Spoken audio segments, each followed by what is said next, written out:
full council meeting. It's a little bit after 10 o'clock, so we'll go ahead and get started. Roll call. Councilmember Thomas. Councilmember Green. Councilmember Morrell.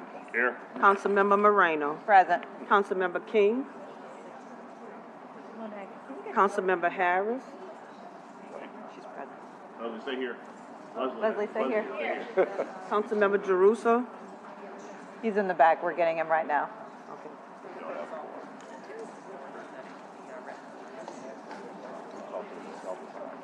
Can you get the door for them? Yeah.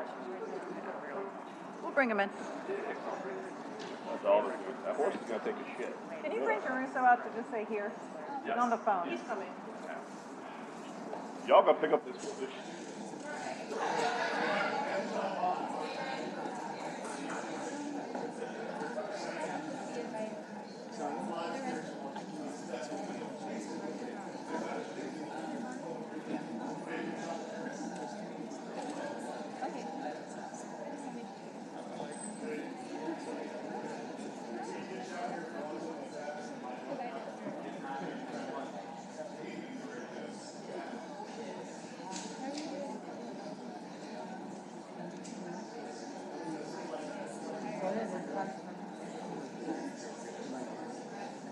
All right, Madam Clerk, I have a quorum now. All right, everyone, before we get started, our invocation is going to be led by Pastor Botan.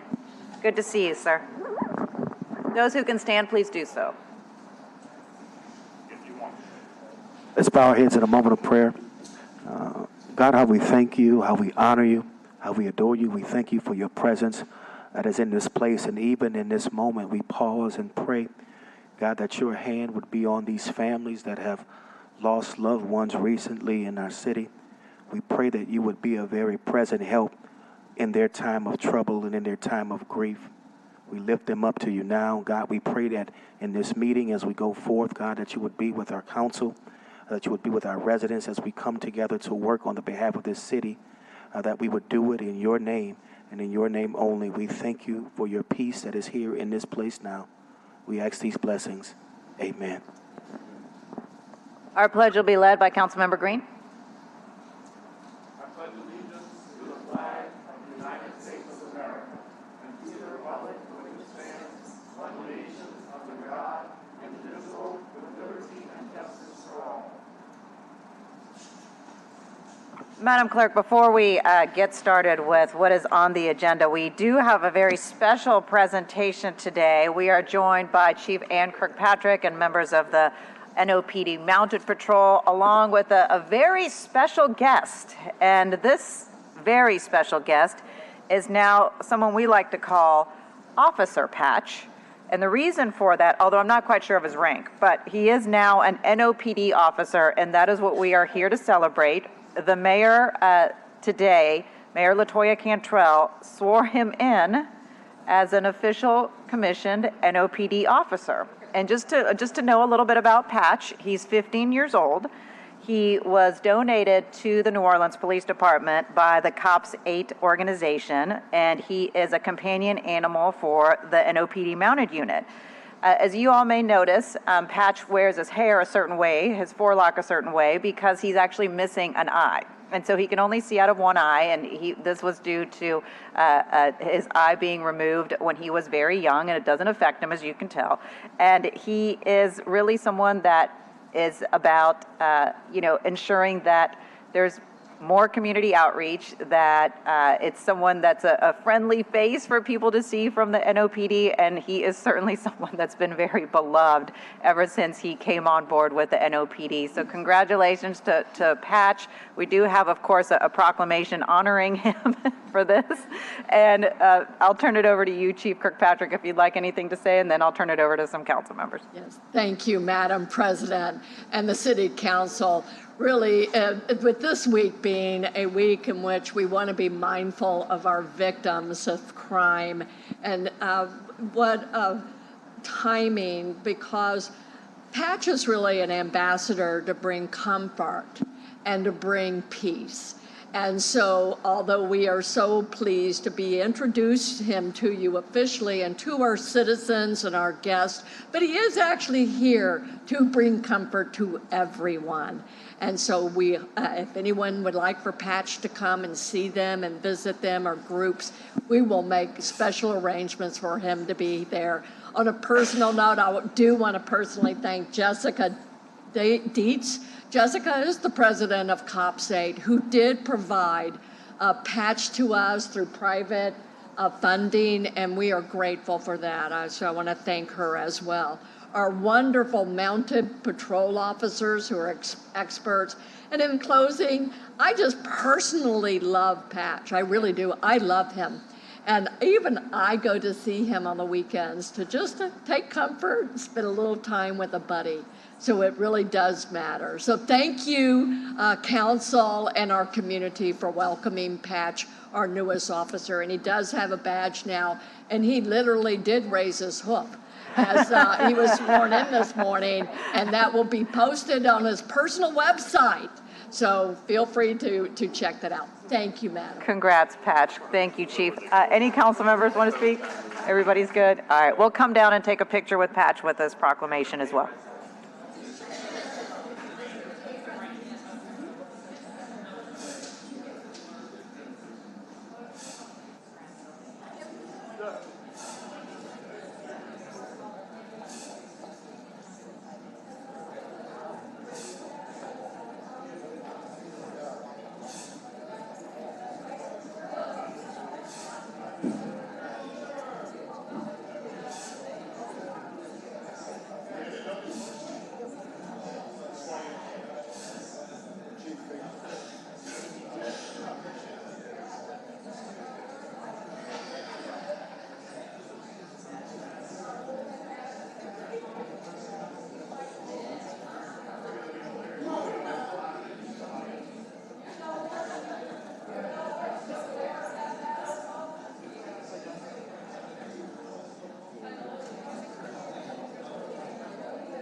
Madam Clerk, we're going to do a quick personal privilege for Councilmember Thomas. For little Josie Tompkins, please, if you could come to the table. And thank you, guys. Thank you, President.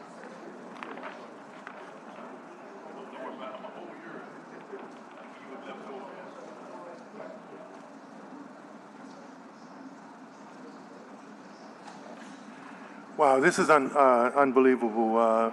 Josie, have a seat. And don't let the computer block you. Miss Lily Josephine Wilson Tompkins was born April 22nd, 1924, a lifelong resident of the Lower Ninth Ward community. She is a wife and mother to 7 children. Tireless work in the community, cook, seamstress, daycare owner, and member of the Ninth Ward Voters League, my late aunt, Leontine Lou. NAACP, American Red Cross, United Negro College Fund, Youth Director, then mother to Troop 195, Mr. Hendricks, thank David, and PTA President and Missionary. Her daughter, Little Josie Marie Tompkins, will accept a proclamation alongside in her behalf. Little Josie, your mother has been an icon in the Lower Ninth Ward in this community, and we just want to recognize her through you, because for anyone who knows you, any event, any volunteer effort, you're there. Council members, Little Josie and her family are one of those people that have been civically engaged for, as you can see, over a century through her mom and their family. And in the Ninth Ward in our community with children and elder events, Little Josie continues her mother's legacy. Her mom couldn't be here to receive this, but she's here to accept it on her behalf. Councilmember Harris.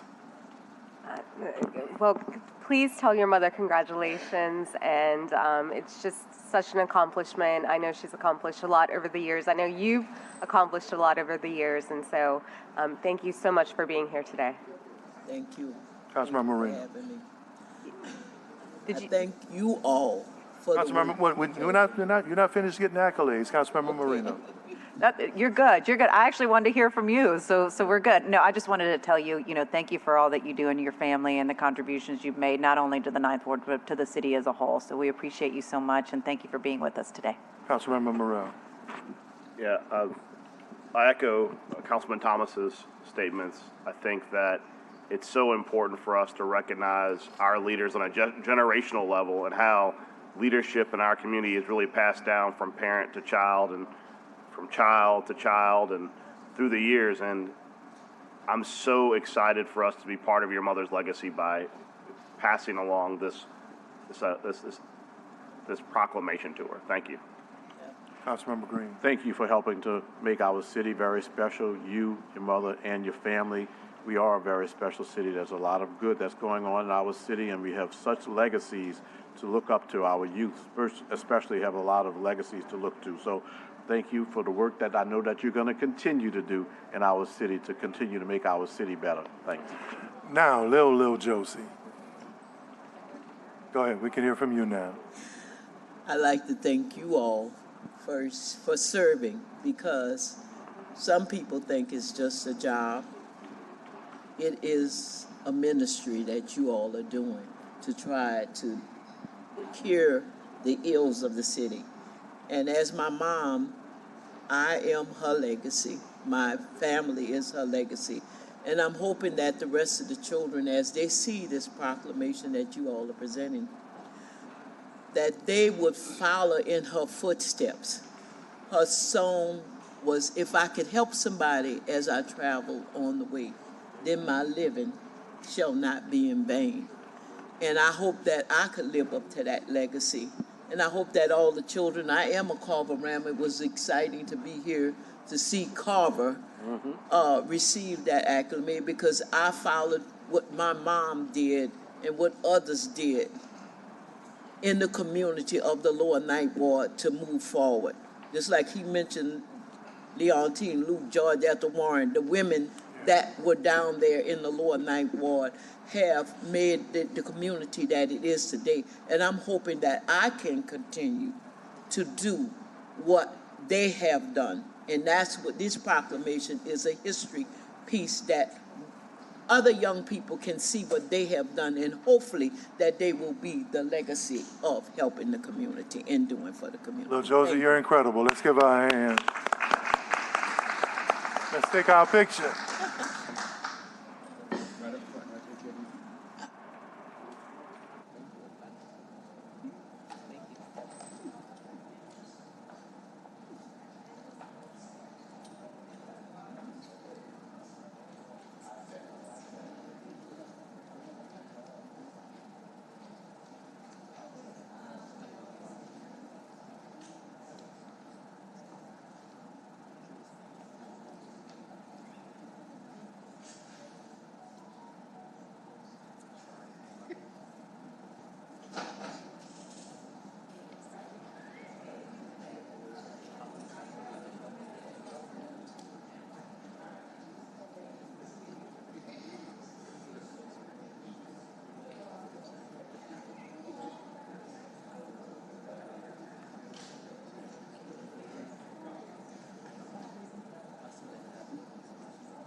All right, next up,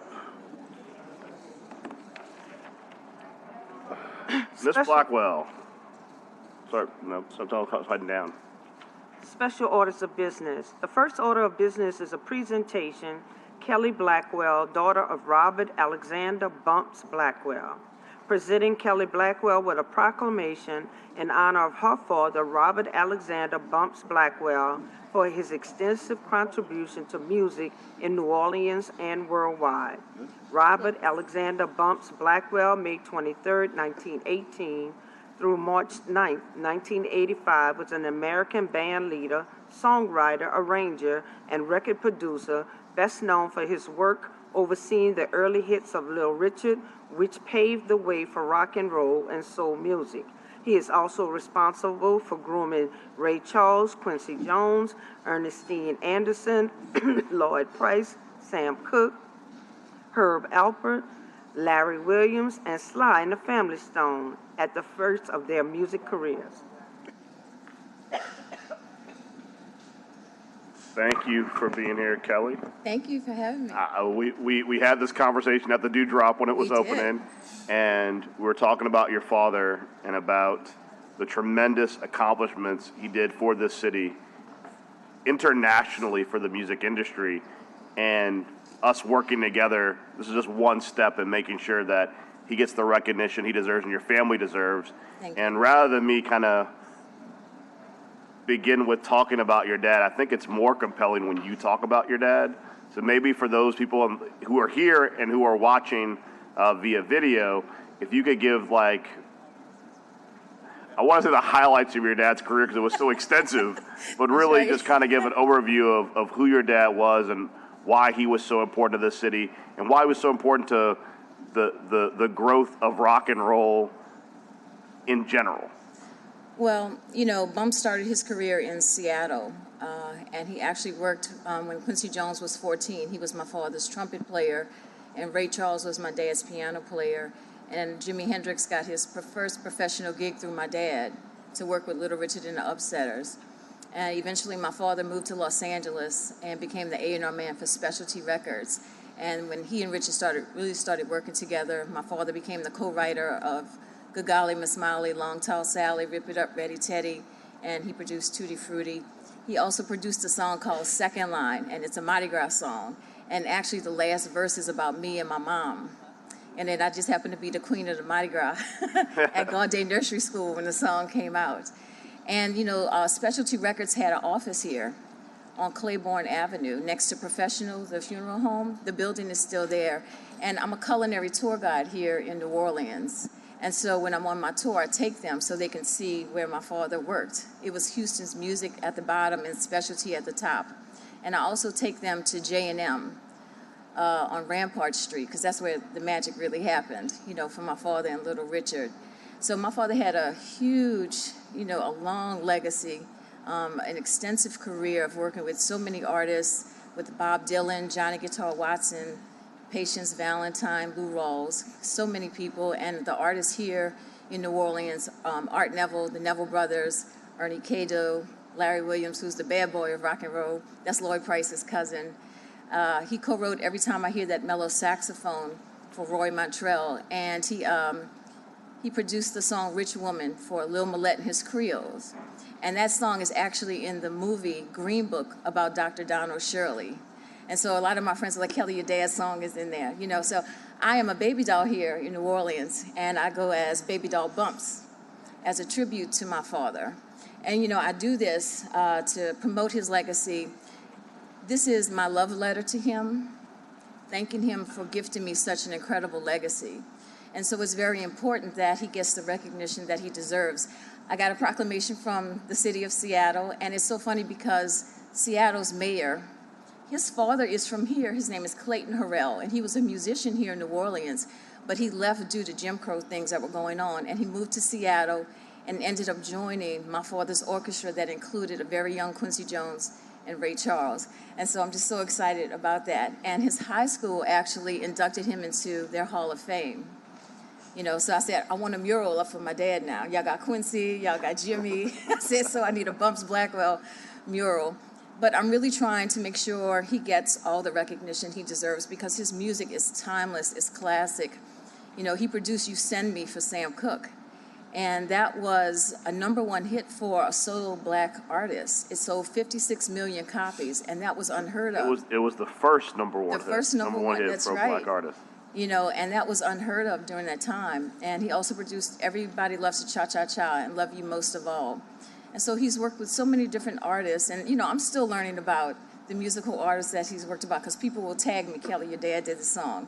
Kelly, your dad did that song. You know, so as a doll and just as his representative, I get to talk about him and let people know, because they say, why are you called Bumps? And I'm like, boom, you know, here I go. Let me tell you about him.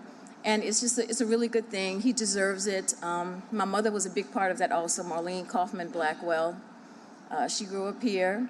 They met while he was producing You Send Me.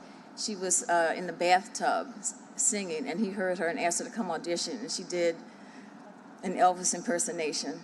I just cringe sometimes when I think of my mother doing that. But she was a singer also, and she was a gospel pearl behind Bessie Griffin, who was from New Orleans but lived in Los Angeles. And she also, my mom also opened up for Sam Cooke one time. So, you know, she had her own little thing. And she was the Jet Centerfold, the Beauty of the Week in 1958. Wow. That's right, baby. Fineness all the way, honey. But smart, baby. She was smart. But no, I'm grateful to y'all for acknowledging my father because it's important because he's an integral part of New Orleans music, and he changed the way of producing music. There's a lady by the name of Carol Kay. She's an 87-year-old bass player, and she got her first professional gig through my dad to work with Sam Cooke. She had no idea who he was, but her band member said, that's Bumps Blackwell, you better go. And that was her very first professional gig. And in her writings, she says, you know, Bumps changed the way of producing music. You know, he was innovative and how he did things. So I kind of see my father as maybe the godfather of music, you know, because a lot of things that he did, you know, if the music today wouldn't have that if he hadn't done it already. And so it's my push to get him like into the Rock and Roll Hall of Fame. I want New Orleans to acknowledge him because it's just not, you know, just somebody off the street who's doing something. This man gave his life, you know, to music. And, you know, I came back. I was born in LA, but I was raised here. But he would come to New Orleans because he had so much work to do here, you know, at J&M. And I'll just tell y'all this. He has to go to Angola for a couple times to get people to sign their contracts who were working. That's a uniquely New Orleans, Louisiana story. He had to ride up to Angola to get people to sign their contracts. You know, they were working on songs. But he was truly dedicated. And he was dedicated to Little Richard and making sure that Richard was the rock and roll star that he was and will always be, even in death. You know, and I just want him to be acknowledged and to be respected for the work. And I know some of the council members want to make some comments too. Oh, okay. So I want to give them the opportunity. Yes, 'cause okay. Everybody wants to. So Councilmember Harris. Well, listen, I just could listen to you all day, hearing about your family, your mom, who sounds amazing. Jet Magazine is iconic. Yes. Your father, who is iconic, and I'm just sitting here listening to you, and you need to write this down or be on a TV show or something, because I really want to hear more, because it just sounds like they both had an amazing career, and so I'm happy to be honoring your father today. Thank you. I'm happy you're here, and I'm happy for all that you do with the baby dolls as well. So Thank you. Thank you so much for being here and bringing a smile on my face. Thank you. You're welcome. Hey, good morning. Hi, Dave. So look, same. I'm like, I could just listen to you all day. So I agree. It's like we need to either have, a documentary, put you on a TV show, something like that, because it's like, all of your stories are so unique and interesting and real, and so Just let me know and I'm there. you got it. So first of all, I'm so glad that we could be here all together to honor your father. Thank you. And thank you to Vice President Morrell for moving this forward. Really appreciate that. And I think, all the stories and you talking about your dad, like it just once again goes to show how our local talent and our local musicians have such a huge impact nationally Yes. and internationally. Yes. And just like what a amazing musical footprint the city of New Orleans really is. Yes, so, it is. So thank you again for highlighting that, because it's so important to always tell that story. Appreciate you so being much. here with us. Thank you. Thank you, Kelly Blackwell. Thank you. It's good to see you, Same here, love. and I see you often. That's right. Thank you. Whether it be a second line, whether it be the downtown, whether it be the uptown Super That's right. Sunday, thank you for continuing in your father's love for the city of New Orleans, Thank you. And also, it's just good to see you and to see you continuing to contribute so much to our city. It does make our city very special. Bumps Blackwell and his connections and his work make our city special, but also it's interesting to hear you tell of the others that he's helped along the way. And I love the opportunity to be here today to hear the story that you gave us about how he helped other people, along the way. So Thank you. glad to be here to celebrate with you. Thank you. And I'll see you at West Bank Super Sunday or something. See you then. But You thank you know for it. what you do. Thank All you. right, Kelly. It's amazing how small the world is. And I don't know if a lot of people know the number of New Orleans and Louisiana, especially southern Louisiana talent that have their own community in the Los Angeles area. Baldwin Hills, Crenshaw, Yeah. Ladera Heights. And Kim, I think Ron Townsend, another group that your father worked with, was Fifth Dimension, right? Right. There was an event in Ladera Heights, and Kim would play football at USC. He was a linebacker there. We were all athletes. I was playing ball in the summer league. And Mr. Blackwell was actually at the event with the Grooves from Ladera. This was in 1980 before he died.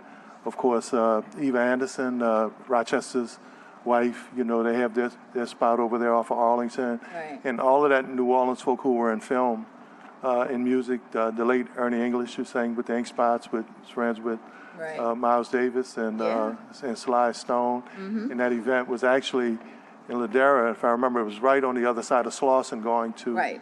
Fox Hills. And because we were just kids and, hanging out. And the thing about your dad as well as the rest of the talent, very gracious, very humble. And I tell people, man, I guess I've kind of lived a full life, to be in those circles and meet people like that. But the New Orleans community out there was strong. Yes. And they stayed together and they supported each other. So, blessings to him. He did a lot. Thank you. Yes. Thank you.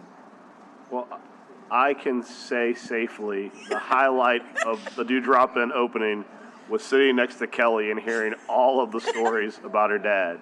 And more importantly, and I think to Councilman Harris and Councilman Moreno's point, whenever the families of all those musicians, Dewdrop was a great example, are together, the amount of stories that get shared, because Right. everybody is constantly talking about, let me tell you the story about your dad, let me tell you the story about your mom.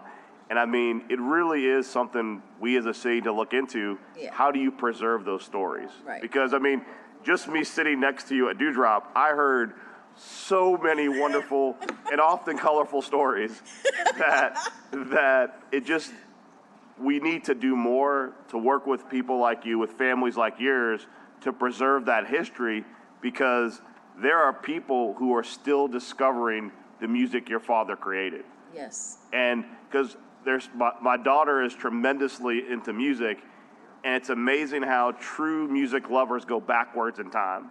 They start with the current artists, and then they kind of see their influences, and they just keep going further and further back. Right. And when you have these people who are in love with music, and they have this voracious appetite for information, there's so much information until you get to a certain point, usually the 90s, when there's less information, because there's less opportunities for information that have been recorded and easily accessible.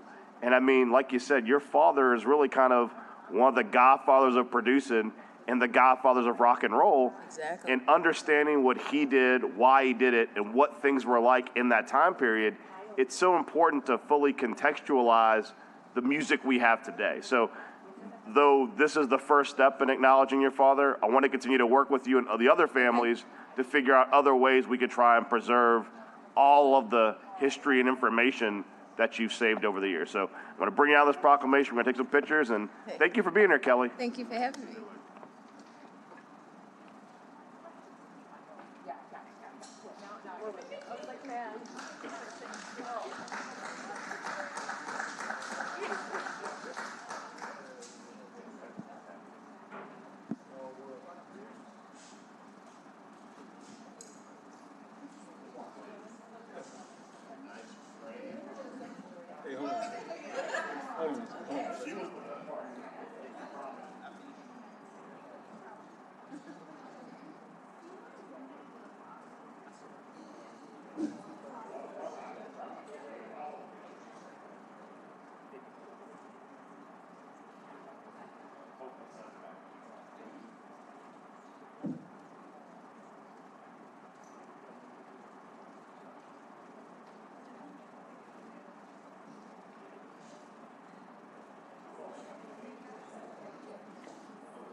Madam Clerk, we're going to take the third order of business now.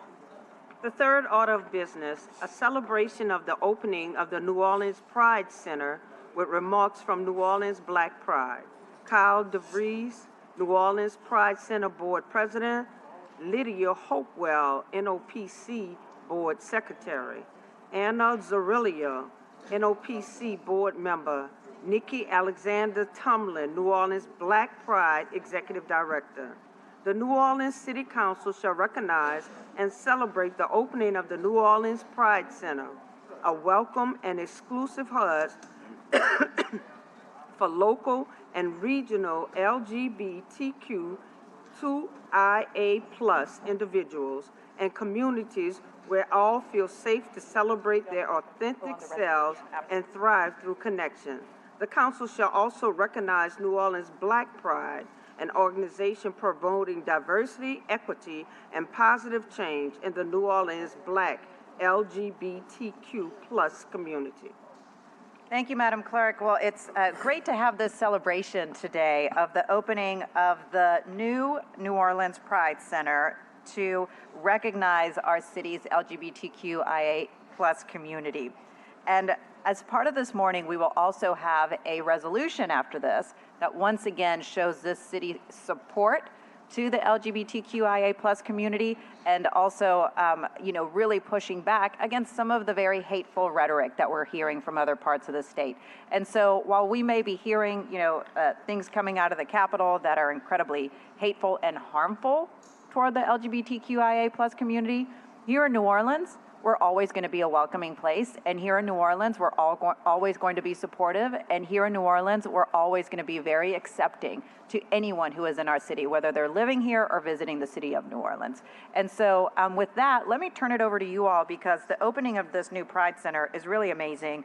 Myself and Councilmember Green both went to the opening, and he participated more in the second line than I did.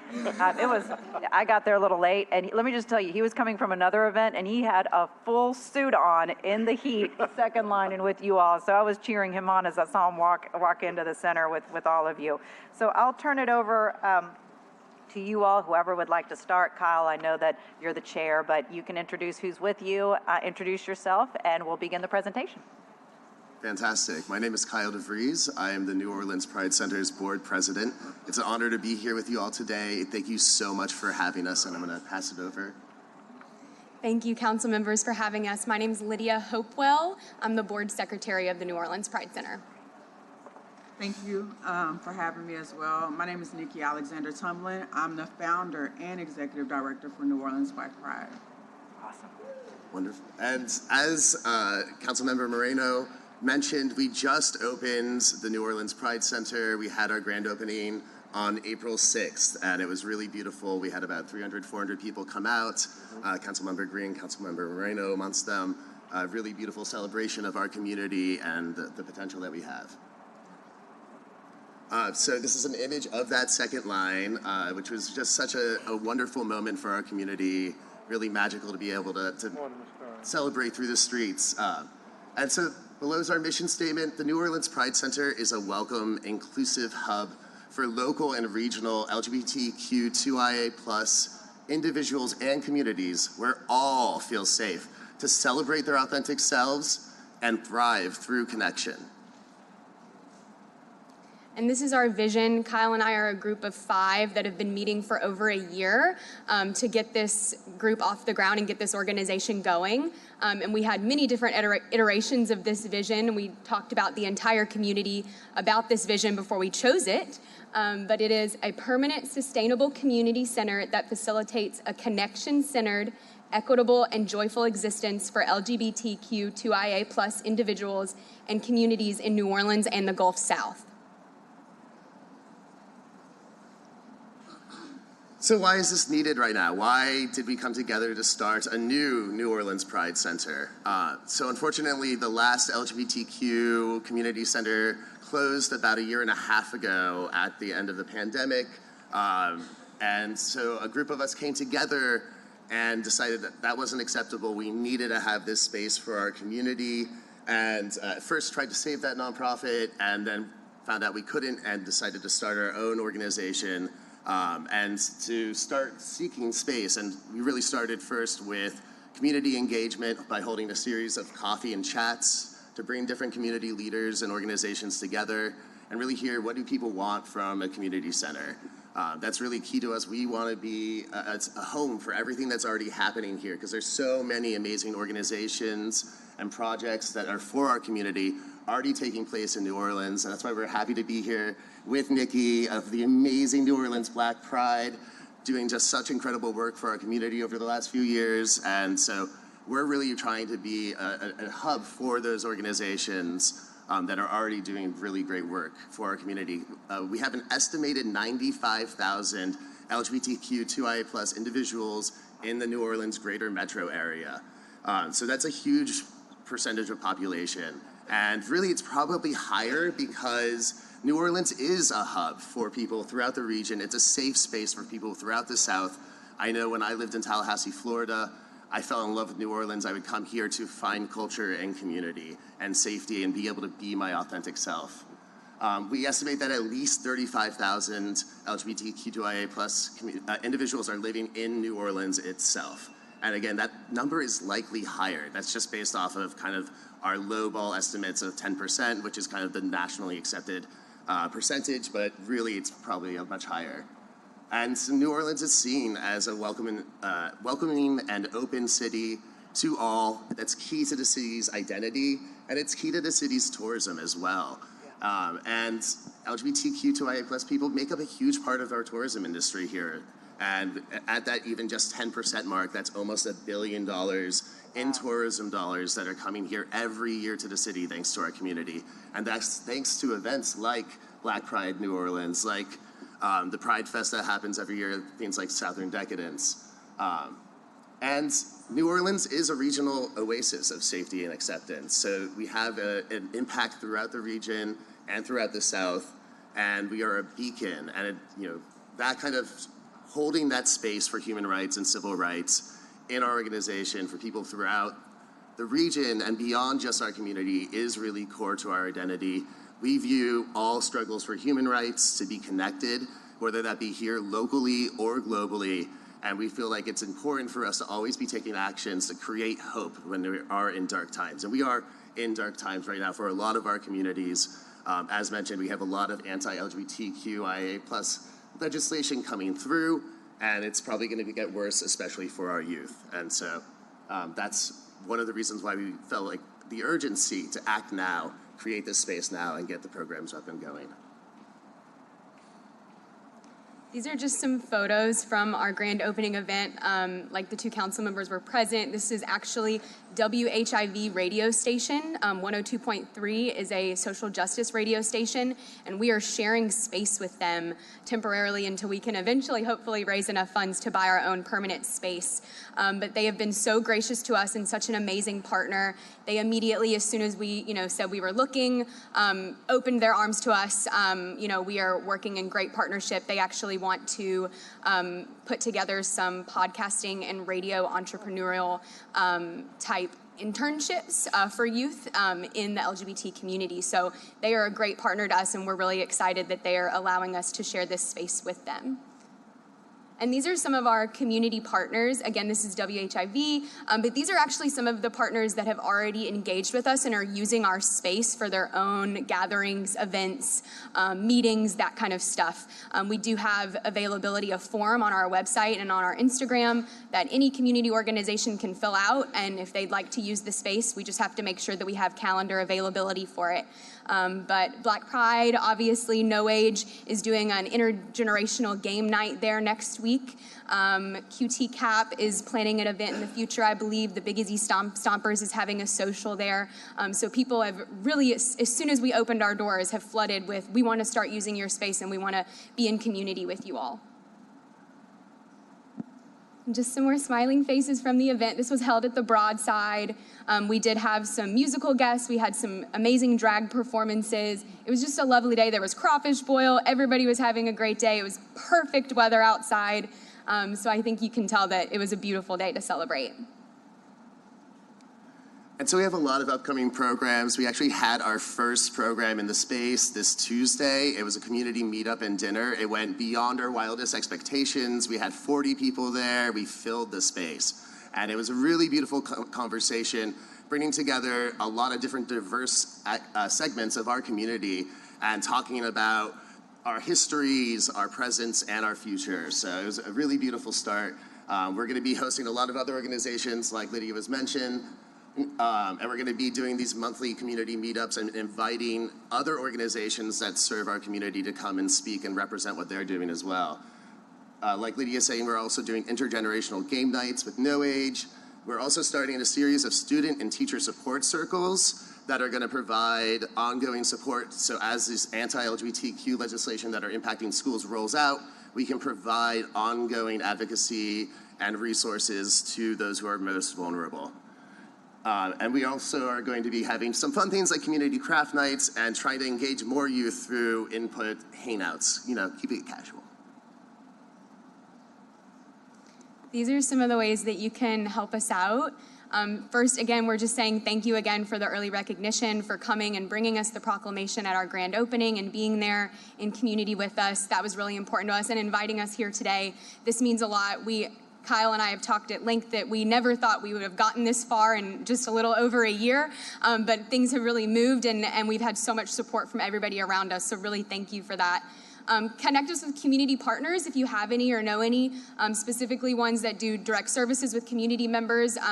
We want to eventually get to a place where we can start resourcing those out to community members. in the center themselves, at the center itself. Connect us to funding opportunities if you have them. We really want to eventually get to the end of the year, hopefully to have enough funding that we can hire a part-time person and be able to start opening up the center for drop-in hours for youth kind of throughout the week, as opposed to just being open during events that we are currently right now. Amplifying our communications. You guys have posted about us. Thank you, Helena. But anything that you can do related to our communications, our events, if you share them to your pages, we would appreciate that. We want to keep getting the word out and keep making sure that the community is aware of us and knows about us. And the last is just help us create kind of regular processes where we can continue to be in communication and connection with the city and your departments and everything related to LGBTQ plus engagement in the city. We want to keep an open form of communication with you all and appreciate you so much for having us. So once again, thank you all so much, and thank you for the resolution that you're about to do to help make sure that New Orleans remains a safe city for our communities. And we want to pass off the rest of our time to Nikki of Black Pride New Orleans. Thank you again. I just wanted to just say a few things, give a little bit more insight about New Orleans Black Pride. So it was created just to have a safe space for the brown and black community in New Orleans. Even though it is, New Orleans is considered like a safe space for the LGBTQIA community, a lot of times being black is first before being queer. So with that, a lot of times we don't get to experience those same safe spaces that others do within community. So I figured that I would just start off with creating small events, and it turned into, now we're on year 4. And so I wanted to invite everybody to come out. We have a weekend that we do during June. So this year's June 6th through the 9th. This year we're doing a summit that would have different sessions and workshops that would speak to different things within the community. And that will be Friday at the Marriott Arts District.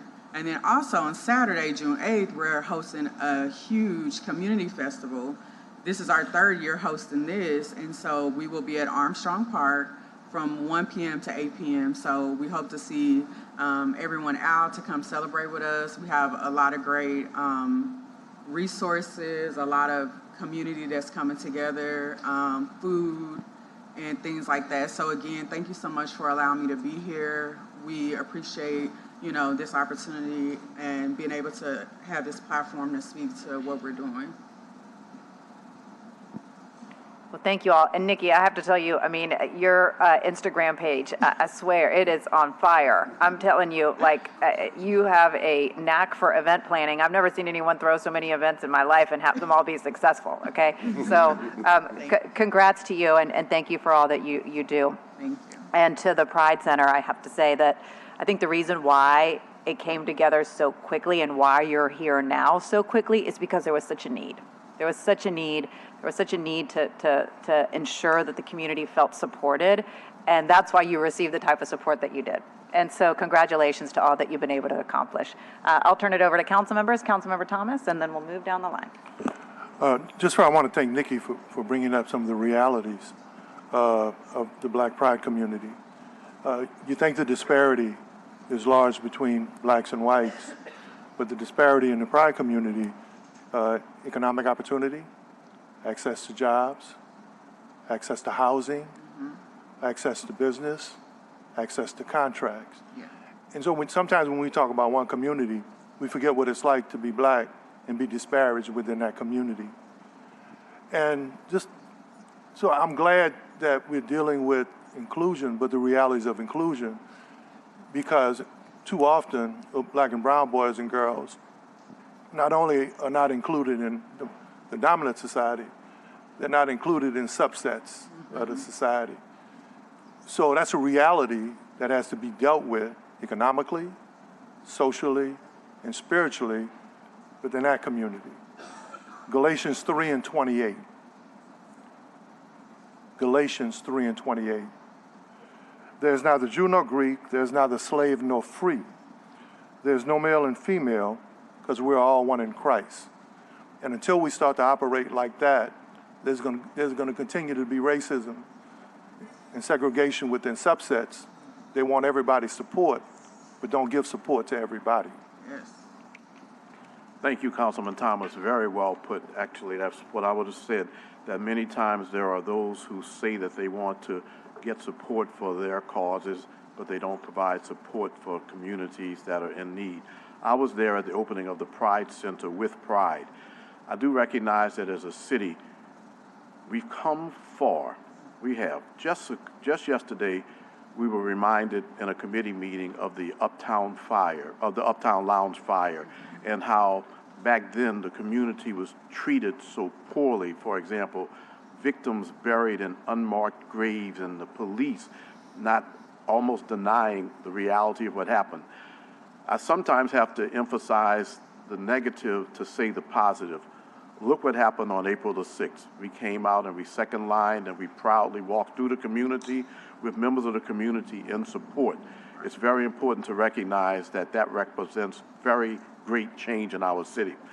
I'm perplexed sometimes, especially on a state level, how many state officials talk about, well, why isn't our state growing like it should be?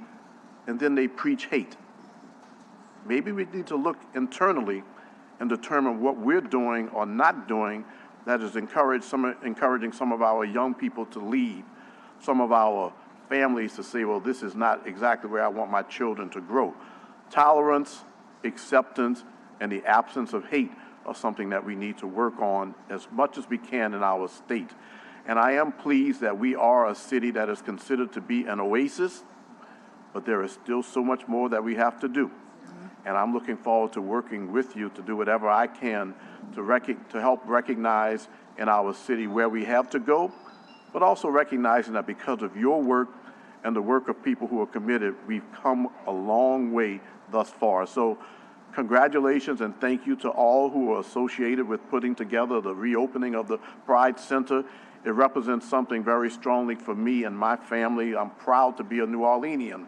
And one of the reasons that I am proud to be a New Orleanian is that I feel us moving forward in a lot of respects. A lot still to be done, but we're moving forward. So I look forward to your sharing information with me relative to activities. I'll be at the Pride Center whenever I can be. Please be sure to let me know what's going on and I'll share it.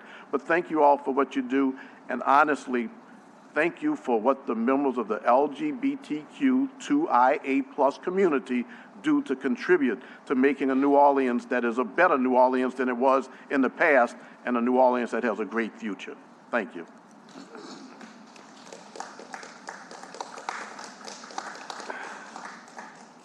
It's really important in the times we live in for groups like yours to exist. And I say that because though we know what happened post-2016 and the efforts that have been made to attack the queer community, the roots of that in Louisiana have been much more pervasive and have been there constantly.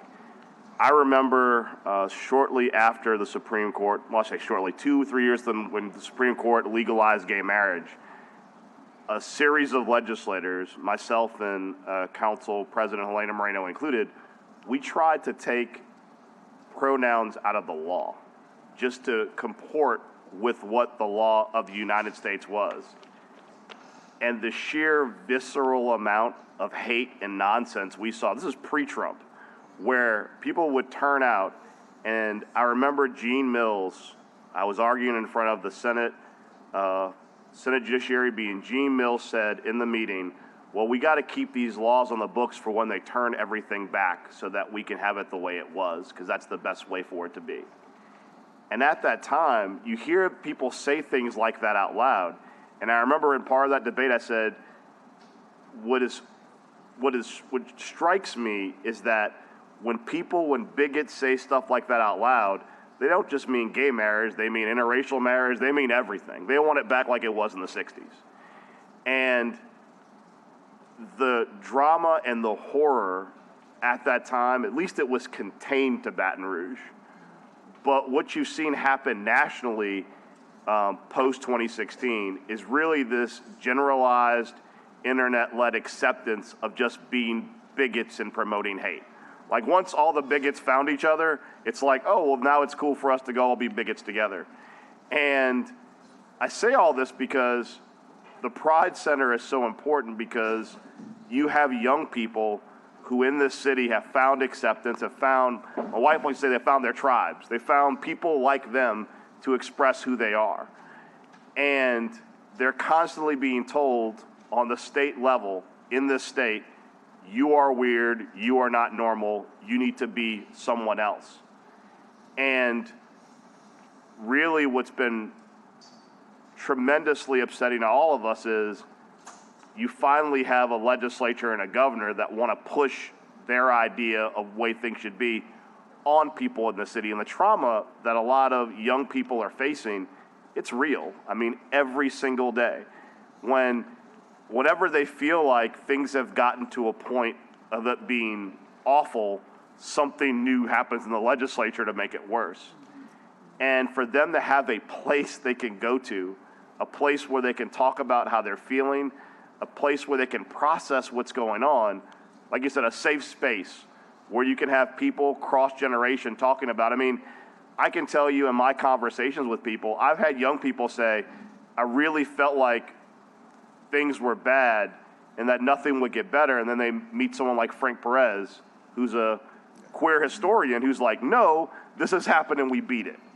And no, there were times the city council wouldn't include queer people in the Human Rights Commission or whatever, and we beat it. And hearing those stories across generations about activism and what was done, it empowers young people to realize there's a reason to fight, a reason to have hope, and what you're doing right now, what you're doing with the Pride Center is allowing that space where these people can all come together, all these different groups, young and old, and just share all the resources they have to really just endure what's going on and figure out a way to move forward. So I really appreciate everything you're doing. Sarah Jane Guidry killed me for missing your opening. She texted me and was, yes, but I will be there. The forum has been such a tremendous force in the state for good, and everything you guys are doing really shows that the seeds that have been planted, despite the soil being so awful, everything is still growing. So thank you for all your work. We appreciate everything you're doing. Councilmember Harris? Well, a lot has been said, and I don't want to keep y'all here. But I will say Sarah Jane is also blowing me up for missing the opening because, fortunately or unfortunately, it was my wedding anniversary weekend, so I missed it. So sorry about that. But I will say that, February 14th, 2014 is when my law partner, Dalton Corson, and I filed the Robichaux case that tried to challenge the state on their anti-gay marriage laws on the books. And that was a fight. We actually were the only state that the federal court said no and sided with the state. And luckily, the Supreme Court, before we got to the Fifth Circuit, ruled in Obergefell.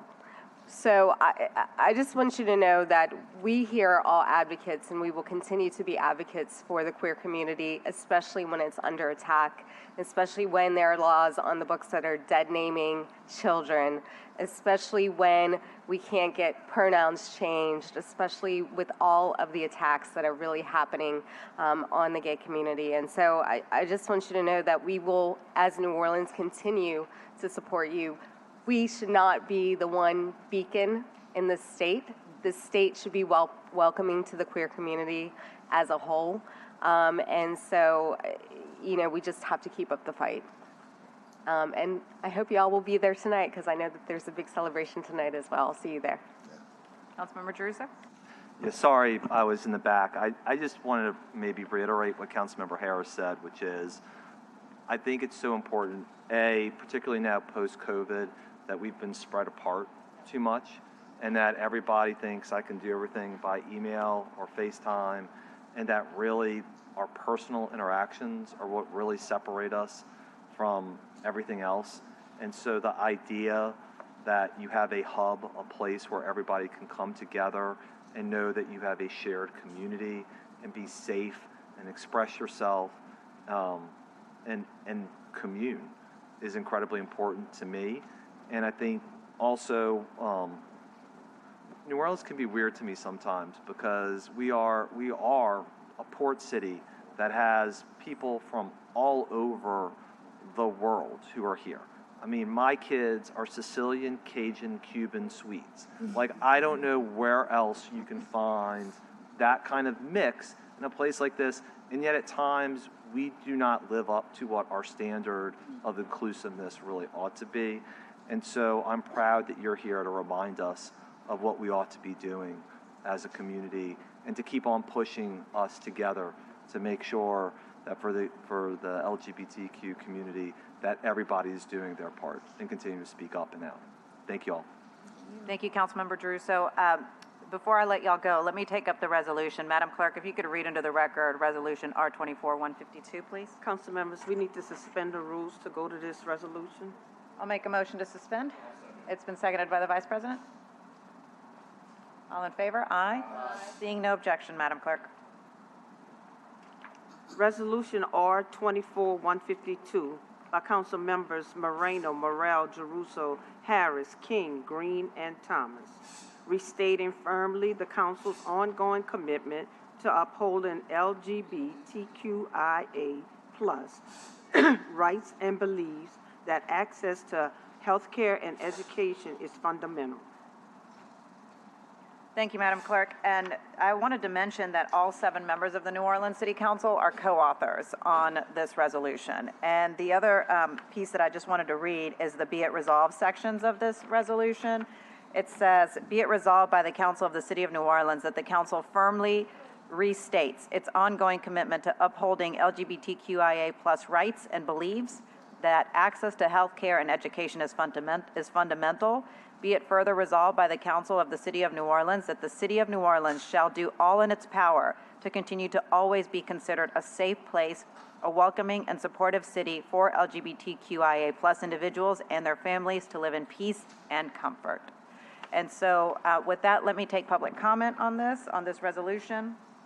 First is Lucas Harrell. If you want to come up, followed by Michael Eric Burnside.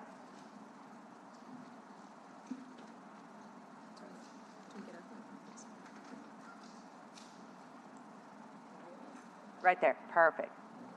And just put the microphone close to your mouth. All right. Good morning, everyone. My name is Lucas Harrell, and I am a representative of the Queer and Trans Community Action Project, speaking on the LGBTQIA+ resolution. There's no way I can properly exaggerate the importance of the fact that a resolution is not enough for the queer people of New Orleans. The queer people of New Orleans deserve more than a mere symbol of support when in the state of Landry's, Louisiana, the Republican supermajority will stop at nowhere to push laws that endanger my friends, my neighbors, our neighbors. Our enemy is the most aggressive it has been in years, and we will not win with words alone. We need an ordinance that states its position and opposes these hateful bills and will not enforce them if they are passed. The resolution states directly the dangers that we face and the dangers that queer youth particularly face. I am a senior in high school. I'm 18. If the bills that have been passed these last few years and likely this year are gone through, I would probably be dead. When you were voted in office, it was because the people believed that you would protect them. It is your duty to fulfill that purpose. The bills being proposed kill. No one deserves to be a statistic, especially a child.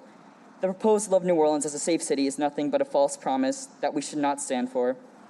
Because is it really a safe city if our own resolutions are censored, activists in support of Palestine are arrested, and you remain silent on Samahir, Ismail, and Tawfiq Abdel-Jabbar?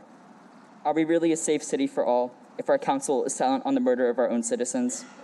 If you're going to only commit to us in word only, you can at least condemn the bad bills being passed. Listen to the masses of queer people and Palestinian supporters. Condemn the murder of your citizens on Palestinian soil, and carol aid to Israel. Thank you. Thank you. Michael Burnside.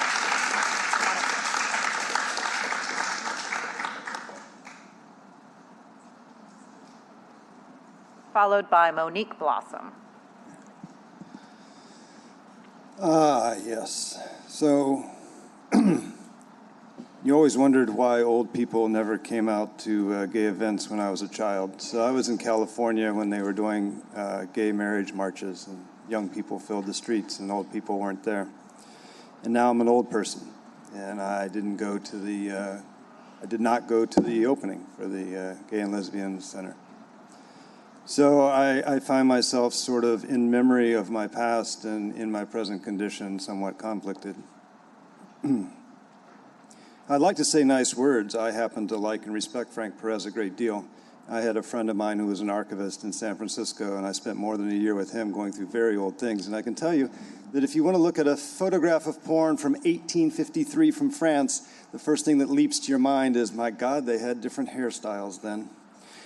But the truth of the matter has been brought to us by the youth, which is death abounds. People kill themselves. They kill themselves for many different reasons, but one of the reasons is that they're not loved. If there's no one to love you, no one to say that they love you, it's much easier to depart this planet. I fell in love with David Foster when I was in 8th grade, and I was so ashamed I never told anybody ever, not even my own mother. So that for the next 5 to 6 to 7 years, when she told me that she loved me, I could not hear her because I thought that if she knew who I really was, she would not. I listened to a young man tell me the story of his childhood. He was a young boy who was raised as a boy, and then one day he grew breasts. So he asked his mommy and daddy what the hell was going on, and they informed him that he had been born with both genitalia, and they had informed the doctor to sew up the vagina. And now he was a she, and she went to school every day with a water bottle, but it wasn't water that was in the bottle, it was vodka. It was clear, and the teachers never knew it. And when I knew him, he was in a 12-step program at age 18 because he'd been an alcoholic for many, many years. We hate too easily, friends, and we love too shallowly. Thank you, Mr. Burnside. Monique Blossom, followed by Richard Paul Hebert. Good morning, Monique Blossom. I'm here to read a statement on behalf of my friend and fellow advocate, Britton Forsyth. Britton says, I couldn't make it today because I'm at the Capitol and the Labor Committee while this meeting is happening, but I wanted to pass along some words for any LGBT kids in New Orleans who might be watching, as well as any teachers or providers that interact with LGBT kids. Thank you to the council for presenting this resolution, and thank you to my friend and fellow advocate Monique for reading this on my behalf. My name is Britton Forsyth. I work as a legislative advocate on local and state issues around economic and education justice. I'm also a member of the Democratic State Central Committee. And I passed along comments for this hearing today because I'm also a trans man. And it's important to me that queer and trans kids in New Orleans know that there are people on their side at the Capitol, the reader of these comments included. I know many of you are very aware of what's going on and are with us in the fight every day. It makes me sad that so many kids have taken it upon themselves to protect their freedoms and safety. I don't think kids should have to do that. That's my job, that's the council's job, that's Monique's job. And I'll editorialize here and say that it's also the state legislature's job. I want you to know that so many people love you and want you to stay here. We think you bring really wonderful things to our city. I want you to know that you get to be whoever you want to be and live your fullest life. When I'm at the Capitol, I often hear about queerness being something different or dangerous. My experience is that queerness is standing up and saying, I'm going to be me, I'm going to be my true self. I hope any queer trans kids that hears this know that that is a worthwhile endeavor. I love y'all very much, and I hope you find so much joy in today. Thank you. Thank you, Monique. And Britton is unbelievable. I actually was with him yesterday at the Capitol, and I mean, he has just been consistently there, putting up a really great fight and educating, more than anything, educating legislators on what is fact. And so we very much appreciate the work that he is doing. Richard Paul Hebert, followed by Bridget Hebert. Hello, I wanted to say I'm the father of 2 trans daughters, and for me as a parent, the first thing I learned was that when somebody comes out, the same spark is there, the same beauty is there, the same wonderful, goofy, just fantastic person is there. Not to diminish at all the new, what's coming, but the essence remains. And the thing is that needs to be protected. That needs to be supported. And I can't thank you enough for this resolution. I would agree that more needs to be done. We look forward to an ordinance. Hopefully, the things that are happening around the country and in Baton Rouge will back off sooner than we might guess. But with so much happening, a month ago, the Washington Post reported that in states that pass LGBTQIA laws directed at those persons, hate crimes are up 4 times than other places. So I would just leave you, I won't quote President Biden directly, but I'll say this resolution is a big deal. And we appreciate it, and I wanted to thank every council member, and particularly Council Member Harris, who we were able to meet with her staff, and thank you all and your staff. Thank you so much. Thank you. Bridget Hebert?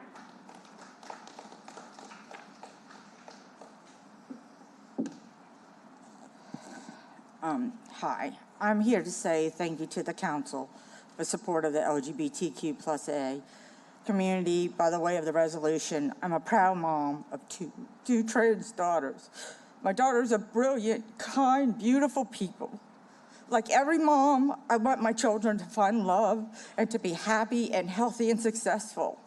Like every mom, I worry about them when they're not at home. Are they safe? Are they happy? Are they healthy? But those worries are multiplied by thousands because of the growing hostile, hateful environment of our country.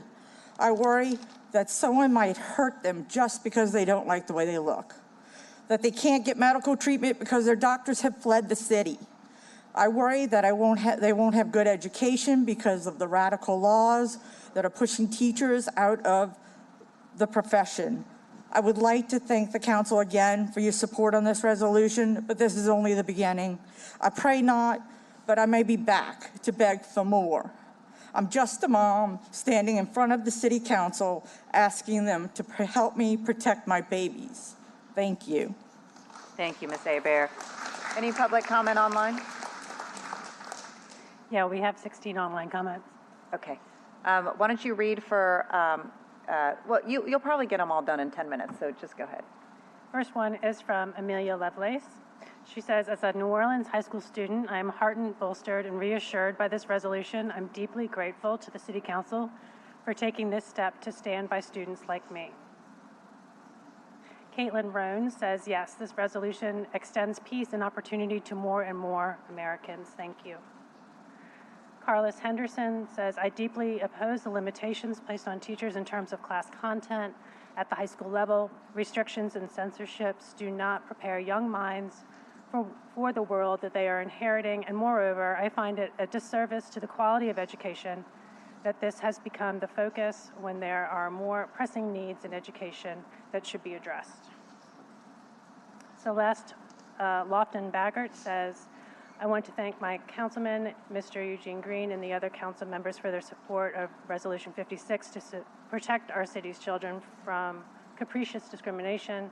I'm a public school teacher and a mother of 2 kids, 10 and 11 years old. My primary responsibility in these roles is to create a safe place for children, but their safety is increasingly under attack by people that are more interested in fomenting fear for a vote than they are in protecting my kids. So this is why this resolution is so important. Teachers must keep classrooms safe. Parents strive to protect their children. Help us. Thank you.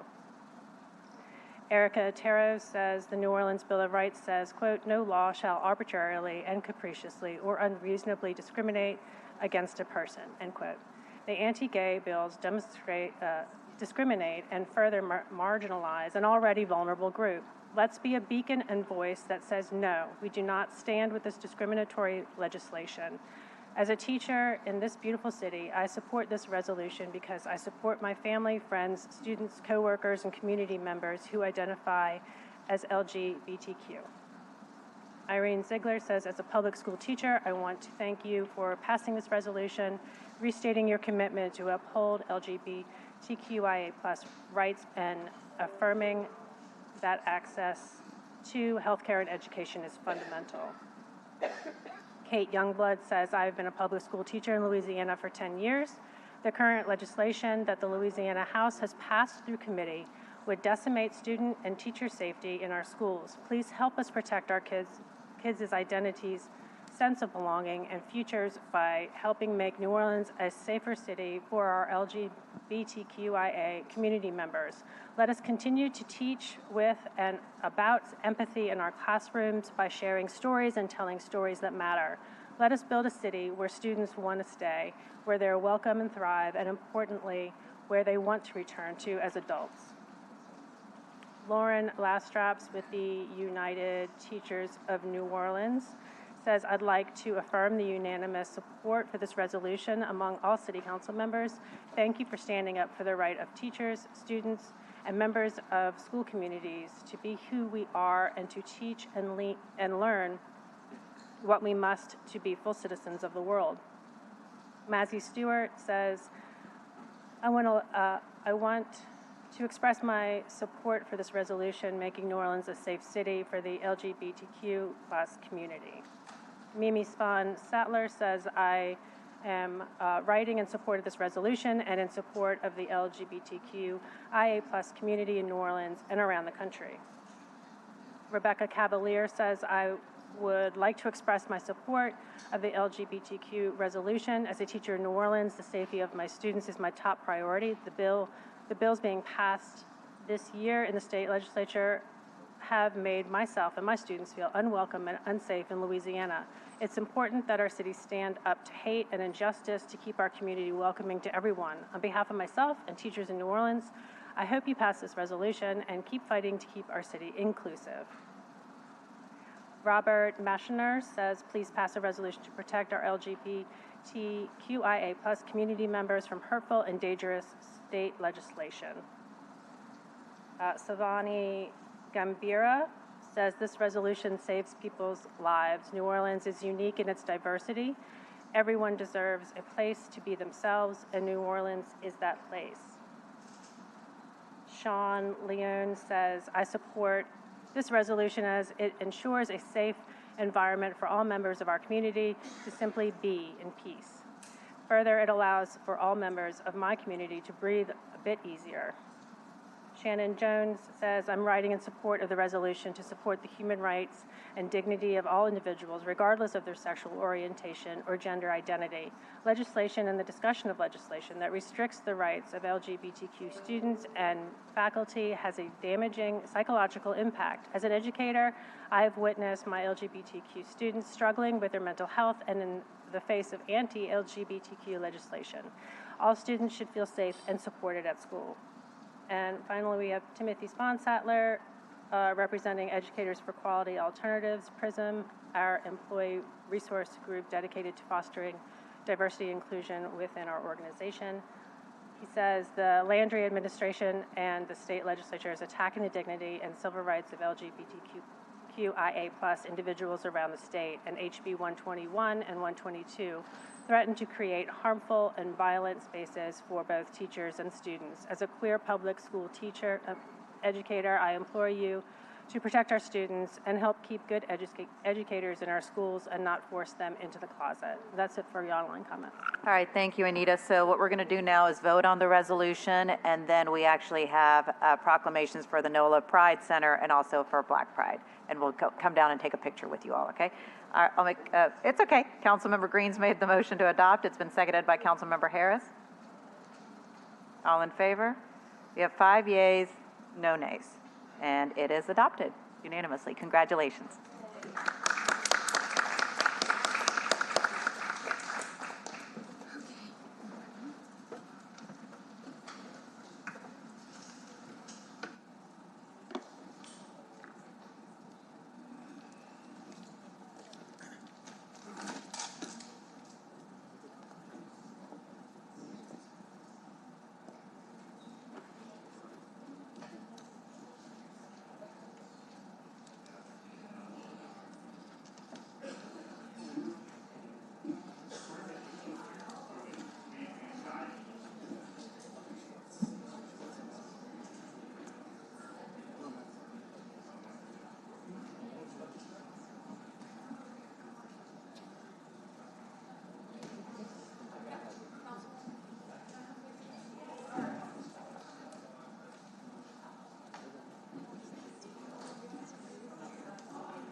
Councilmember Harris?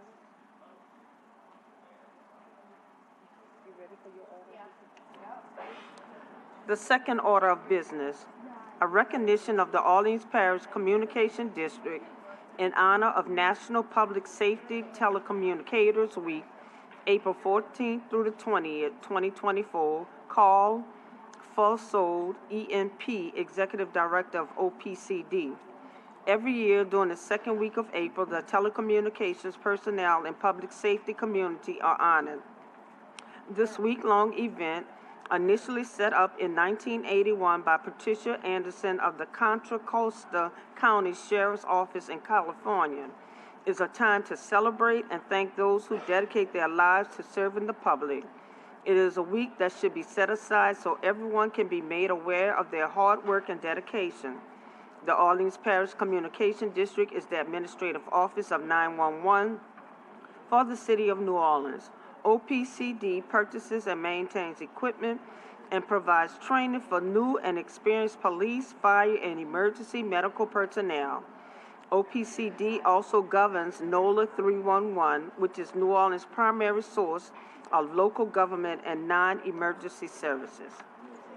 Thank you, Madam Clerk. Well, good morning. And I see some of my other council members are having conversations, but I'm sure they will have a lot to say about New Orleans 911 311, the communications district. This week we are celebrating National Public Safety Telecommunicators Week, where emergency responders across the U.S. are recognized and honored for their hard work and dedication in helping make the world a safer place. Today, I'd like to shine a light on our very own Orleans Parish Communications District. Since 1982, the OPCD has served as the public safety answering point within Orleans Parish, managing communications for both emergency and non-emergency services.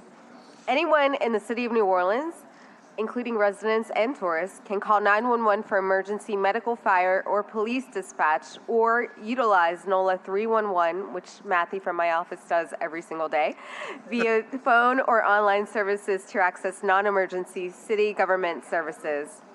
The individuals who work for OPCD are ones we like to call our first responders, making sure the ones that you need are there when and where you need them most. I'm grateful that we have such great men and women serving in the communications district and look forward to hearing more about the department's successes. I know we have Carl Fassold here, the Executive Director of the Orleans Parish Communications District, who can talk more about the men and women who stand behind him and the progress that he has made this year and lift up some of the department's accomplishments. So Carl, I turn it over to you. Thank you very much, Council Member, Council President, Vice President. It's my privilege to be here today with some representatives of our team at OPCD. Unfortunately, we could not pull anybody who was working, so this is people who are coming on their day off as well. They're all working hard. I made a promise to you 6 months ago that I was going to make things better, and we have. I think in the relations with each council member's office, you can see the number of problems that have been reported have dropped, and our transparency with regard to investigating those issues has been 100%. So I've worked very hard to keep my promises, and I thank you for your promise, because the people behind me have benefited from those salary increases that you provided for in the budget process this year. I'm very happy to say that we are +5 on staffing from where we were then, and we have another class starting in a few weeks. So we're doing well with that. We're doing so well with call taking and having ECSs that we've actually managed to start some dispatch training as well. So we are looking forward, we are moving forward, and it's due 100% to the people behind me that we're able to do it. And I want to thank you for sponsoring this proclamation for us, and all the city council members for joining in on issuing it to us. We appreciate it, and we thank you for celebrating with us. Well, thank you, Carl. Councilmember Green. I think that the public just hears 911 a lot, and they hear videos and they see other forms of communications and don't understand everything that goes on behind the scenes, 311, other forms of communication. So I want you all to know that I see numbers all the time. I see the numbers of calls that come in, and I just want to let you all know that a lot of work is being done, that may never really get media or public attention. But I want you to know that there are a lot of people who recognize how difficult a job it is to address concerns that the public has. People ask me, well, why do they ask these questions? Why do they ask these questions? I say because they don't want to respond to somebody who's trying to get the police diverted away from a site so that they can do something wrong. There's things like that that people don't understand, but I want to let you know as we celebrate this important week that there are a lot of people who do understand, and I will be one of them to say thank you for the work that you do. Thank you, sir. Councilmember Thomas. Simply on behalf of me and my family and all of the families and citizens you guys serve and help and assist in some of the greatest times of need, thank y'all. Thank you very much. Council President. Thank you, Carl, for your diligent work and working to make improvements with OPCD. Thank you to your staff, the workers who are part of your team. It's incredibly difficult work that you all do. You all are having to have very difficult conversations with people who are in crisis. Oftentimes you're talking to people on their absolute very worst day. And so you are that voice on the other line, that's there to provide the very necessary help that they're hoping for. So thank you for the work that you do. We understand that it is not easy, and thank you, Carl, for the work that you've been doing. Thank you, ma'am. Carl, and to the staff, really, I just want to say thank you, especially that it's your day off, so thank you for being here on your day off. And as Council President Moreno said, you really are on the front lines. You are there when people need you the most. I personally have called 911 to try to help someone who was incapacitated and get the help needed quickly. And so I just want to say thank you again for everything that y'all do. Thank you. And we have a proclamation, and we'll take some photos. Fantastic.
All right, I think now we're going to executive session. We need to vote to go in. All right, I'll make a motion to go into executive session. Seconded by Councilmember Green.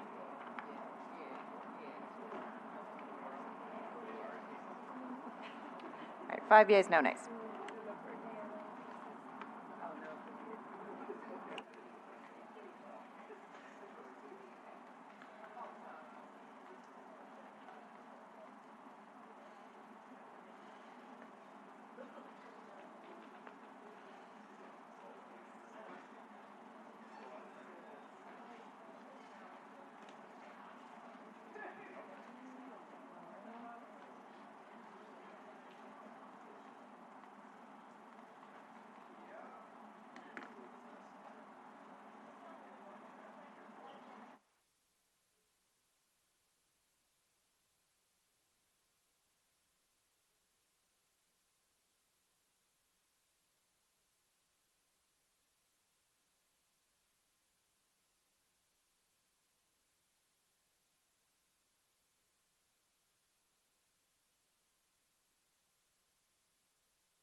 All right, Madam Clerk, let's do consent agenda once we get us out of executive session.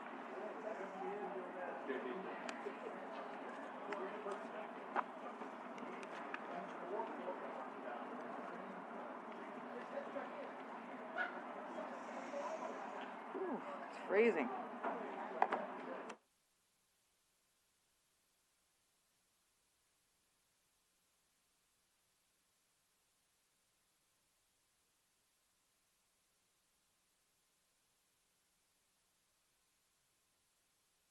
You want to call roll?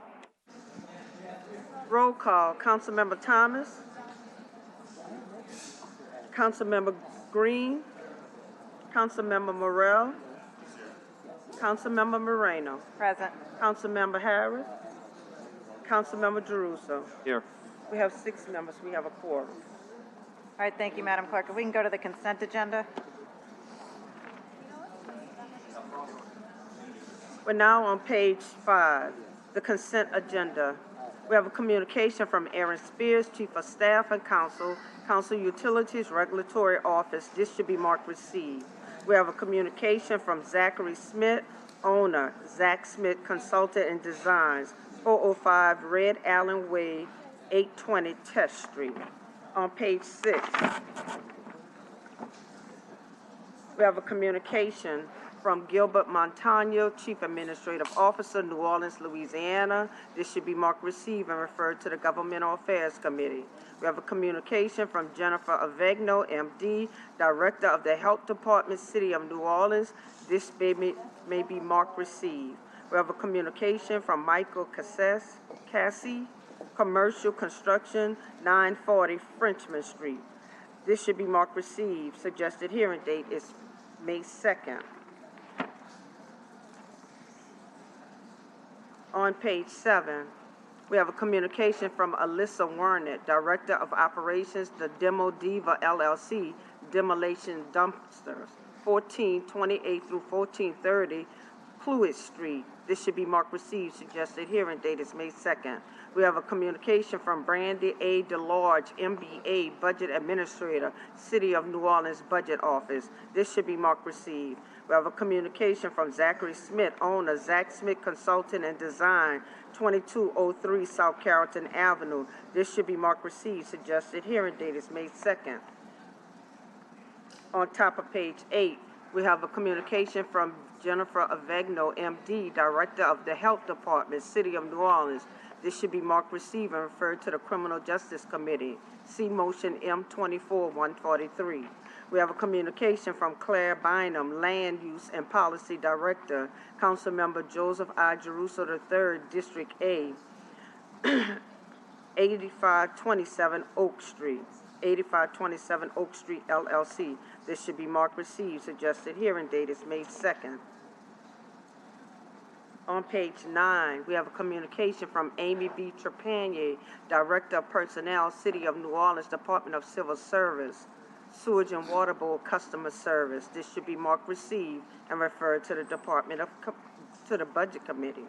We have a communication from Amy B. Trepanier, Director of Personnel, City of New Orleans, Department of Civil Service, Parks and Parkway. This should be marked received and referred to the Budget Committee.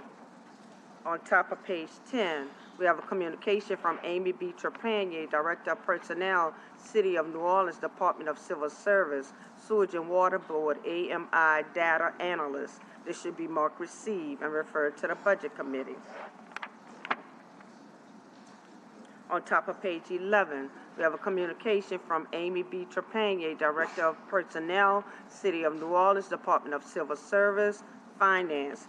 This should be marked received and referred to the Budget Committee.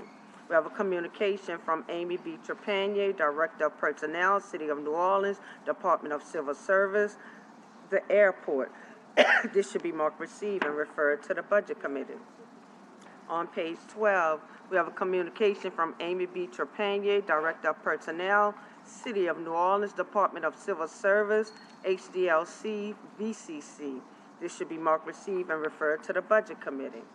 On top of page 13, we have a communication from Amy B. Trepanier, Director of Personnel, City of New Orleans, Department of Civil Service, Health EMS. This should be marked received and referred to the Budget Committee. On top of page 14, we have a communication from Amy B. Trepanier, Director of Personnel, City of New Orleans, Department of Civil Service, the French Quarter Supplemental Police Patrol Program, Special Raters of Pay. This should be marked received and referred to the Budget Committee. On top of page 15, we have a communication from Tracy Tyler, Chief Deputy City Attorney, Contracts Law Department, City of New Orleans. This should be marked received and referred to the Governmental Affairs Committee, CM 24-151. We have a communication from Erica Gates, Gates Preservation, LLC, 1022 Royal Street. This should be marked received and referred, and suggested hearing date is May 2nd. We have a communication from Matt Torrey, Director of Department of Sanitation, City of New Orleans. This should be marked received, referred to the Public Works Committee. See motion M24-162. On page 16, we have a communication from Matt Torrey, Director, Department of Sanitation, City of New Orleans. This should be marked received and referred to the Public Works Committee. See motion M24-164. We have a communication from Matt Torrey, Director, Department of Sanitation, City of New Orleans. This should be marked received and referred to the Public Works Committee. See M24-165. We have a communication from Renee Livius, Management Development Specialist 2, Office of Independent Police Monitor, City of New Orleans. This should be marked received and referred to the Criminal Justice Committee. See M24-163. On top of page 17, we have a communication from Kun V. Vu, New Orleans Police Department. May be received and referred to the Criminal Justice Committee. See motion M24-161. We have a report from Kershell McGowan, Deputy Police Monitor, Office of the Independent Police Monitor. This should be marked received. We have a report of the Deputy Director of the New Orleans Historic District Landmarks Commission, Central Business District Historic District Landmarks Commission, 405 Red Allen Way, 820 Test Street. This should be marked received. We're now on top of page 18. We have a report of the Deputy Director of the New Orleans Historic District Landmark Commission, Central Business District Historic District Landmark Commission, 1428 Cluett Street. This should be marked received. We have a report of the Deputy Director of the New Orleans Historic District Landmarks Commission, Central Business District Historic District Landmarks Commission, 2203 South Carrollton Avenue. This should be marked received. We have a report of the Executive Director of the City Planning Commission. This should be marked received. Suggested hearing date is May 2nd. On page 19, we have ordinance calendar number 34,617 by Councilmember King. Municipal addresses 2800 through 2840 North Claiborne Avenue, 2800 North Robinson Street, 2801 through 2839 North Robinson Street, 1407 through 1437 St. Ferdinand Street, 1515 through 1525 St. Ferdinand Street, and 2865 North Village Street, zoning docket 1024. We have ordinance calendar number 34,618 by Councilmember King, 1220 through 1222 Columbus Street, zoning docket 1324. On top of page 20, we have ordinance calendar number 34,619 by Councilmember King, 934 Opelousas Avenue and 631 through 635 Pacific Avenue, zoning docket 1424. Ordinance calendar number 34,636 by Councilmember Green by request. Those are all the matters on the consent agenda. All right, thank you, Madam Clerk. We have public comment. Michael Eric Burnside, come on up, followed by Christina Word.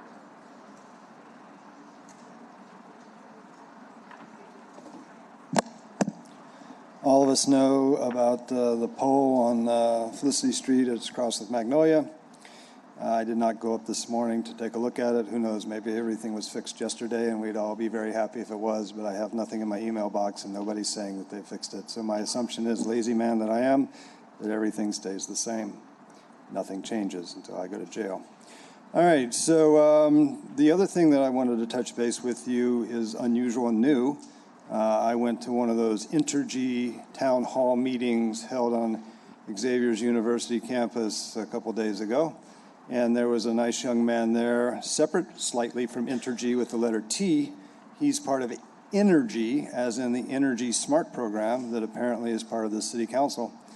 And he was a sad young man because he has $9 million in commercial incentives to allow people to access that has not been accessed. So channeling Councilperson Green, I thought I would steal a moment at the mic to say, hey, New Orleans, if you want $9 million, there's a nice young man who's part of Energy New Orleans, or Smart program, or something about smart. You guys Yeah, are... it's a smart program. It's a smart program. So if you're smart, you'll contact the program and you'll get yourself some incentives.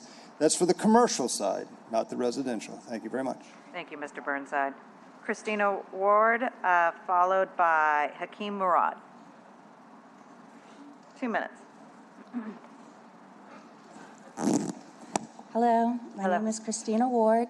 I'm a graduate student in the Masters of Urban and Regional Planning program at the University of New Orleans. I would like to state that there is a great need for a proactive approach in getting residential customers and homeowners the proper information regarding the Energy Smart Program Year 15 implementation plan. The plan's shift from energy efficiency programming to have more of an emphasis on income-qualified customers and offerings is a step in the right direction, and the selected neighborhoods for the Neighborhood-Based Delivery Pilot Program, which have high energy burdens and heat island issues, will likely benefit, but there is a great need to get information about the overall plan to more residents so that better informed decisions can be made, and residents are further encouraged to participate in the program or express concerns to the City Council with future implementations or decisions.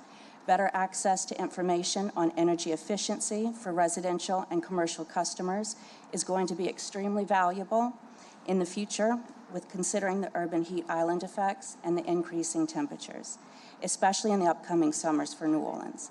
The allocation of funding for urban heat analysis in partnership with the city's Resilience and Sustainability Office and City Department of Health will offer more insight into the fact that recent data shows that over 70% of New Orleans residents live in urban heat islands, and New Orleans is the third highest in the nation. This analysis may also show that there are more census tracts that deserve an extension of the Neighborhood-Based Delivery Pilot Program in the Energy Smart 15-year implementation plan by Entergy. Thank you. Hakeem Murad, followed by Terry Frick. Good afternoon. Good afternoon. I'm also in support of the last comment. I'm speaking in favor of consent agenda item number 4 about receiving documentation on the March encampment cleaning for the City Council. It's important for the city to report records of the unhoused people who have been displaced and the ongoing housing instability. I'm reminded of residents who have also been displaced in these last 7 months during the genocide. With that displacement has also come a forced famine of 2 million people. The World Health Organization has said that this catastrophic hunger has and will lead to death and health effects that will remain for a lifetime.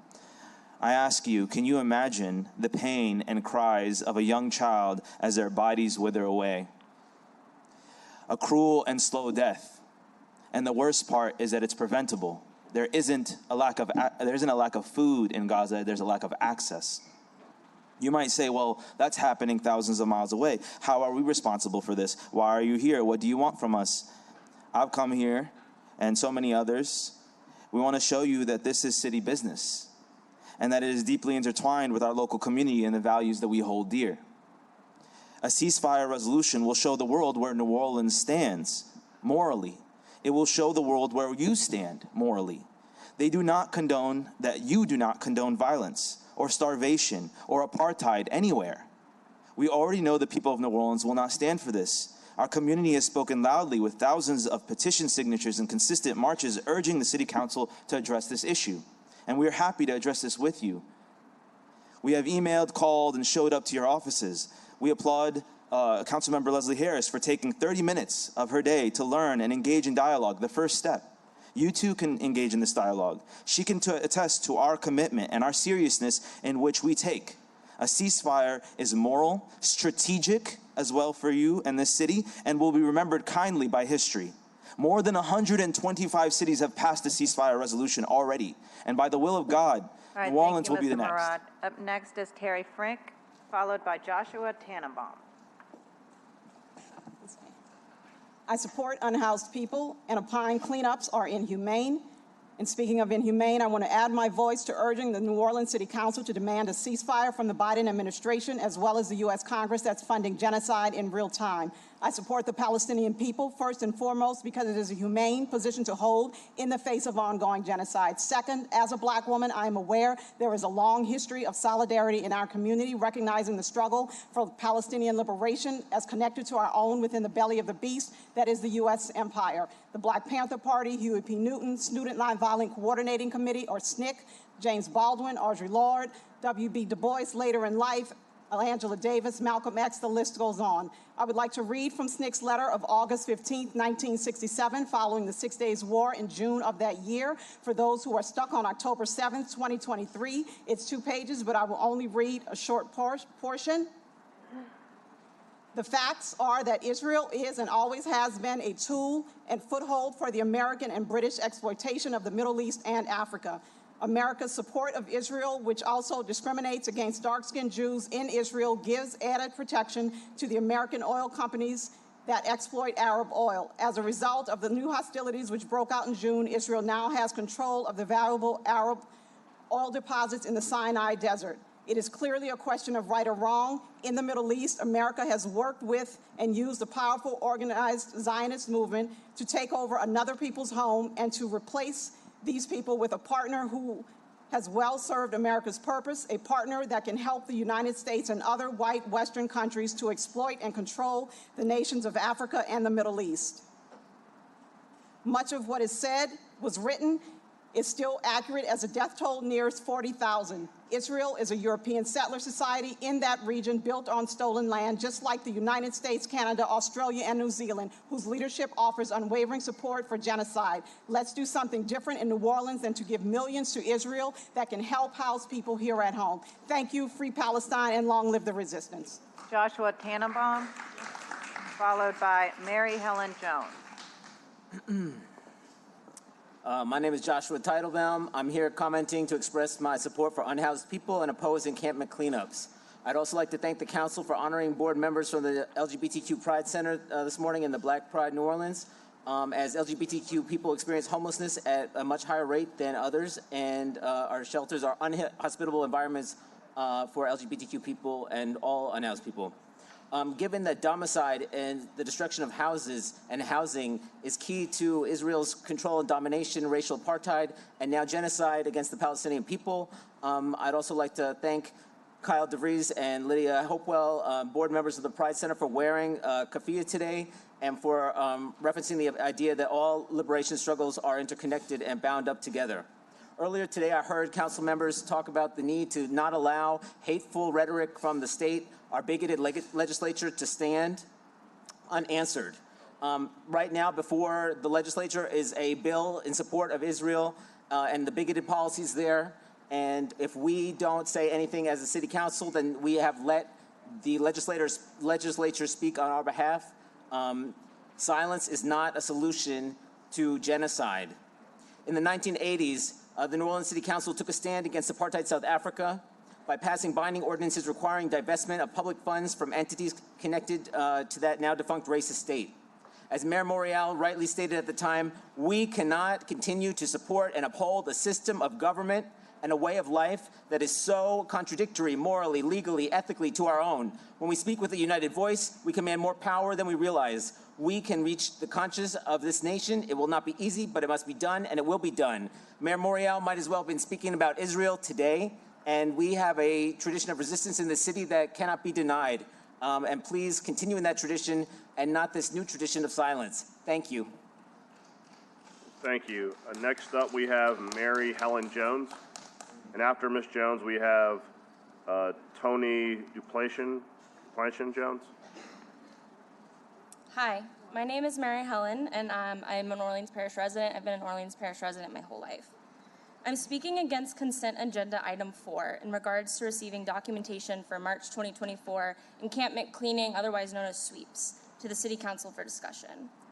While the city has these reporting standards on their sweeps, the data collection metrics are not sufficient and are only exacerbating the harm these policies have on our unhoused neighbors. When I see this agenda item, I am reminded of the thousands of Gazans who have also been displaced in the over 6 months of genocide, nearly 195 days at this point. When I see this agenda item, I am reminded of the thorough record keeping the Gazan Health Ministry has been doing to show people that a genocide is happening. With the death toll nearly now at 40,000, when I see this agenda item, I am reminded of the fact that the city of New Orleans is giving millions of dollars to the state of Israel to displace others when it could be spending that money here on our community. At the beginning of this city council meeting in regards to the opening of the New Orleans Pride Center, you, the council, said that you wanted to show that New Orleans was different from the rest of Louisiana. You wanted to show that New Orleans is a place that cares about its citizens and cares about setting a precedent for the rest of the state. You also spoke strongly in favor of queer liberation, and I'm here to remind you that queer liberation is Palestinian liberation. Show us that New Orleans is different. Show us that New Orleans is setting a precedent for the rest of the state. And finally, I want to leave you with the words of Cole Arthur Riley. And I really hope that you hear these words and you think about them and they stay with you. To those who have chosen complacency and status over the protection of the oppressed, there is still time to make a different choice. Listen to the guilt that plagues you. Come alive. Free Palestine. Thank you. Thank you. After Tony Duplation Jones, we have Felix Allen. Good afternoon.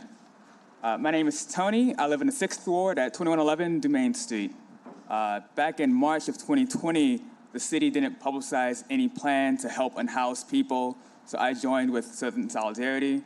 Southern Solidarity was an intervention by everyday residents to care for our unhoused neighbors. We engaged with the unhoused, heard their needs, and helped to clothe and feed people. This was paid for by donations of everyday residents, including the unhoused themselves. I think the data that was being presented to the City Council fails to consider the human harm that the sweeps have. The resources offered are too few and fail to reach many of the most vulnerable. It doesn't account for the harm done to those who don't get the resources or make up for destroying the property of the most vulnerable while they cry in anguish. Just as the city of New Orleans puts business interests ahead of the poor, the city is putting the interest of imperialism over the lives and dignity of its Palestinian residents. More needs to be done to help the unhoused who the city has failed, and the city needs to act to aid the Palestinians in Gaza. The city has aided in the destruction of their homes and the genocide of their people. Gaza is where justice for the unhoused must begin. The City Council needs to meet with the Palestinian community and pass a ceasefire resolution that meets all their demands. Thank you. Thank you. Next, we have Felix Allen, and after Felix Allen, we have, I think this is Deborah Levy-Perlman, sorry. Good afternoon, y'all. I'm Felix Allen. I'm from District C.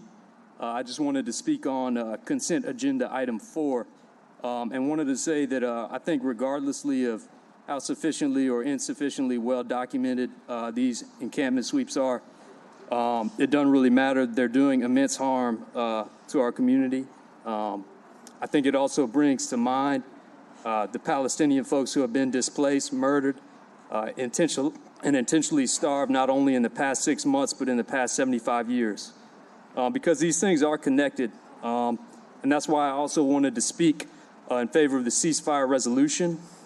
I know it can be kind of tough sometimes during times like these to kind of understand what our responsibility is, what our place in history is, but we need to understand. We're in the same shoes as the folks who had to make decisions about whether or not to take in refugees from the Holocaust. We're in the same position as folks who had to decide whether or not to divest from apartheid South Africa. So we owe it to our family, Samaher, and Tawfiq to make the right decision. If we make the wrong decision, we bring great shame to our children and to our ancestors. And you know, typically if you're a Democratic politician, it's smart to be on the side of the young people. So I just want to point that out as well. It's politically expedient, as they would say. You know, I appreciate some of the things that y'all have done. I was here, I guess it was last spring when y'all passed the right to organize ordinance. I got in a little photo op with Councilwoman Moreno. So I appreciate that y'all passed that to help city workers unionize. I know y'all have goodness in your hearts, but if you're really down for the cause, this is it right now. This is the moment to have a little bit of political courage.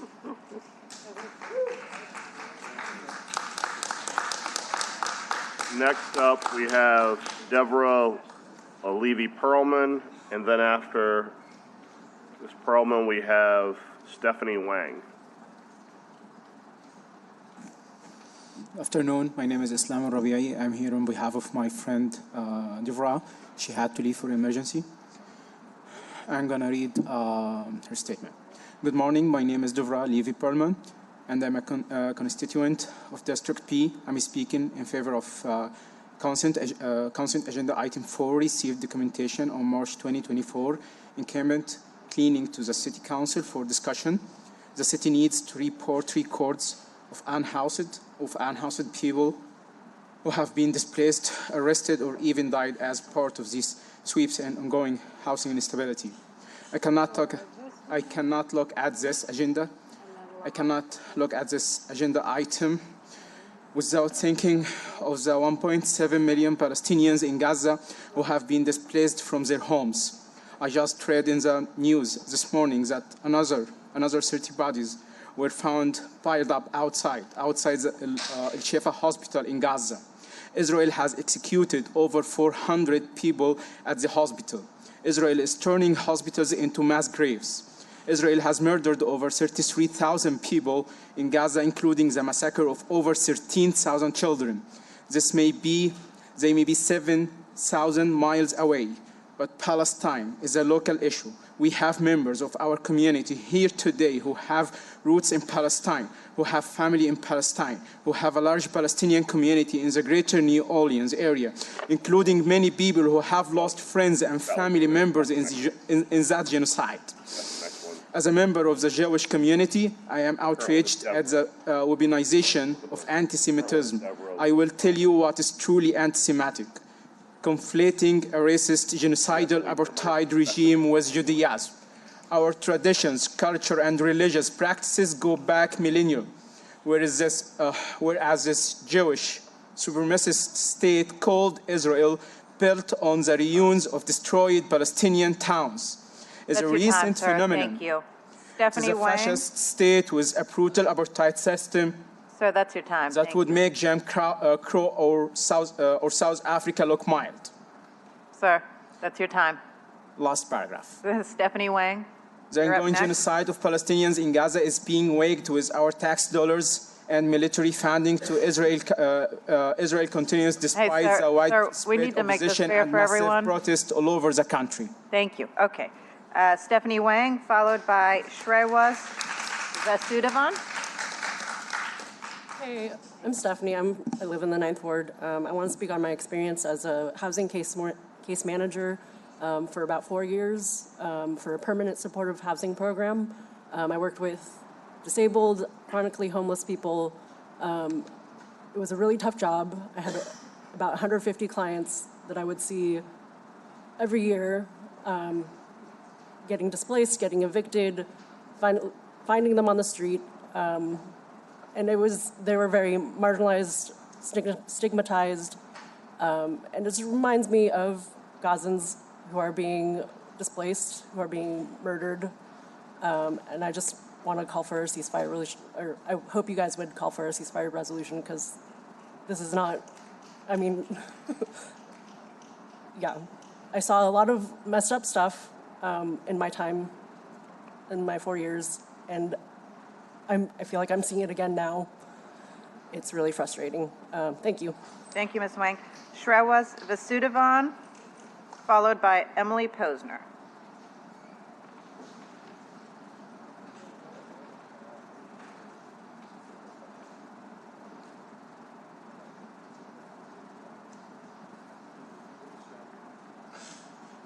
Shrewas Vasudevan? All right, I'll put their card to the side.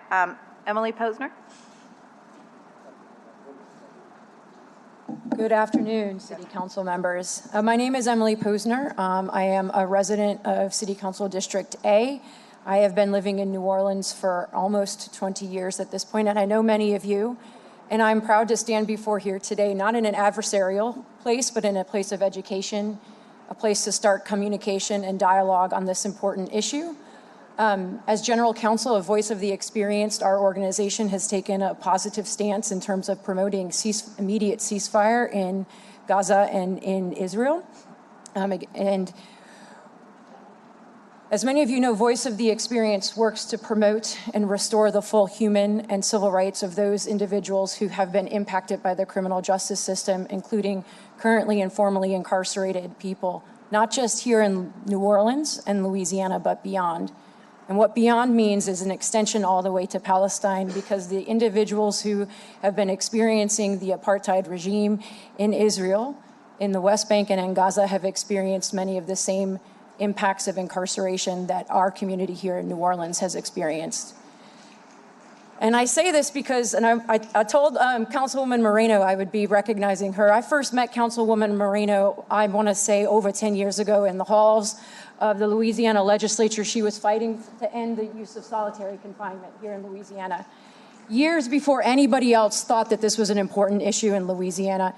And we're here to make sure that those connections are made, because individuals in Gaza and in the West Bank are held in solitary confinement. It must end here in Louisiana, and it must end in Gaza, and it must end in all places across the world.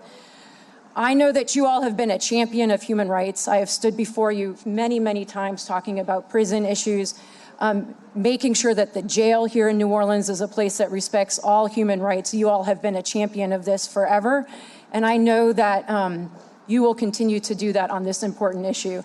I came today because over 20 years ago, I was like many of these young people. The second Intifada began, and I had to take a stand. I never thought I would be here 25 years later having to talk about what's going on in Israel. Emily, start to wrap it up, please. I will wrap it up. So I encourage you all to meet with many of these young folks, to meet with our community, and to move forward with crafting a ceasefire resolution so that we can join with the 70 other communities across the country who have demanded an immediate ceasefire. Thank you. Thank you, Emily. Devin Davis. And the last card is Zylan Sharif. Hey, Devin, 2 days in a row. 2 days in a row. Good morning, Good morning. Council. I am here in favor of agenda item number 4. It is important for the City Council to report records of the unhoused peoples who have been displaced, arrested, or even died as part of these sweeps and ongoing housing instability. I am here as a resident of New Orleans representing Council District C, as well as the Director of Political Operations for Voters Organized to Educate, the 501c4 arm of Voice of the Experienced. And when I see this agenda item, I can't help but correlate what is happening here to the ongoing sufferings and tragedies that we're seeing in Palestine right now. I can't help but connect it to the genocide that is being waged against the people by the state of Israel. And more importantly, the concerning nature of the complicity, both of our country and of our city, in this genocide. Behind me, you have organizers and activists from around our city that have been trying their hardest to meet with y'all, to engage, and to get a resolution passed to demand a ceasefire resolution. I urge y'all, I encourage y'all to meet with these organizers. I encourage y'all to talk with them, to listen to their concerns, to walk with them, and more importantly, once y'all have done that, to stand up, to speak out, and to stand on the right side of history, as our city has done so many times before. Thank you. Thank you, Devin. Zylan Sharif. And then I'll take Shrewas Vasudevan if he's back, if they're back.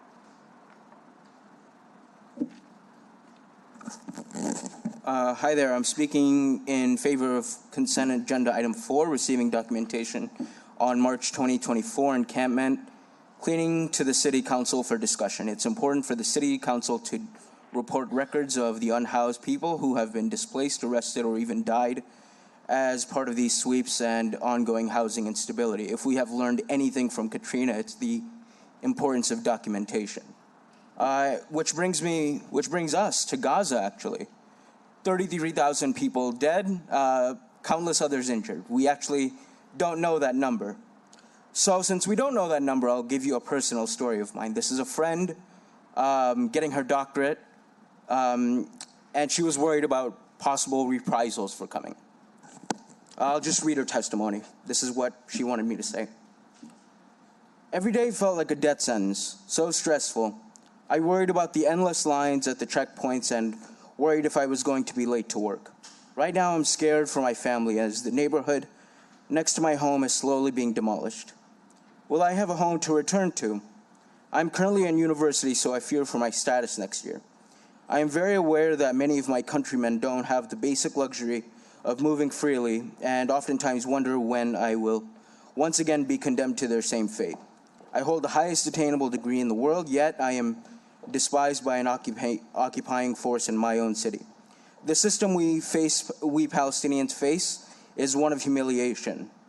They want us to break until we accept apartheid as our reality. Our only crime is being Palestinian. I don't know why. This is the life of every Palestinian. Misery, stress on a scale that most of us will never see. And once again, to quote my friend, for all of you guys, they'll go home and forget about these things because at the end of the day, they don't have any moral backbone. They'll call us dangerous extremists. But the reason they can sleep is because they have no sense of morality. Again, these aren't my words. Hang on a second. Once again, keep the scared Palestinian child in mind, because come election year, we will not forget at the ballot box. Thank you. Thank you. Shrewaz, last call for Shrewaz Vasudevan. All right, they're not here. Anita, online comment, please. Yes, we have one comment regarding number 34 on the consent for calendar number 34636. This is from Michelle Schlafly, who says, while it's a good thing that Dan Jotras and Jennifer Ruley continue their mission for safer streets in the city of New Orleans, the City Council should be reminded that much of the current data stems from 2021 to 2022 during COVID, which might not be the best indicator of current trends. The Council should also be made aware that they have committed nearly $250,000 to match the federal funding to partner with two companies who are based outside of New Orleans in the state of Maryland and Portland, Oregon. Out of the nearly $1 million noted in this CEA, just under half of those dollars are committed to those outside companies, so those dollars will not remain here. How and where will the other $500,000 be committed? Our city streets do not look like the rest of the country, and we are not a one-size-fits-all city. The tool that Dan and Jennifer created to collect the data will certainly be more focused on the creation of more bike lanes because that is their agenda. I appreciate Councilmember Harris's comments at the Transportation Committee meeting where focus should be for all crash data, not just severe injuries and fatalities. If you create a tool, then that tool should be an equitable one to not just serve their bicycle lane implementation agenda. And that's it for the online comments. All right, thank you, Anita. I'll make a motion to adopt the consent agenda. It's been seconded by Council Vice President Morrell. All in favor? 6 yeas, no nays, and the consent agenda is adopted. Madam Clerk, we're going to go to Councilmember King's item now.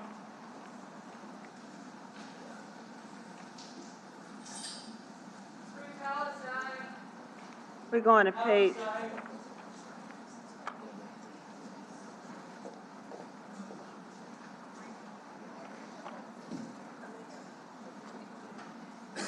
We're now going to go to page 36. We have a legislative grouping, zoning docket 2224, Zachary Smith, requesting an amendment to Section 21.8.c.16 of the Comprehensive Zoning Ordinance in order to allow existing cigar bars in the VCC2 Bucare Commercial District to have parklets. The recommendation of the City Planning Commission for denial. We have motion M24-157 by Councilmember King, approving the applicant's amendment request on zoning docket 2224 with the following amendments to table 21.3 in section 21.8.c, permitted temporary uses, and section 21.8.c.16, temporary parklets use standards. Text additions are bolded and double underlined. Thank you, Madam Clerk. First, Councilmember Harris has a comment. I have to recuse myself from this vote because my husband has a parklet. All right, thank you, Councilmember Harris. CPC, the floor is yours. Thank you, Councilmember. This is an application to modify the regulations for parklets as they apply in the French Quarter. Currently, the parklet regulations do not allow for any businesses within the French Quarter to have a parklet. This would create an exception for existing cigar bars in the VCC2 commercial district. As a practical matter, that affects one business which is located at 533 Toulouse Street and would create an exception for that cigar bar that is not applied to restaurants and other businesses. The Planning Commission is opposed to the amendment for that reason. The Planning Commission finds no reason to create that preferential treatment for this one business. And based on that consideration and the public comment that it received, the Planning Commission recommends denial of the amendment. Thank you, CPC. First public comment is from Mr. Will Roan. Mr. Will Roan, you here? Afternoon, everybody. Appreciate everybody's time here today. I am the owner of Abbott's Frozen Custard, located at 628 Toulouse. I also have a parklet. I am speaking today in favor of it, as I am also trying to keep mine as well. And Mr. Wilson and I are pretty much a team on this effort in being able to keep these. And while we respect everybody's opinions on the matter, I just like to give my own. So I'm not a man of hypotheticals. I am one of reality. I'm a Marine, so I'm built that way. And the reality of it is, if I lose my parklet, then due to the loss of revenue, I'll also lose employees. That being said, I've actually brought one here today to put a face to it, so that these are real issues. These people will lose their jobs. And if y'all want to tell them, anybody's got a problem with the parklets, they want to tell them that this girl that's 18 putting herself through school has to lose her job because of a perceived inconvenience with architecture, then they can tell her that, because I'm not. I'd like to work as a team on this, trying to come together. We want to be good neighbors. It's important to us to maintain the architecture of the French Quarter and its beauty. I grew up here. I love this city. And that's really all I got. Thank you. Thank you, Mr. Roan. Just a reminder, everyone, you have 2 minutes. Please give your name and address. Come to the mic. 628 Toulouse. Thank you. Apologies. Thank you. That's all good. Ms. Erin Holmes.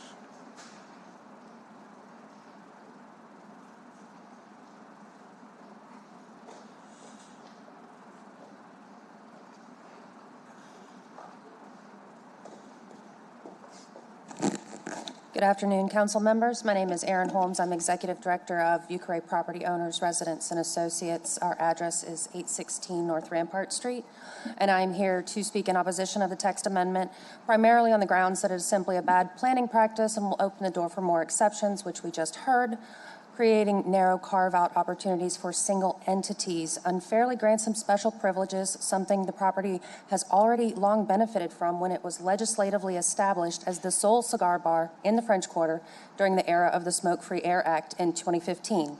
It's not the last remaining one. It has always enjoyed the title of the only. So from the CPC staff report, granting the parklet would arbitrarily grant preferential treatment that is not also granted to other similar properties in the VCC2 district. The City Planning Commission unanimously recommended denial. So we were told that they would be a temporary situation for local businesses during COVID-era restrictions, which we supported and patronized. We knew they were not a long-term fit because of ADA accessibility, public safety interference, the condition of our roads and sidewalks, parking availability, as well as quality of life issues. Since this body began establishing permanent parklet regulations, you have all voted not once but twice to uphold the French Quarter prohibition. In these 2 years, you have received hundreds of emails from the French Quarter against parklets in the neighborhood and against this exception. We're wondering why the change of heart now, if it's just for this one business. Aside from the previous legislative efforts, this particular parklet has demonstrated a history of non-compliance of the regulations outlined in the parklet program and other provisions of the municipal code, including unresolved VCC violations. The applicant has also argued that this parklet would promote health, safety, and welfare of the city, presumably to mitigate the health safety concerns associated with smoking. This is simply an absurd reach unless the applicant were inclined to make his entire establishment smoke-free. Patrons who go to cigar bars are aware of the health impacts of smoking. When you approve this, you will be setting a precedent for future exceptions. These special requests will not stop. Mr. Nathan Chapman.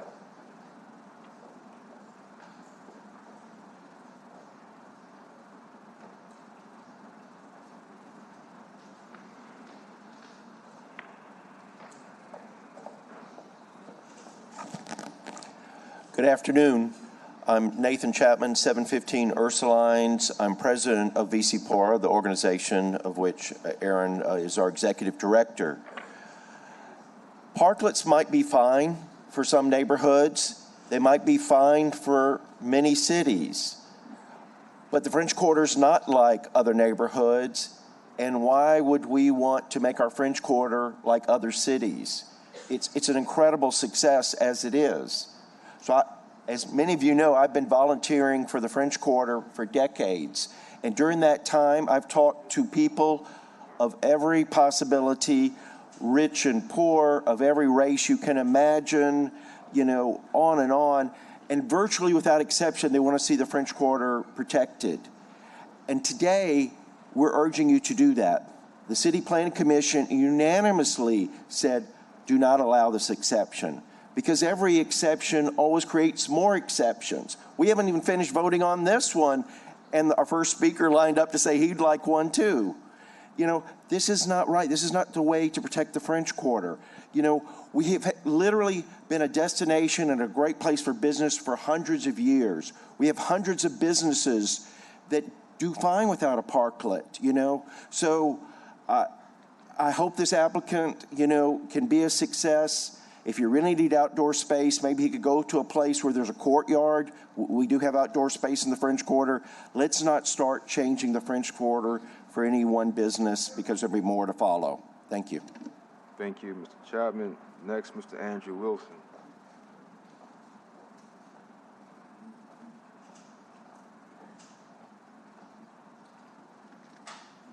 Good afternoon, everyone. Andrew Wilson, 533 Toulouse. About 5 months ago, we were asked by Councilmember King's office to gain support and compromise on this issue. We set about to do that. I'm a resident of French Quarter, a business owner of the French Quarter, and I want it to succeed, just like everyone else in the room does. But we're all here today because we've been successful. It's not a bad business model. We've done well. I have other businesses in the French Quarter, and I'm going to continue to grow in the French Quarter. And I just want to let everyone know that I'm going to continue to compromise and support anything that preserves the French Quarter as best I can. Thank you. Thank you, Ms. Ashley Foster. And once again, please give your name and address. Come to the mic. Hello, Ashley Foster at 533 Toulouse Street. I do live above the cigar bar, and I've been up here several times now. I know that y'all probably recognize my face. I'm tired of talking about it just like y'all are. And last night I was sitting there on my couch and I was upset, and I was thinking of all of the attacks, personal attacks on me, my family, the business very ugly things have been said. And I was angry. But then my grandmother, I'm gonna cry. My grandmother, something that she said to me, God rest her soul, she said, good people that work hard, good people that have good morals and ethics and don't talk ugly and down to people, and they treat people the way that they want to be treated, good always prevails in the end. And we have been fighting this for a long time, but I hope today that the good prevails, because it's, enough's enough. Thank y'all. We have a card from Mr. Ed Murray, who is not here. He says he strongly supports the parklet for Human Creations. Next, Mr. Jeff Schwartz. Jeff Schwartz, he's not here. On behalf of the administration, Office of Economic Development supports continuing parklets in the Vucare. Brian Montalero, he's in support. Amanda Knight, support. Steve Bozen, he's in support. Meredith Petty, support. Graffin Booth, no, okay, support. Braxton Elston, Elviston, all right, support. Joseph Pace is in support. Michael Stovall, I'm sorry, moving a bit fast. Is it Pace, is that it? Is it Pace? Okay.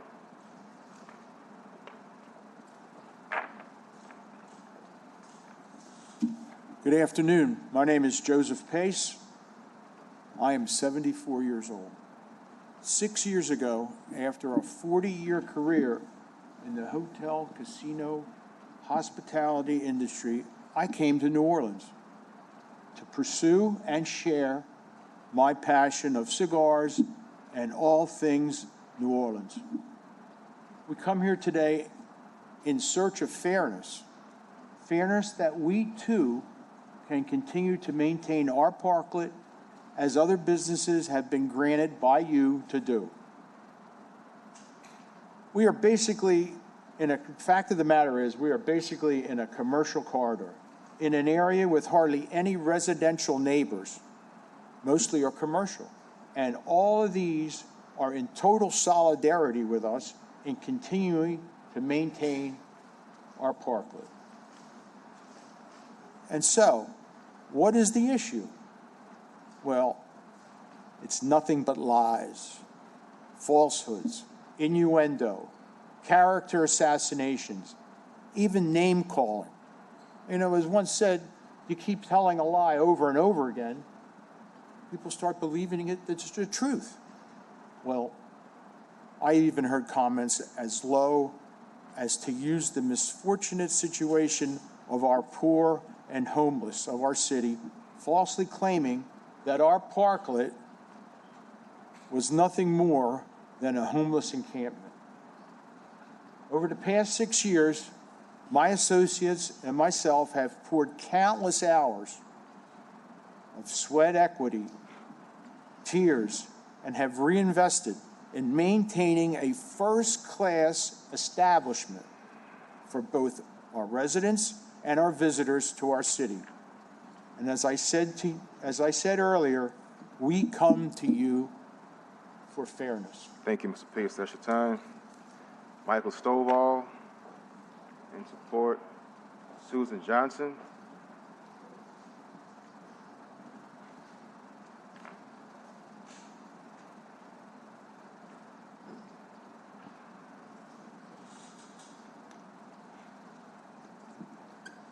Susan Johnson, 2822 LePage Street, Historic New Orleans Neighborhoods, LLC. I am not paid to be here. I would like to register into the record, first of all, I oppose the parklet. I would like to register into the record a public prayer to Father Silos, who is up for canonization.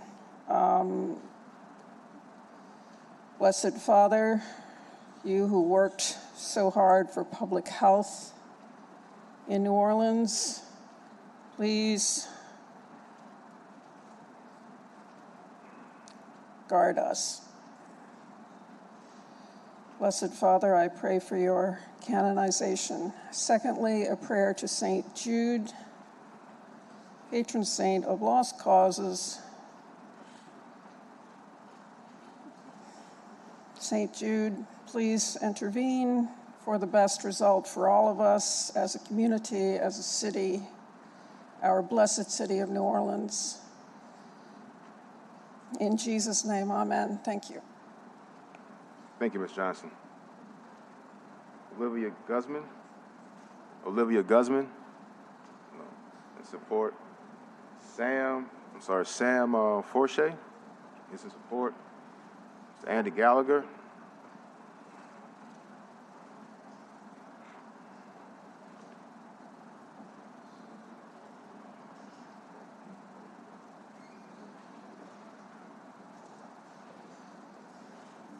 Hey, Andy Gallagher. I'm with VC Pora, 816 North Rampart.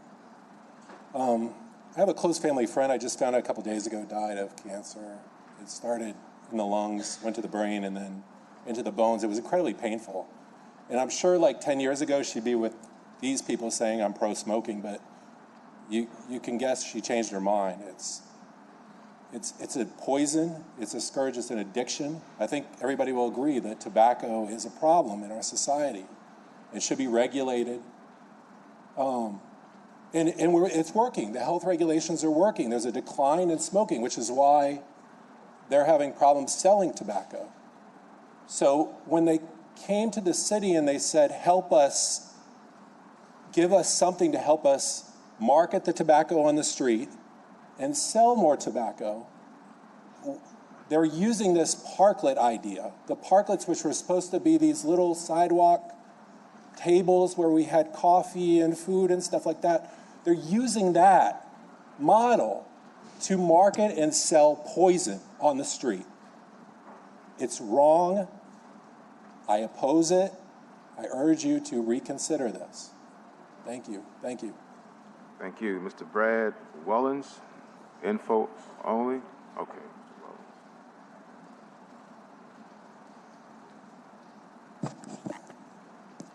Sorry about that. As Councilman Giarrusso knows, I'm deaf, so I have a hard time hearing people when they're in the public setting, but I'll do my best. My name's Brad Wellens. I'm with at 3043 St. Philip Street, New Orleans, 70119. I'm here representing the Louisiana Campaign for Tobacco for a Living, which is the program of the Louisiana Public Health Institute and the Louisiana Cancer Research Center. We do a lot of research and education information around smoking and tobacco and smoke-free places. So we're very concerned here with regards to what this message sends to the, as it impacts the smoke-free ordinance in New Orleans as we get to the 10-year anniversary of the ordinance. However, this for us is a zoning issue because it impacts one establishment that we've dealt with in the past. Cuban Creations at their location was grandfathered in as one of the 5 cigar bars in New Orleans that they have smoking inside. So at this point, to establish the parklet, it's going to be a zoning issue for us at this point. What we're concerned about, though, is if this sets a precedent for establishment of more parklets, that would be smoking related and stuff like that. But that is a public health issue. And that's a conversation for later, not a conversation to have right now, because as we see it, and as the City Planning Commission has interpreted it, this is only one. And the way that the amendment is written, it's only one. It's going to be, it's whether this leads to more is when we can have that further conversation now. And we at TFL, LPHI, Louisiana Cancer Research Center, and the Coalition of Public Health Groups will be glad to provide more education at that point. Thank you. Thank you. Thank you. I just want to point out that the administration that helped craft the smoking ordinance sent their support as well. Mr. Ron LaSalle, Okay, support Laura Booth. Support Mr. Zach Smith.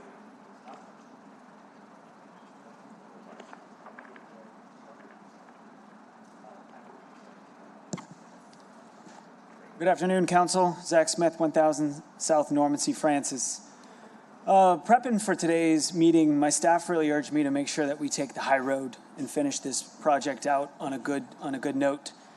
Throughout this whole process, myself and our clients have really worked in the spirit of compromise. We've met with various council officials, council staff, other groups, and at every opportunity, Mr. Wilson and his team have been open to just about anything to make sure that this can go forward.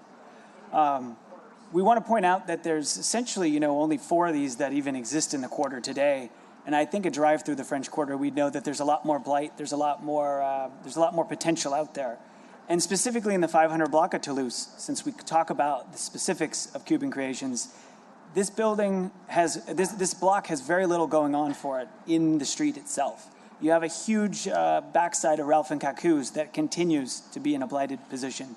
And taking eyes off the street is just bad. It's just a bad outcome, especially when there's nobody that's going to gain anything from it. This project will follow the guidelines. It will follow the design guidelines. I know there's always people that are interested in making sure that orange and white traffic barriers and cones are not left up there. It will be 100% compliant with the city guidelines that are acceptable throughout the rest of the city and all other neighborhoods, including those historic districts. This is asking for the same privileges as every other business in the city. And as just a reminder as well, sometimes we hear a lot about folks that weigh in pro and against, that are from all walks of life, from all areas of town, and I think every voice is important. It's important to make sure that we remind that this is in a completely commercial district. This is a business, and that as far as we can tell, every single resident that lives within about 2 blocks is completely in support. Thank you. Thank you, Mr. Smith. Any comments from the dais? All right. So I have some comments. So first, how do we get here? A large amount of support for the parklets in the French Quarter from French Quarter residents and business owners made me give this a second look. Because at first, I didn't think there was any support for it, so I wasn't going to support this project or this amendment.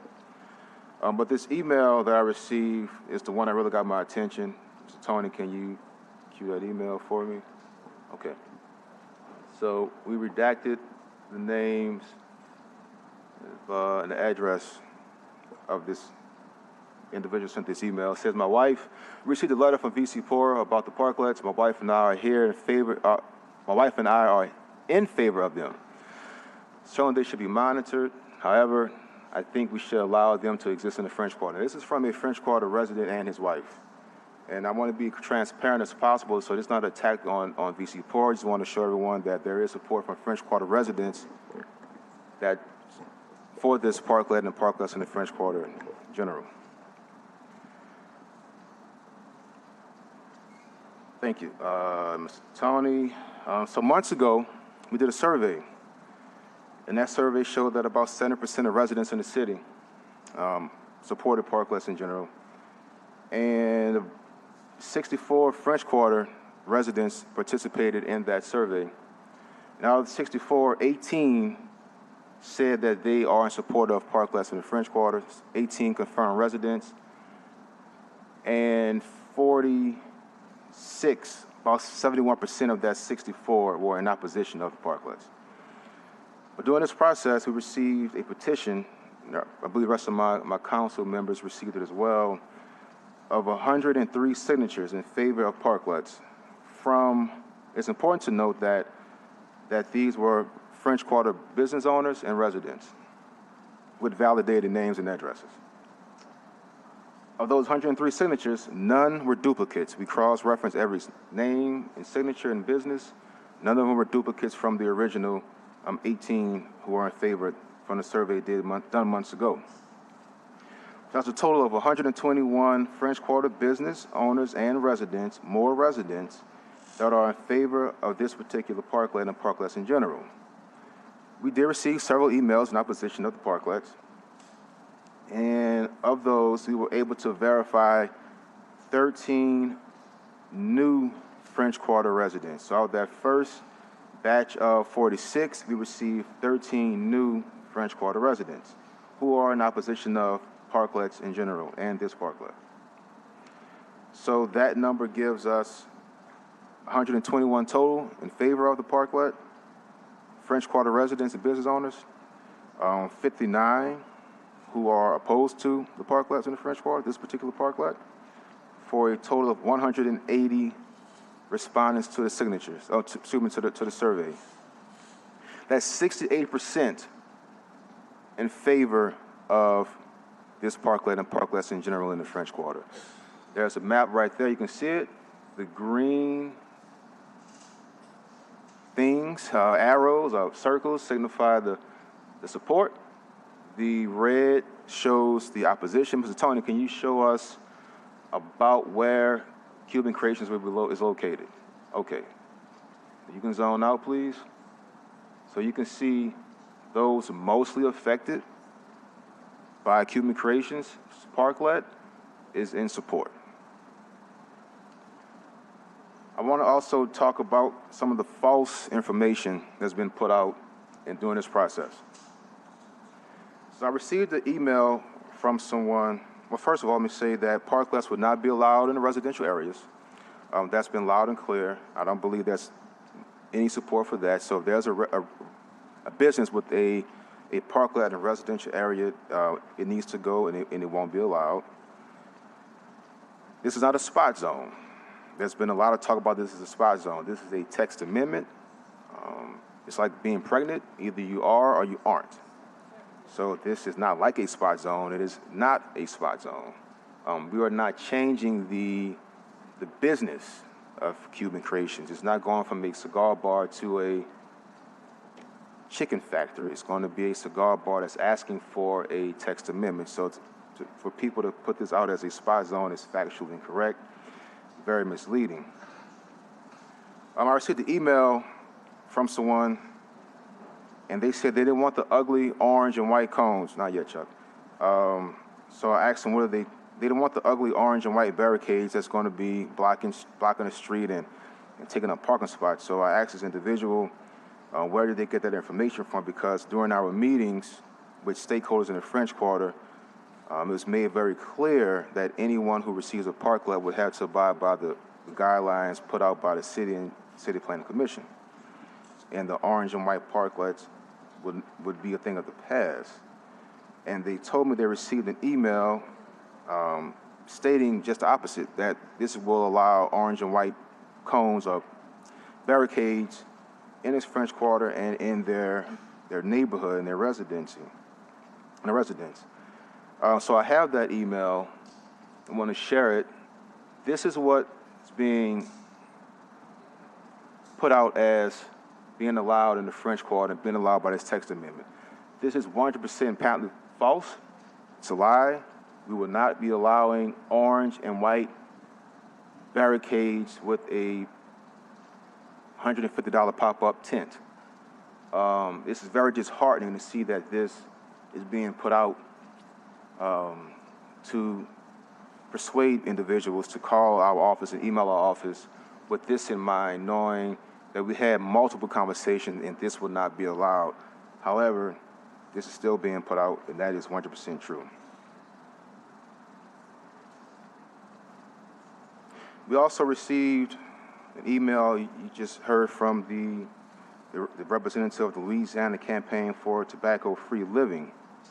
And during our conversation, I asked him, based off his comments, I thought I asked him, were you being told that this would add to the number of smoking outlets in the French Quarter? And if I'm telling you something wrong, please correct me. And I don't want to put you on the spot, but I want to be transparent and let people know this type of negotiation and tactics, it needs to stop. I was told that yes. Through my conversation, I was told that this text amendment would add to the number of smoking outlets in the French Quarter. That is 100% false. And you just heard their representative to say this is a zoning issue, not a smoking issue. So to drag this individual, this organization, and other organizations into this debate in attempts to sway public opinion is disappointing. So my office is always here. We have an open door policy. If anyone wants to come in and discuss this or any other option or any other issues in the future, I encourage the French Quarter neighborhood associations to represent and work with everyone in the French Quarter. As you can see, there is a lot of support for this in the French Quarter, and everyone should be represented. And once again, if there's any discussion or willingness to work with our office, we are always here to do so. So at this time, Councilman, we had some online comments. Did you want me to read them or just put them in the record? I jumped ahead. We have give us 5 in support, 5 minutes of support, 5 minutes of opposition. Sure.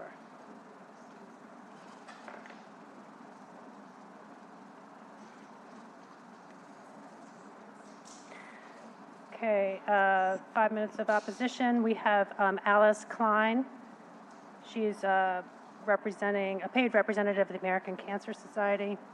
I'd like to point out some issues surrounding the proposed amendment to the city zoning ordinance to allow parklet for a cigar bar in the Vieux Carré.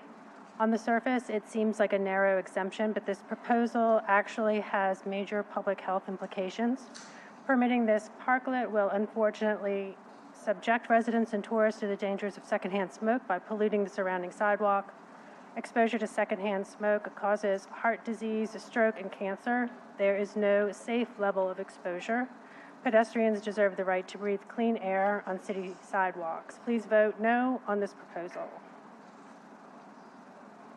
Ann Jays, who is a paid representative of the Louisiana Public Health Institute, comments, we urge the council to uphold the denial recommendation of the City Planning Commission to the CZO amendment request, agenda item 12, zoning docket 2224, and therefore do not approve the amendments to the CZO that are proposed in agenda items 12B and 12C at the April 18 City Council meeting. We believe that these issues are not strictly zoning issues, but rather part of a larger public health discussion that need to be had around allowing smoking in parklets. At a minimum, the items should be deferred to a later date to allow more discussion and testimony around the issues.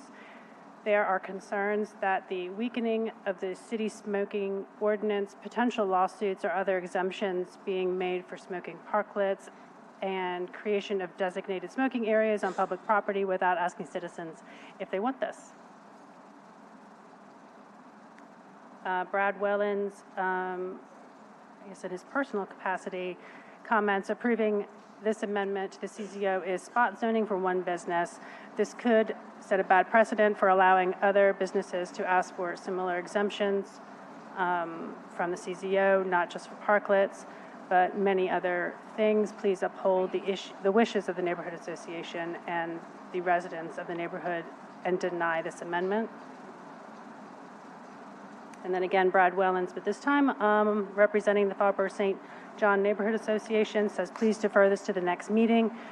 There are unintended consequences to this amendment to the CZO. The council has not considered this if this is a precedent for zoning decisions for businesses because it favors one entity, then others will rightfully ask why should they not be granted the same exemption, and then it becomes a problem citywide, not just for the Vieux Carré and not just about parklets, but on many zoning issues in every other neighborhood in the city. Claudia Rodas is a paid representative for the Campaign for Tobacco-Free Kids. Says on behalf of the Campaign for Tobacco-Free Kids, we respectfully ask City Council to uphold the denial recommendation of the CPC and reject the proposed zoning amendment. This amendment goes against the original intent of the smoke-free law passed by City Council almost a decade ago. Comprehensive smoke-free laws are effective in protecting public health and contribute to behavioral change, reducing initiation rates and increasing quitting rates. The City of New Orleans has been on a path to seeing this change, and allowing this amendment for one establishment sets precedents allowing the opportunity of rolling back these positive changes. We ask City Council to vote no and stay true to the original intent of protecting the health of all of our citizens. Deborah Lombard says, I do not agree with motion M24-157. The historic French Quarter is not the place for parklets for a cigar bar. Its historic nature is the city's most sacred resource that we shouldn't give up for anyone, especially not a for-profit entity that would encourage, by default, throwing cigar butts, used matches, cigarette butts, aka trash, aka litter, on the ground within the French Quarter. If you've ever seen cigar smokers in action, that is their standard practice. Thank you.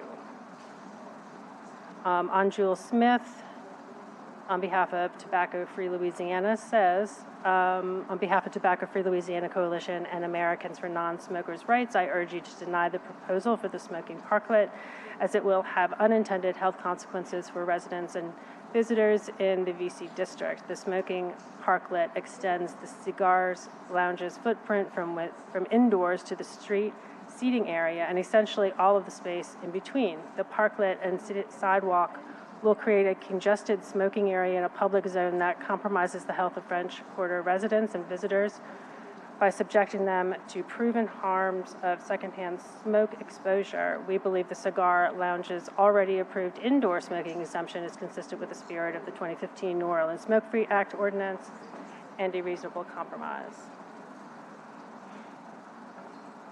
All right, Mr. Nita, that's 5 minutes there. Can we do 5 minutes? Yes. And how many total do we have, and can you give us a breakdown on that? We had a total of 56 comments, 48 were in support, 7 were opposed, and 1 just said vote. So. All right, thank you. Okay, the first comment in support I have here is from Andre Couville, who says, I'm thrilled to offer my enthusiastic endorsement of the Cuban Creation Cigar Bar Parklet at 533 Toulouse. This unique space not only caters to cigar enthusiasts, but also fosters inclusivity by providing a welcoming environment for both smokers and non-smokers alike. Moreover, its presence serves as a boon for local businesses, attracting patrons seeking a one-of-a-kind experience and contributing to the economic vitality of our city. Furthermore, the Cuban Creation Cigar Bar Parklet is not only beneficial for local businesses, but also plays a role in promoting tourism in New Orleans by providing a distinctive and memorable experience. This parklet contributes to the city's reputation as a must-visit destination for travelers seeking authentic and immersive experiences. In endorsing the Cuban Creation Cigar Bar Parklet, we celebrate its role in enhancing the vibrancy of our community and elevating New Orleans as a premier destination for both tourists and locals alike. Angie Nelson says, certainly here's an example of a public comment advocating to keep a parklet. As a longtime resident of our neighborhood, I strongly support the continuation of the parklet at Cuban Creation Cigar Bar, located at 533 Toulouse. The parklet has become a beloved gathering spot for our community and tourists, providing a welcoming space for outdoor dining, relaxation, and socializing. It adds vibrancy to our street and promotes a sense of connection among neighbors. I urge City Council to prioritize the retention of the parklet as it greatly enhances the quality of our life in this area. Benjamin Tyler, representing Pig Out, says, I'm a cook at Pig Out. The outdoor seating is vital for the safety of many of our customers. Those who are immune compromised or other at-risk groups can use the seating to maintain a safe distance from other customers. Having this as an option allows those individuals to partake in what we all take for granted.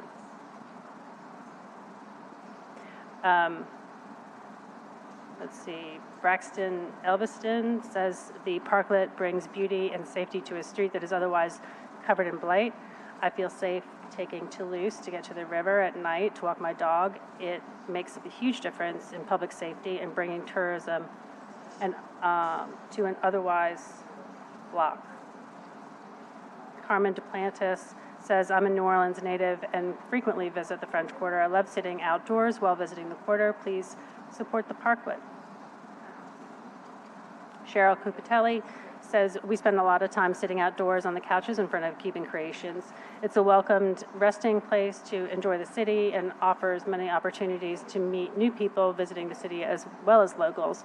We regularly refer our friends and VRBO guests to stop by and have a seat on the outdoor couches at Cuban Creations because it's a safe and relaxing way to take in the great city of New Orleans. Christopher Cazenave says, I have spent several evenings enjoying the fresh air outside this establishment. I truly believe it brings a new atmosphere to the area, giving people the opportunity to socialize and enjoy the scenery while embracing the culture of our city. Christopher Rivera says, I work and frequent the French Quarter a lot. I often hang out on Toulouse and enjoy the parklet. I like the chill atmosphere it brings and often find my friends having a cigar and enjoying barbecue. It gives us a nice area to relax away from the busy sidewalk traffic and some unsavory elements. It would be a huge disappointment to lose that for the block. Cody Warford says, hello, a local resident and long-term patron of Cuban Creations. I fully support the continuing use of the parklet. In the case of Cuban Creations, this parklet is a welcome addition both to attracting patrons, but also provides an additional space for patrons to utilize. The space, the small street space they occupy has minimal impact on parking, as there are several parking lots near and including across the street from this establishment, hoping they can be a part of Cuban Creations' footprint for years to come. David Wascom says, we frequent Cuban Creations and love the outdoor seating. It's very attractive, and we urge that it remain. Love the parklet. Elizabeth Gabb says, voting to keep outdoor seating. Fatima Godaraga says, I believe that the parklet should stay due to public revenue and safety. I think I'll stop there. Sure, you can stop there. Thank you. At this time, I'll make a motion to approve text amendment.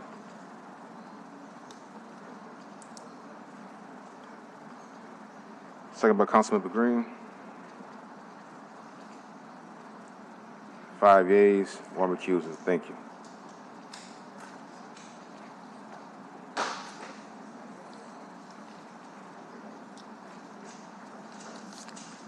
We're now going back to the regular order. We're on page 22, a legislative grouping.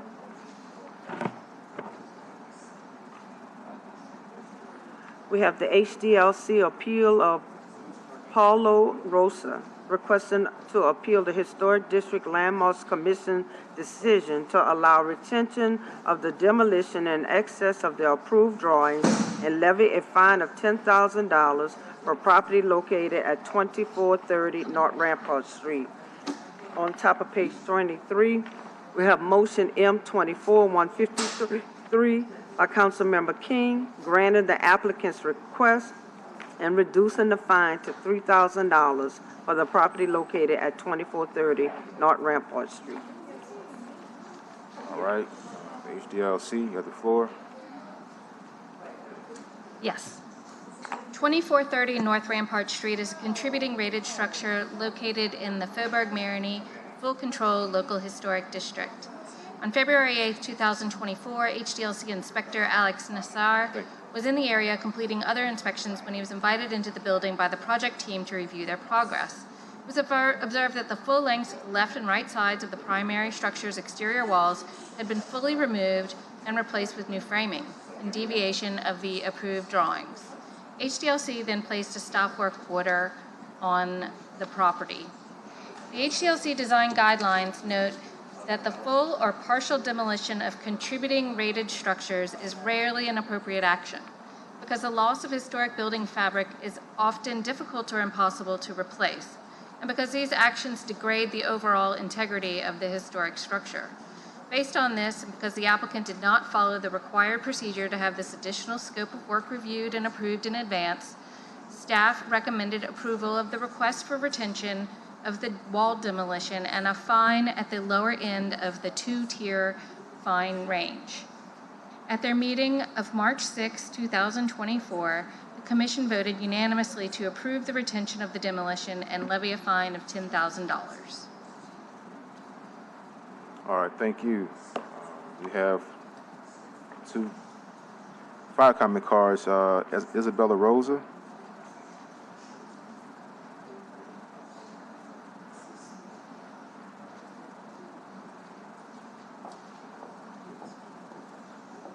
Hi, I'm Isabella Rosa, 2430 North Rampart Street. When I first got here this morning, I really wanted to, first I want to thank you all for allowing us the opportunity to be here and giving us that opportunity to be able to speak a little bit about why we're in support of Paulo. And Councilman King, I really want to thank you and your staff for really helping us navigate through this really anxious situation. So not just because Paulo is my husband, but because I'm also the silent partner in this business. I come from a strong compliance background before I moved to New Orleans. So I do appreciate and I do see the value in working with these agencies. I'm not just married to somebody who's a construction person. It's a real business for me where we employ people all year round. And not only do we do construction, but we invest in the city. So I get to see every single day everything that Paulo has to do, and sometimes when unexpected things arise. Now, is Paulo the kind of person that wants to sit here and one-up HDLC or not keep in mind the compliance and the regulations and everything that he's supposed to apply in terms of permits? That's not the way it went. I support Paulo for the things that he does, not just in construction, but the things that he does for this community. And although I'm very grateful that that $10,000 fine is considered to be reduced, I'm here to support Paulo's reputation for everything that Paulo does, because Paulo's never been in a situation like this. Paulo doesn't want to be looked at as the person who did something wrong, and this is something that's always going to follow him. And I really hope that you guys can consider this. Thank you. Thank you, Mrs. Rosa. Next, Mr. Paulo Rosa.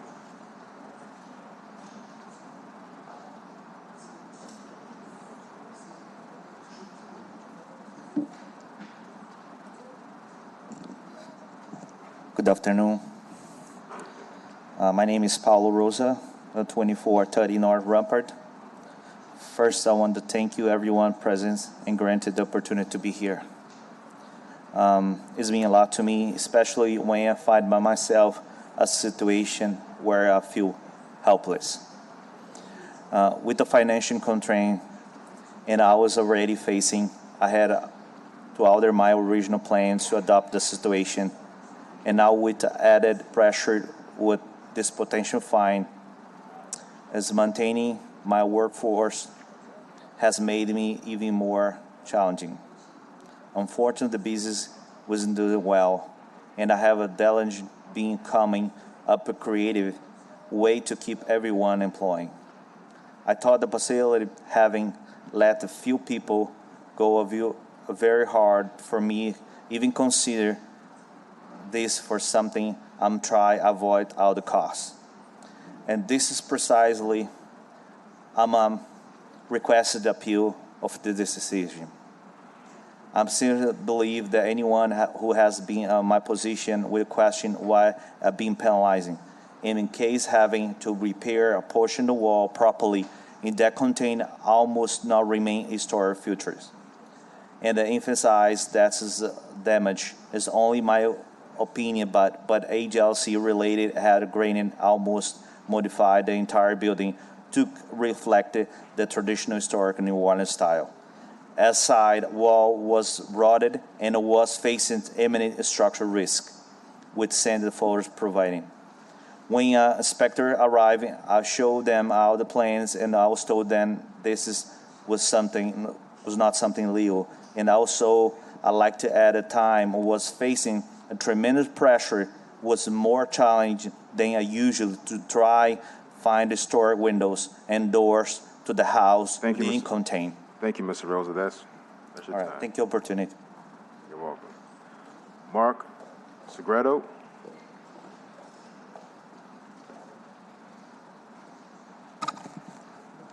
Thank you. My name is Mark Segredo. I'm speaking in behalf of the property 2430 North Rampart. I'm a small business owner in the city, and I have been a business partner and close friend with Paulo Rosa for over 12 years.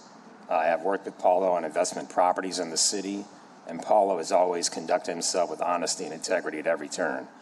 His reputation as a contractor is second to none. Every former client and real estate agent that he has worked with speak highly of his work and, more importantly, of his character. He is also a man of tremendous heart, and this was on full display in the days leading up to Hurricane Ida. I can remember before the storm, Paulo tended to all of his properties, both rental and renovation projects, by securing them fully before tending to his own house.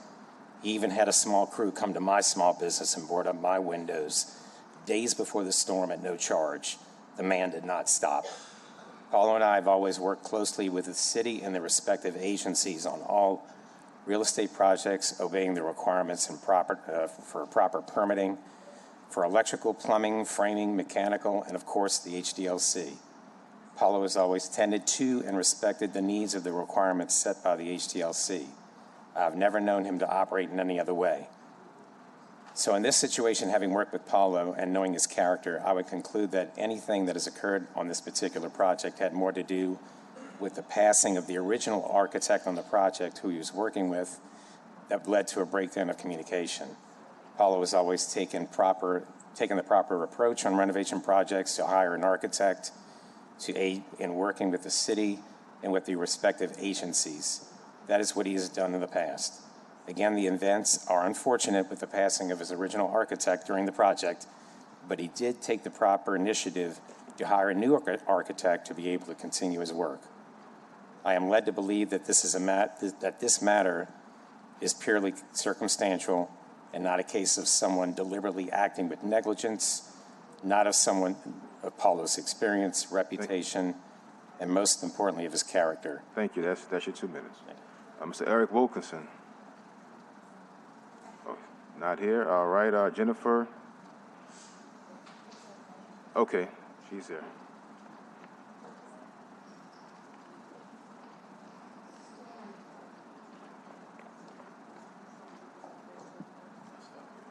Good afternoon. My name is Jennifer Saltaformaggio, and I'm a realtor with Ladder & Bloom. Thank you for letting me speak to you all regarding my friend Paulo Rosa. The HDLC is trying to find Paulo regarding work done on a property located at 2430 North Rampart Street in the Marigny that he was renovating. My business partner, Sam Poche, and myself have done numerous transactions personally and have referred our clients to Paulo as well. We use Paulo and refer him because he operates in the utmost professional manner and is a true attribute to our community. We have sold many homes in the Marigny and Bywater and beyond that Paulo has done extensive renovations on. These properties prior to Paulo doing the renovations were in terrible condition and were a detriment to our neighborhoods and property values. They are now beautiful homes. One quality about Paulo is that he always has a smile on his face and is on time and is extremely professional. I ask that you please drop the HDLC fines against Paulo because he is an honest, hardworking professional and would never do anything to break any sort of rules. Paulo has a fabulous reputation in the community and deserves to continue to have that same reputation. I really appreciate your time and consideration in releasing him from any penalties. Thank you. All right, thank you. All right. So unpermitted demolitions in historic districts are not something I take lightly. However, a number of factors have led me to give this appeal special consideration. First, we have not received any public comment in support of upholding the $10,000 fine that HDLC has recommended. On the contrary, we have received multiple appeals by members of the public to show some mercy in this case. Here is an excerpt of one such email from our office that our office has received. Excuse me. Quote, Paulo has always been a great neighbor to us and all around good person. But as a contractor, he is an exception to the rule from my experience. In a city where so many people with little to no experience or ethics operate under the title of contractor, I find myself fortunate to have had such a person of reputable character move in across the street. The Rosa family restored a blighted property that has sat dormant since Katrina and helped revitalize our neighborhood. He has helped so many of his fellow neighbors with projects regularly and was the only one to answer the phone for so many of us after Hurricane Ida damaged our homes. So are there any comments from the dais? Any online comments? At this time, I make a motion to adopt. Second by Councilmember Moreno. 5 yeas, 6 yeas, no nays. Motion is properly adopted. Thank you. God bless you. At the bottom of the page, the VCC appeal of 728 Dumaine Street has been deferred to May 2nd. On top of page 24, a legislative grouping, we have zoning docket 224, City Council motion M23 525, requesting an amendment to the text of the comprehensive zoning ordinance to address regulatory and administrative barriers experienced by early child care and education providers, to streamline the zoning, to streamline the zoning approval process and expedite the expansion of ECE facilities in New Orleans, and to make recommendations for other amendments. This includes consideration of the following changes. Consider the creation of a single child care center, use standard in lieu of a small and large designation. Change the use permissions to make small and large child care centers permitted uses in additional residential and non-residential zoning districts. Change the definition to make small and large child care centers a permitted accessory use for all institutional uses. Modify the non-conforming use regulations to permit underutilized school buildings to be converted to child care centers without a conditional use approval. Eliminate the variance requirements for a child care center that reuses an existing building in a residential district.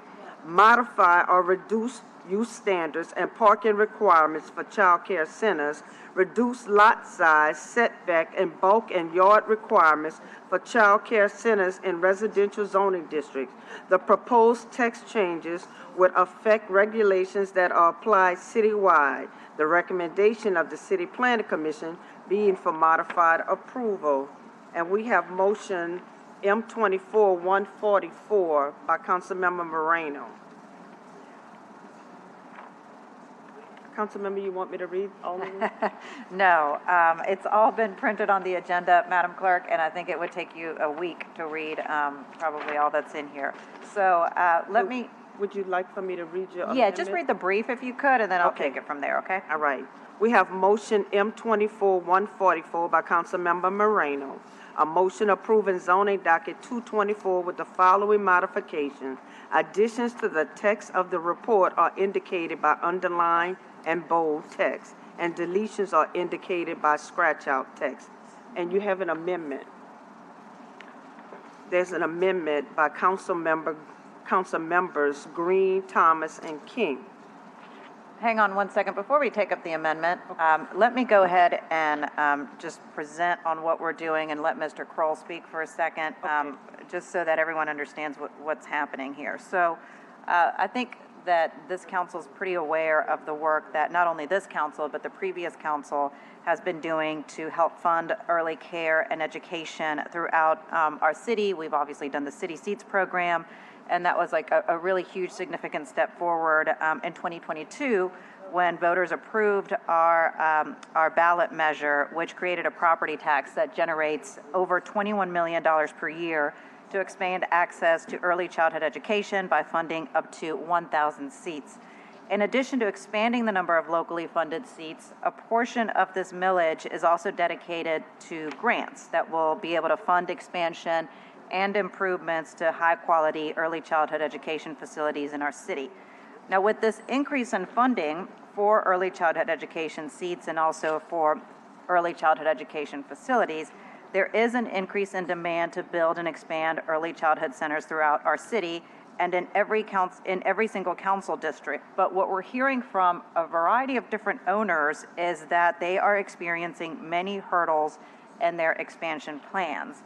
So today's item looks to modify the CZO to mitigate regulatory burdens to ensure that capital funds are used efficiently and more quickly to increase access to high-quality early childhood education seats for children and families in our community. My office has worked directly with Agenda for Children to amend the CZO to minimize regulatory barriers experienced by early childhood education providers. And our goal with what we have now put forward is to streamline the zoning approval process where we can, and also reduce administrative barriers, lessen the financial cost for ECE, early childhood education centers, and shorten the approval timeline for projects by almost a year. So we're hoping to get a lot more of these facilities throughout our city to better serve the needs of families in the city of New Orleans is what we're trying to do here. And thank you to Agenda for Children for all of your work and advocacy in helping with this as well. With that, Mr. Kroll, I'll turn it over to you, and then we'll take up the amendment. Yeah, I think that's a really good explanation of the background. I think one of the things that the Planning Commission has recognized is that the zoning regulations we have are very restrictive as it relates to child care centers, and that has prevented many of them from opening in many parts of the city. So you have a limited supply, which has resulted in increased costs of child care, and that, along with housing and other costs, contributes to unaffordability across the board. For those that do get built, the process takes a long time. So, in many districts, these are regulated through the conditional use process. That takes a minimum of 7 to 9 months. And in the last few years, we've seen 8 conditional use applications. All 8 have been approved. So there's not a lot of value added if every application is being approved. And so what we've been asked to look at is ways of streamlining the process and making regulations that are responsive to the needs of the community. The Planning Commission recommends a series of modifications. First, child care centers should be permitted in more zoning districts, all commercial districts, most open space districts, and most residential districts. There should be an increase in the enrollment distinction between small and large facilities to go from 50 to 75, and that's based in part in a recognition that the highest quality facilities tend to be in the 50 to 75 student range. So we want to have regulations that promote that. We are eliminating regulations that simply restate state requirements. There's really no need for the city to duplicate what the state is doing. And we also don't want to create a situation where the state modifies its regulations and then there's a disconnect between the local regulations. We are proposing that child care centers in residential districts be exempted from minimum lot area requirements, although there would still be minimum lot width and depth regulations. Also, the minimum setback and other regulations would still apply.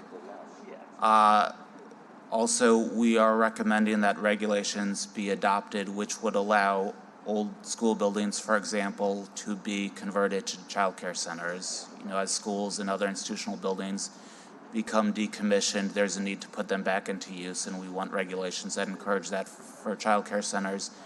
And then finally, our recommendation is that child care facilities be permitted accessory uses to community centers, government offices, and hospitals, so that it's easy for people to work and have child care where they work. And so all of that, is very topic specific, but then the point is that overall it will provide opportunities for child care centers throughout the city and contribute to affordability and convenience for our population.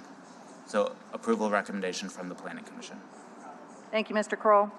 Madam Clerk, Councilmember Green has an amendment. I had a question first. Should I wait for the amendment? Yeah, Mr. Kroll, you said, and I want to hear you correctly, you said convert old schools into child care centers? Yeah, so... let me okay, I'm sorry, I thought... Let me finish. Yeah. You know the inventory of many of the schools, the old schools that are currently not in use by the public school system? No, I don't have that information. You ever drive by any of those buildings? Have you ever seen how massive they are in terms of their footprint and the size of those old schools? Sure. So, I think But you haven't driven by it? I've driven across the city. I know generally, I don't have a list with me. But I think generally the point is that institutional buildings exist in communities. Child care centers are institutional uses. And so we want to create a situation where those buildings can be occupied by child care facilities. Yeah, so are we talking about childcare centers, nurseries, or kiddie colleges? And I'm asking it because first you said you haven't seen any, then I asked you if you've driven by the Peters campus, for an example, some of the old McDonough sites, for example. Do you know the square footage of those buildings and facilities? Councilmember Thomas, I could say that Mr. Kindle with Agenda for Children, who helped draft this, probably would be better to answer the questions if he'd like to come up. Yeah, but this is the expert, right, in terms of city planning. And I appreciate that, Councilmember. But the reason why I'm asking him is that, you know, and it's almost like we're creating a situation where people who are for children and dedicated their life for children, and you're creating this scenario where if you're not for this, you're versus someone. And to say that convert old schools into child care centers or nurseries, you know how much it would cost for a couple of the schools I named, just the millions of dollars just to restore or renovate them for them to be usable again in any way? Yeah, no, I understand that. I think that the general point, though, is that the regulation that this affects is a regulation that says a school building, regardless of its condition, I can't don't be mean to be returned to use. disrespectful, but there's somebody playing politics with this. Because if someone, for children, to put an old school site, to know that you're going to need at least $10 to $20 million just to stabilize it so that anybody can use it, why would that even be an example? I mean, I think... That's okay. Okay. No, not the amendment yet. Councilmember Green, you've got your amendment. Madam Clerk, if you want to read that. Okay, so on page 28, we have an amendment, but this amendment is being withdrawn. So Well, order. yeah, to give the full explanation. I know you will. Go ahead. Okay, and we have a new amendment to motion M24-144 by Council members Green, Thomas, and King. On page X of the motion, before the be it further moved paragraph, insert the following additional modifications. Number 6, on page 48 of the report, in table 13.1, under the S-RS Single Family Residential District, S-RD Two Family Residential District, S-RM1 Multifamily Residential District, LRS1 Lakeview Single Family Residential District, S-LRS2 Lake Vista and Lakeshore Single Family Residential District, S-LRD1 Lake Vista Two Family Residential District, Residential District and Institutional Use columns, change the use classification for Child Care Center Small and Child Care Center Large from permitted P to conditional C. That is the amendment. Okay, to fellow members of the council and the public, I want to make it clear, as it was done when we approved the putting before voters consideration of early childhood education, that millage, that I strongly support early childhood education. And it's very important to recognize that this is not in opposition, and it can't be suggested, and it's not realistic to think about it. No one who is potentially going to consider what I put forward here is opposed to early childhood education. I appreciate that the experts are involved, because let me make it clear, I would support incentivizing early childhood education centers in certain other areas, for example, commercial areas for the like, if we are looking to do that. But let me make it clear here, my issue is with a very important couple of words, by right versus conditional use. And Mr. Kroll today in his presentation made it clear that this council has considered 8 conditional uses and have voted in favor of all 8.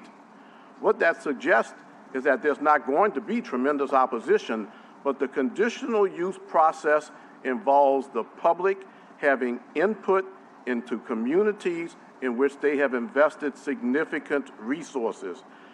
I don't mind saying that I would have liked to have had an opportunity to have this considered with members of the public available at a committee meeting, but it didn't happen. It was deferred once after the City Planning Commission made its report, and it's on the agenda now, so it has to be considered.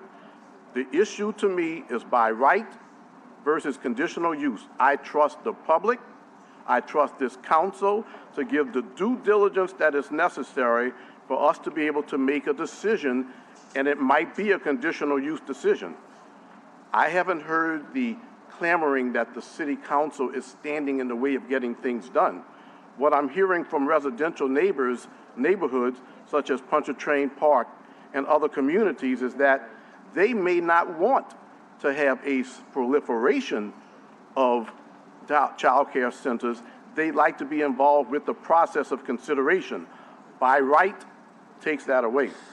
It's important to consider, and then I have notes, it's important to consider the potential consequences of a zoning change that allows, for example, for a large child care facility, over 75 students, to be of right. You could choose any very nice house, for example, and have 75 children in it in a neighborhood where the neighbors haven't had any concerns whatsoever, any considerations given to them whatsoever, because it's by right. Some concerns raised by people to whom I've spoken include the lack of community input and the city planning review process, which may overlook the unique structures and concerns of individual neighborhoods. There are some neighborhoods that may not want to have 20 child care centers and may be justified in considering that that would be something that would be detrimental to their neighborhoods. Not because it's child care, but because it's by right, as opposed to giving them an opportunity to even have input, to even offer some good suggestions. We talk about precedences often. This could potentially set a precedent for future zoning changes that may not align with the needs and characteristics of specific communities. It's crucial to engage in open dialogue and carefully evaluate the implications of such changes to ensure that the interests of all residents are taken into account. I also warn us about the possibility of unintended consequences. For example, there are many daycare centers that are operating in a commercial zone that have done the right thing, that pay increased insurance costs, that have increased maintenance costs because of where they're located. I understand that exists, but it's also important to recognize that this puts a lot of pressure on them. And then one of the unintended consequences that I don't see addressed here, and I'd be welcome to talk about this at a Community Development Committee meeting, for example, or even a Quality of Life Committee meeting, because it involves public input. One of the intended consequences here that I haven't seen the limitation on is developers buying property in residential neighborhoods in significant numbers to create child care centers where there's no ability of the public to have input because it is a by right. The issue is, to me, by right versus conditional use. To not be redundant, we were given the example that we have approved 8 conditional uses that were brought to us of 8 conditional uses, but those approvals involve public input, neighborhood participation meetings, and a vote of this council who was elected to implement city zoning processes, and that is what we do well, in my opinion. Thank you. So I move to amend the existing motion as it was read. I do want to say one last thing in deference to everyone here. I am always wanting to have my amendments on the agenda. This amendment is on the agenda. I did agree with Councilman Giarruso's concern relative to agenda amendments being introduced on the floor, but it's on page 28. There was just an alteration relative to a technicality, but we've had a chance to consider this amendment. I'll appreciate the support of the council if I can get the 4 votes to amend the motion. Thank you.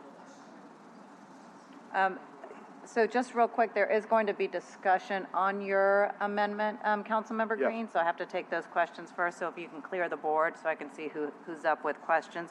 And just another point of clarification, Councilmember Green, to be clear, your amendment is not on the agenda, and the new amendment is not just technicality. It adds 5 additional zoning districts which prohibit it by right. So, okay, you're right. I just wanted to make sure that that's not a technicality. Okay. Councilmember Morrell. Well, first, I'd like to hear from Agenda for Children, both on the, sorry, is that? Nick Kendall, both on the bill and on the amendment. and kind of what your perspective is? I know you had a card filled out to provide information. Hi, good afternoon, everyone. Thank you very much for having me. My name is Nick Kindle. I am the Director of Facilities Expansion Planning and Support with Agenda for Children. My address for the record is 4103 Annunciation Street. So I just want to briefly provide information on what this amendment would do and the impact it would have on child care providers. So this amendment would change child care centers, both small and large, from a permitted use to a conditional use in multiple suburban residential districts. These residential districts cover a large portion of New Orleans East and Algiers, which are two areas that research from Agenda and the data center have shown are in the greatest need for additional child care capacity. There are approximately 20 child care centers operating in these districts right now, which is about 15% of the total capacity in the entire city. An example of some recently approved expansions for child care centers that had to go through the conditional use process.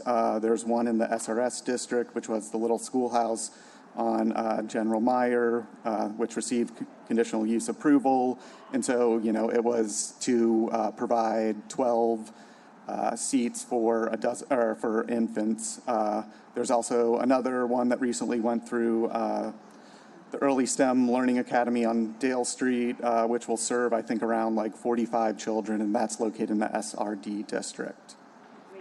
So I am aware of, I think, about 3 centers in the impacted zoning districts that are looking to expand who would be impacted by this amendment. The impact of this amendment would require conditional use approval for a child care center to open or expand in these districts. While this is a common process, it does take time and cost money to go through this process. This amendment would make the current process, which is the status quo, which adds approximately a year to the permitting process from the time that it takes to go from having the NPP meeting to approval of the final plans by the City Planning Commission. In some cases, this process can discourage providers from investing in property or expanding, given the time and uncertainty associated with this process. And I'm happy to answer any specific questions that you all have. So I guess my question would be just hearing kind of the challenges with opening an early childhood center. We have the current status quo, we have the bill as amended, and the bill as unamended. Can you kind of give us a gradient of what it looks? So as of today, it is difficult to currently permit an early childhood center, correct? Well, correct. So to Mr. Green.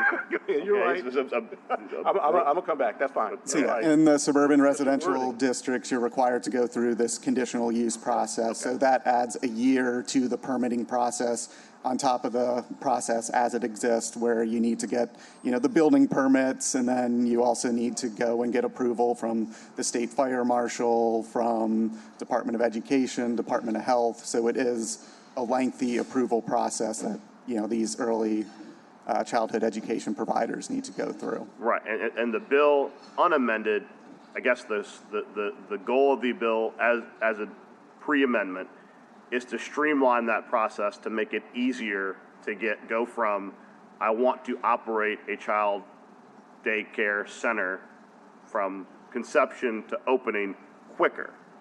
Correct. It would make it a permitted use, so you wouldn't have to go through the conditional use process in the suburban residential districts. Right, but part of going through a permitted use means that, for example, if I wanted to get a permit to open a child daycare center in the bill unamended, I still have to post the sign on my property saying I'm applying for a permit and go through that entire process, the permitted process. There wouldn't be a sign You can weigh in on this if I'm saying any of this wrong, because I'm not Julia, I'm not the land use person, so I'm literally asking questions as we speak right now. So you wouldn't have to post a sign on your property, but you would have to get a building permit, at which point that building permit would have to be posted at the site. And so I guess for the public who's listening, so if you're building or adapting a property to be an early childhood center, you'd have to go through that building process. As far as if you have an existing property, a residential property that you want to use for a daycare center, how often can someone just convert a house into a daycare center without any kind of modification? I think one thing to note is that the typical house, and Nick, you can expand upon this, but the typical house is not well suited for a daycare center because you have to have a certain amount of indoor instructional space per student, 25, I believe, square feet per student of indoor space, 35 of outdoor space, and that's only classrooms. You don't count hallways, you don't count, other stuff. Or bathrooms? Right, you don't count bathrooms. So you can't, it's not as if every structure is allowed 75 children. It's the student load is proportionate to the structure. So what we tend to see is that, and it's hard to generalize, but it tends to be somewhat larger structures that are best suited towards these things because they can accommodate the sort of student capacity that makes the use viable. Okay, because I guess when I'm reading the amendment and I walked in during the conversation, the idea that without this amendment, someone can turn a residential home into a child care center is not really something that could happen because it wouldn't meet the criteria to get approved as a child daycare center, just converting a house overnight. Yeah, I would say that permitted by right or conditional, there are lot width and depth requirements for non-residential uses in most zoning districts, and those are, in place even with permitted or not. So there are many requirements that have to be met aside from a conditional use or permitted designation. Right, like parking, for example. Right, and this would reduce parking requirements. The parking requirements are very onerous for childcare centers, but there are still requirements for drop-off, parking, and the like that are attached to Just because, when I walked in, I was hearing I walked in and heard some of the rhetoric. So the idea is that the current bill, unamended, would allow for, the current bill unamended does not have conditional use language. You still have to go through the entire permitting process, and there are only certain types of property that would be eligible based upon their permitting requirements to become a child care facility. So we're not, just to reiterate, a house in Lake Vista, as it stands, could not just overnight or through a 2-3 month permitting process likely be an early childhood daycare facility because it would require instructional space, it would require bathrooms, it would require some parking accommodations. I guess because sometimes when I read some of these emails from people who have concerns, there is kind of this idea of this bill as it is unamended would allow my neighbor next door to open a child care facility in my residential neighborhood.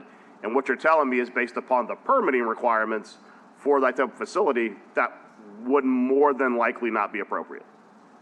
It's not going to happen most of the time. The properties in residential districts where these would be able to open are ones that are generally larger because they are being held against a lot width and a lot depth requirement for non-residential uses, which are larger than the residential lot width requirement. And to be clear, when I say most, and I don't speak with absolutisms, it's because lawyers don't ever speak in absolutes. So I don't want there to happen to be a McMansion somewhere that somehow has the appropriate parking space, has multiple baths, and the parents were obsessed with having classrooms for homeschooling, so it happens to meet the requirement. So when I'm saying most likely, that's the lawyer me saying most likely because I'm not aware. But I guess going back to you, other Nick, up here, my question is, it seems like the legislation as it was filed and to this point is about trying to make us have the capacity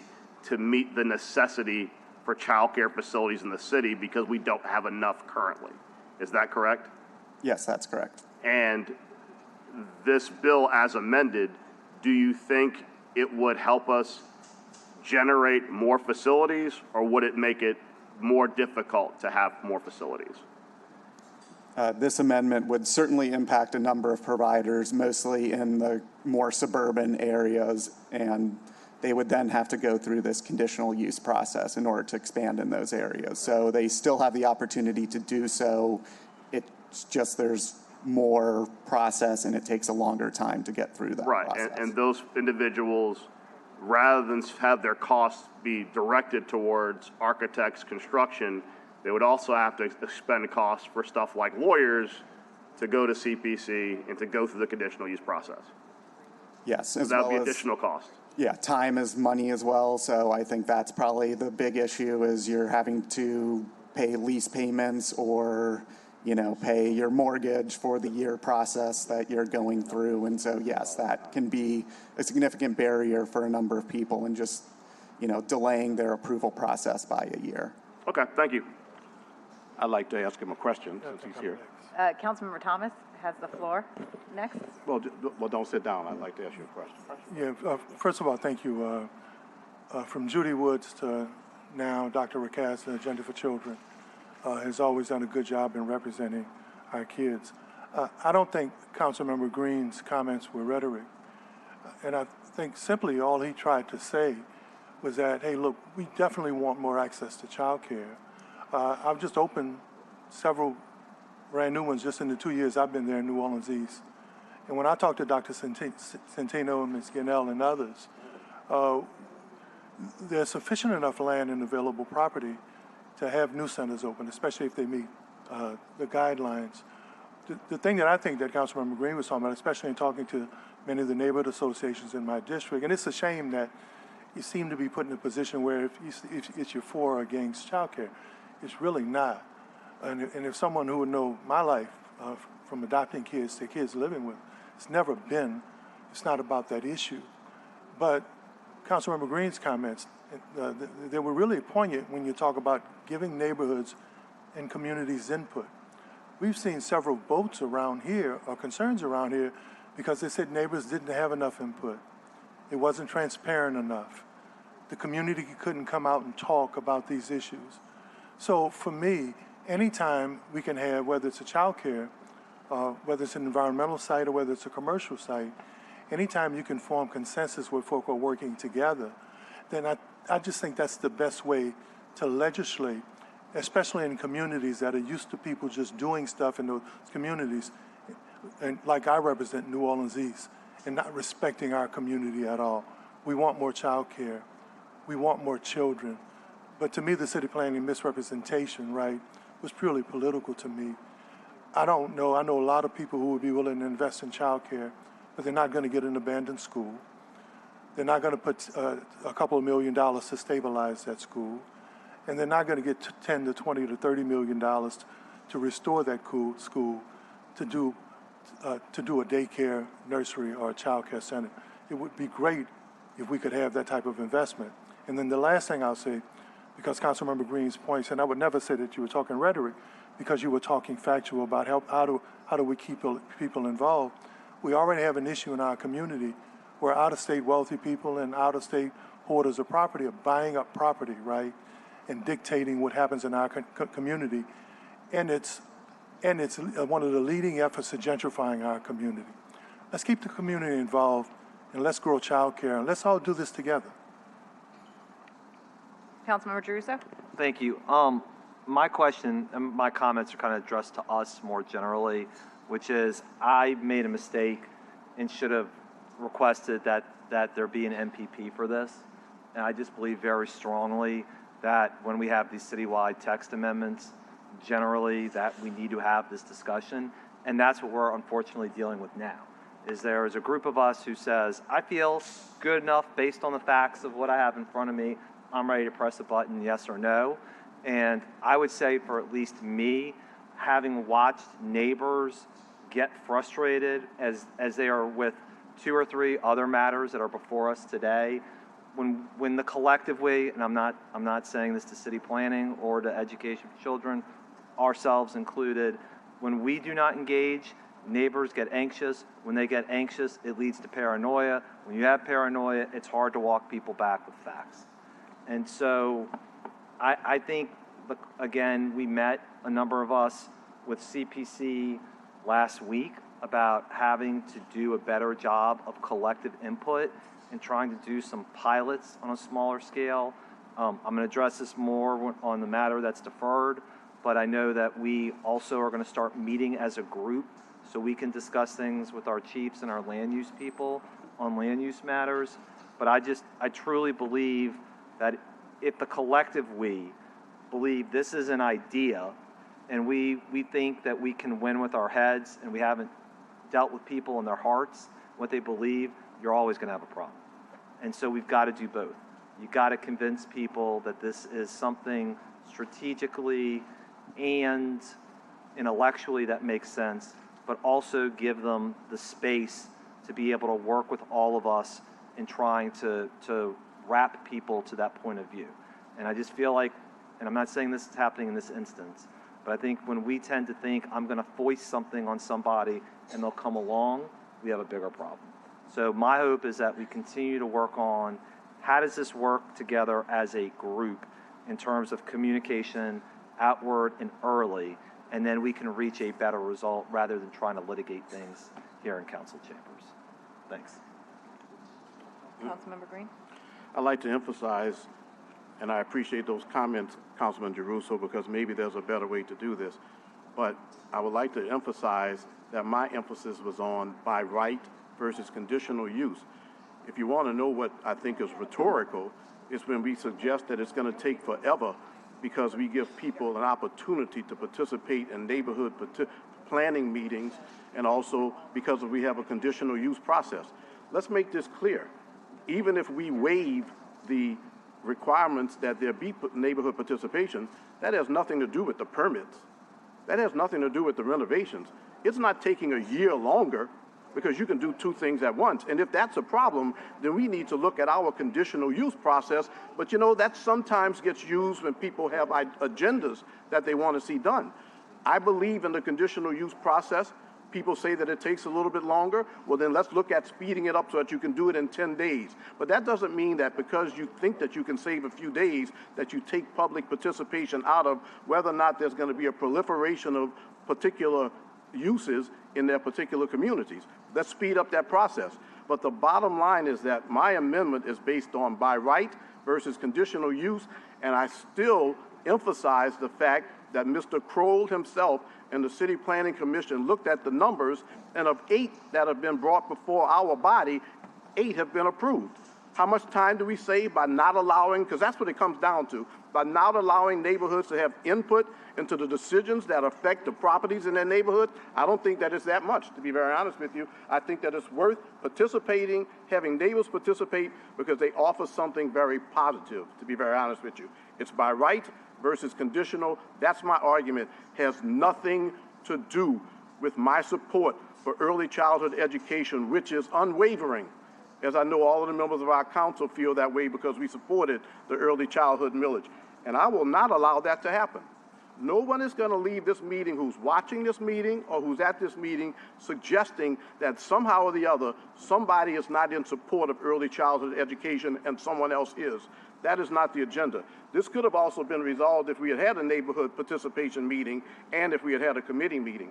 The problem is that this goes straight from the City Planning Commission to the council, and I think that we should have had even more respect for the council and had this brought to a committee. Every matter that I bring before the body that has a little bit of controversy, I go and take the hits out of committee. I'm willing to consider this out of committee to give the public some input. All right, Councilmember King. Thank you, Councilmember Moreno. I like this civil and healthy debate. I think disagreement is healthy and it leads to some good dialogue. Hearing that Algiers would be one of the most affected areas is what gives me a big concern. I don't want to take the ability from the residents of Algiers, take the ability to lean in their neighborhood away from them. So just want to make that clear. That's my comments. Thank you. All right, thank you. And I'm sorry, that wasn't my comment. I'm sorry, that wasn't clear. So I'm definitely for affordable housing. Affordable housing and child care. And just recently, there was an early child care place in a point where the NPP process would have slowed things down a bit. What I suggested to the applicants to do was to go to the neighborhood association and get their support to speed it up. And that then I would waive the MPP process. And they did that, and I waived it. So I wanted to see this happen, but the MPP part is the part that kind of puzzles me.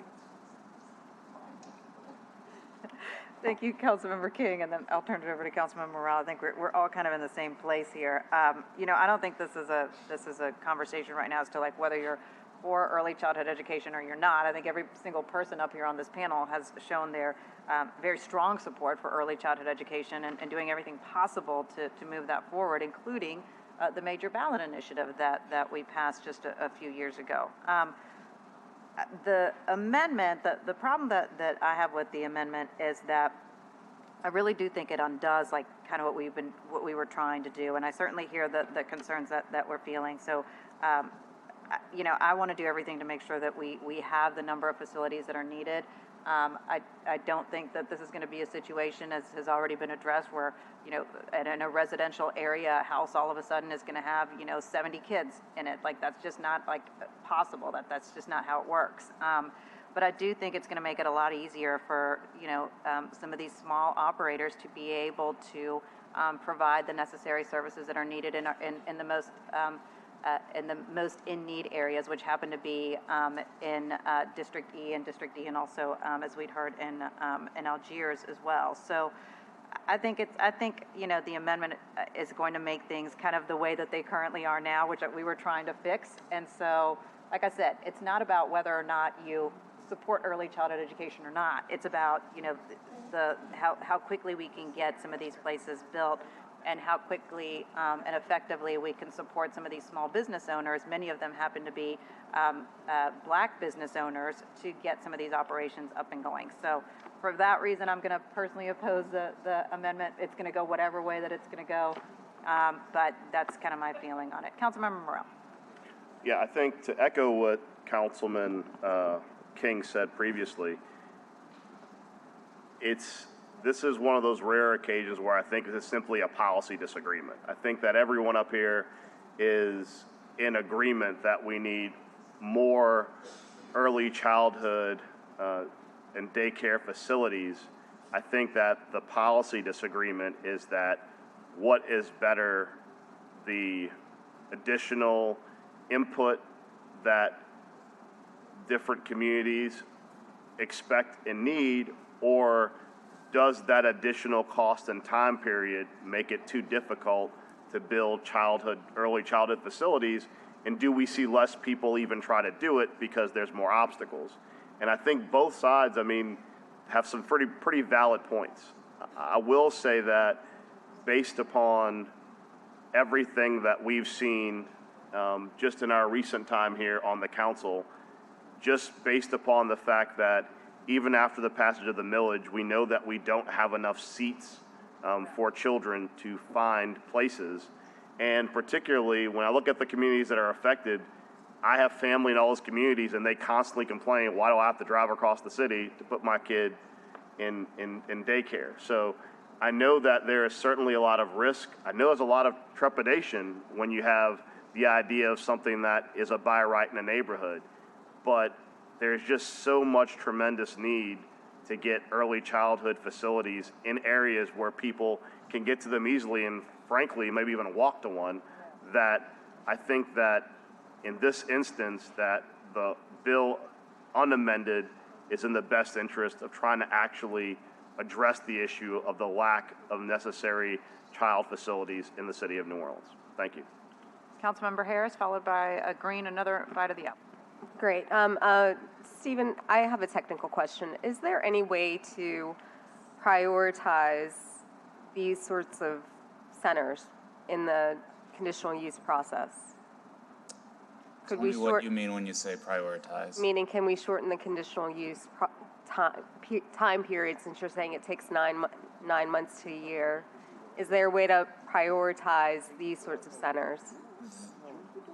There would have to be changes to the zoning ordinance and some of the other requirements of the council phase. I mean, the reason the process takes as long as it takes is there are many legal requirements along the way. And so I think we at City Planning would love to have that conversation. I just don't see a lot of low-hanging fruit because while still meeting the requirements that exist today. Okay, yeah, maybe we talk offline about how we can, if this amendment passes, how we can prioritize the conditional use process for early child care centers, because it is such a critical need. I mean, I know people who can't get their kids into childcare or, whatever. But Stephen, let's have that conversation. Okay. Councilmember Green, to close on your amendment?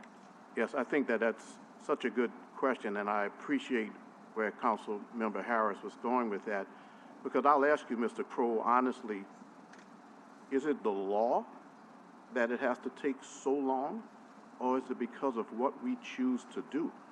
We have to have a neighborhood participation meeting. Now, we have to get away from the building permits that are needed, the inspections that are needed, because we're not saying eliminate those.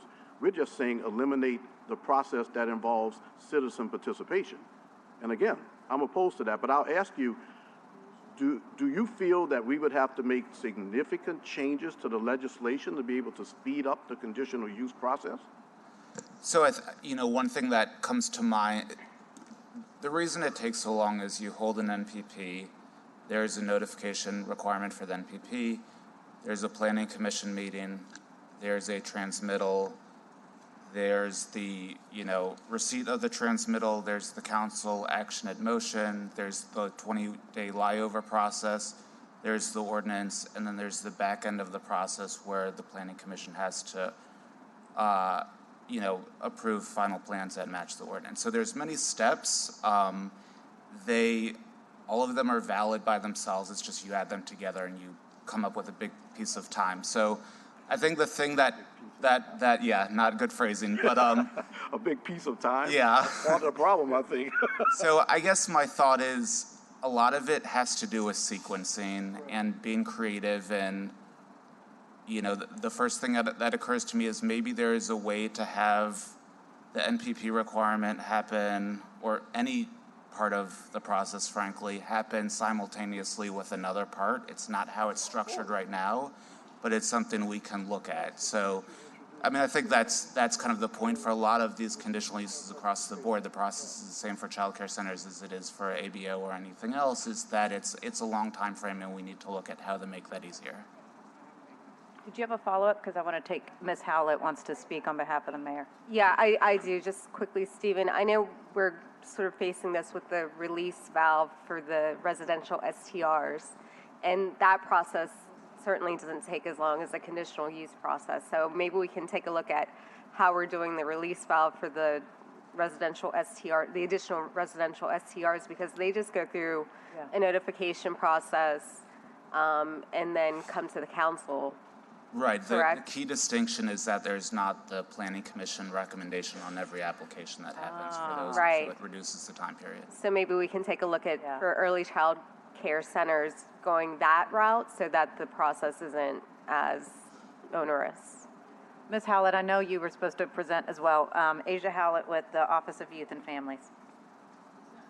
You can sit wherever you'd like. Come on in. Or go to the podium, either way. There's a lot of microphones. Yeah. So I just wanted to take a second to address council, because this, from the onset of why we started this, it seems like because I'm a part of the administration, there have been some missteps, and I think I'm actually the person who should have caught that and made sure that y'all were all aware of this, and there was enough time to do the question asking and to make sure that before we got to this place, there was clarity on it and that we were accounting for the things that all of y'all see across your districts. And so although I recognize that the vote is happening today, I do also want to say that I don't think there's ever a missed opportunity to come back to the table and make sure that the planning from this point forward is meeting the needs of the constituents of your districts, but also of our EC centers. I have never, and I know the same for Agenda for Children, has never questioned anyone's commitment to this work. And I, from this conversation and why we came down,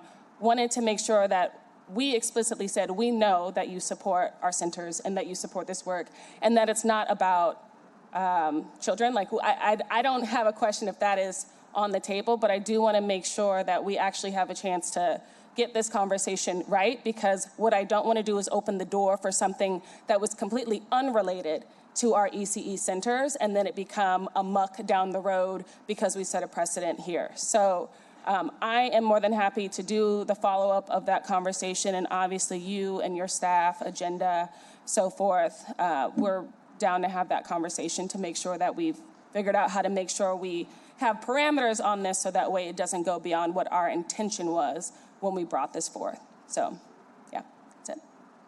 Thank you. All right, Eugene. You want to take a vote? It's your amendment? Yes. Members, please vote your machine on the amendment. We have 5 yeas, 2 nays, so the amendment is added to the motion. Thank you, members, for your support. Okay, so with that, I have public comment. Let's go with, let's see, Mulkina Darlene Coates. And followed by Laura Barth. Greetings, everyone. I am an early childhood educator. I'm a mother of 2 and a grandmother of 3. I reside at 4966 Fartuck Drive in New Orleans, Louisiana, 70128. I was coming because I wanted to speak on behalf of all the early childhood educators as far as asking for the amendments to be passed and to speed the process up to make it more easier for us to be able to open child care centers. I have tried on several attempts to open up a center, but the process has been quite lengthy, and so I've given up, but I want to be able to return back. I have worked at Bryan Early Childhood Program, Educare New Orleans, and also Kingsley House. So I have a great deal of background of educating children and helping children and families, and so I was in support of it. For Councilmember Thomas, Green, and King amendment, when they were saying opposing us of not being able to open up a child care center in a residential area. I know most companies or most agencies want you to start in your home, and although a small child care center will not be able to accommodate 50 children at one time, I was asking that you all would take a look at that and at least give us an opportunity to start in-home daycare centers in our houses or residents, and then maybe be able to have an opportunity to grow it into a larger facility. So when I looked at your information on the docket, that's what my interpretation was, that you all were saying no to allowing us to open up centers in our home, and then no to the expanding of the growth in New Orleans East. And my opposition to that was New Orleans East is going to have a whole lot of growth coming, and so with that brings lots of families and children, and we already have a shortage of seats in our early childhood field, and I just wanted to fight on behalf of those children and families who still need seats. So although they open it up for 100 seats or 1,000 seats, working at the largest facility and working at private and nonprofit, I know that there's always a need for children to be cared for. And only thing we want as early childhood educators is just to educate children, build relationships with families, and create a positive impact for our community. Ms. Coates, that's your time. And Ms. Coates, I'll say this, and you know, even though that amendment did get on, which is going to make it still hard for you to get in, as you heard from Councilmember Harris, we are committed to working on figuring out this path to make it easier for you and not to have to go through this very lengthy process as you're trying to open a small business to serve our community. It's not going to be overnight that we get this done, but I'm committed to working with Councilmember Harris and working with City Planning Commission to very much shorten the process, very much shorten the costs, and still somehow also be able to have neighbors weigh in, but to make it a lot easier on you. And so I make that promise to you. Like I said, unfortunately, the amendment did get on, but we are committed to working and getting this right so that you can open your business. Okay, thank you. Thank you. I appreciate each and every one of you. Coates, Thank you for listening. Thank you, and thank you for your comments. It's Coates, correct? Yes. Well, I just want to make it clear that I'm not opposed to you starting your own business in your house and expanding it. I'm definitely not against that, and I think I could speak for everybody on this council, especially Councilman Green and Thomas, and I say those two names because you said those names. It's just that we want to have the neighbors, that's all, the neighbors who live in media are most affected by whatever business that is, to be able to say, let me give my input. You know, So it's not against any business at all. I know, I had a misinterpretation until I heard you all had a chance to speak on your sides of the opposition of not wanting like big corporations to come in, because no, I don't want that to happen either. And yes, I do want my neighbors' input as far as saying, yes, Ms. Coates is a wonderful resident, and we want her to have children, to be able to teach children and help our communities. Because my grandmother, Rosa Jarrow, fought on behalf of children to attend schools in their communities when I was a little girl. So I remember going to Venus Garden and going to the funeral homes and churches with her. Although the school is now job one, that she fought for those children to be able to attend, it's just very imperative that we have facilities in our area that helps children and families, as opposed to having somebody with several kids trying to catch a bus all the way uptown or who doesn't have transportation. So I do appreciate you all listening. Thank you for your time and consideration in this matter. And I definitely understand the different oppositions now that I've heard your opinion, and respectfully so. Thank you. Thank you, Ms. Coates. Appreciate that. Laura Barth, followed by Zach Smith. Yeah, I had comment for Ms. Sorry, Barth. I didn't see it. Go ahead. Yeah, Ms. Barth. Yeah, first of all, I want to thank Councilmember King. I think he spoke for me and Councilmember Green. We just opened 3 new daycare centers in New Orleans East. We're not against daycare, and I've used them for my kids and my family and my grandkids. This isn't a political issue. This is just an issue about how do we protect our communities, right? How do neighbors have participation? We just had an issue where folk were concerned about something that was done because they thought the NPP and transparency in the process didn't represent inclusion. So we're committed to do whatever we can. And I think all 7 people up here are committed to do whatever we can to make sure there are more opportunities for quality daycare, but also there's respect for neighborhoods and neighbors so that they can be part of that type of business and operation, not be in opposition or not understand what you're trying to do. And Councilmember King, thank you for representing. Okay. Thank you, Oliver Thomas. Laura Barth, followed by Zach Smith. Is Laura gone? Laura's gone. Zach Smith. Thank you, Council. Good afternoon. Zach Smith, 1000 South Normandy Francis. This has been a fantastic debate to listen to with such passion. And I got to tell you, I really came here for the child care, but I got very excited when we talk about speeding up conditional uses across the board. Right. For everything. For everything. So I am real glad we stayed today. There's things like improving the MPP process, the amount of returned mail we get. We're talking about, I think, postage going up to 73 cents, the amount of time to do that. 50% of all of our mail always comes back to us as return. They can't find who it's going to. I think there's better ways to do that, speed up the conditional use. And I love the right from the dais kind of idea about we're doing it for something else, so can we figure it out there? Especially because you can see how much passion y'all have, because you know how the majority of these businesses are, I think it's over 90% women-owned, huge majority Black-owned. And as somebody who worked in this building, childcare was, it's been 5-6 years of just seeing that over-regulation. So, but I also respect this issue of, hey, the pendulum is swinging, and there's this, hey, but we don't want it to swing too far to where somebody's going to have to put it back. With that point, I would say, this council has no issues with the letters IZD, so I say let's see if it actually explodes, and if it does become a problem, y'all are really good at putting those things out in 72 hours.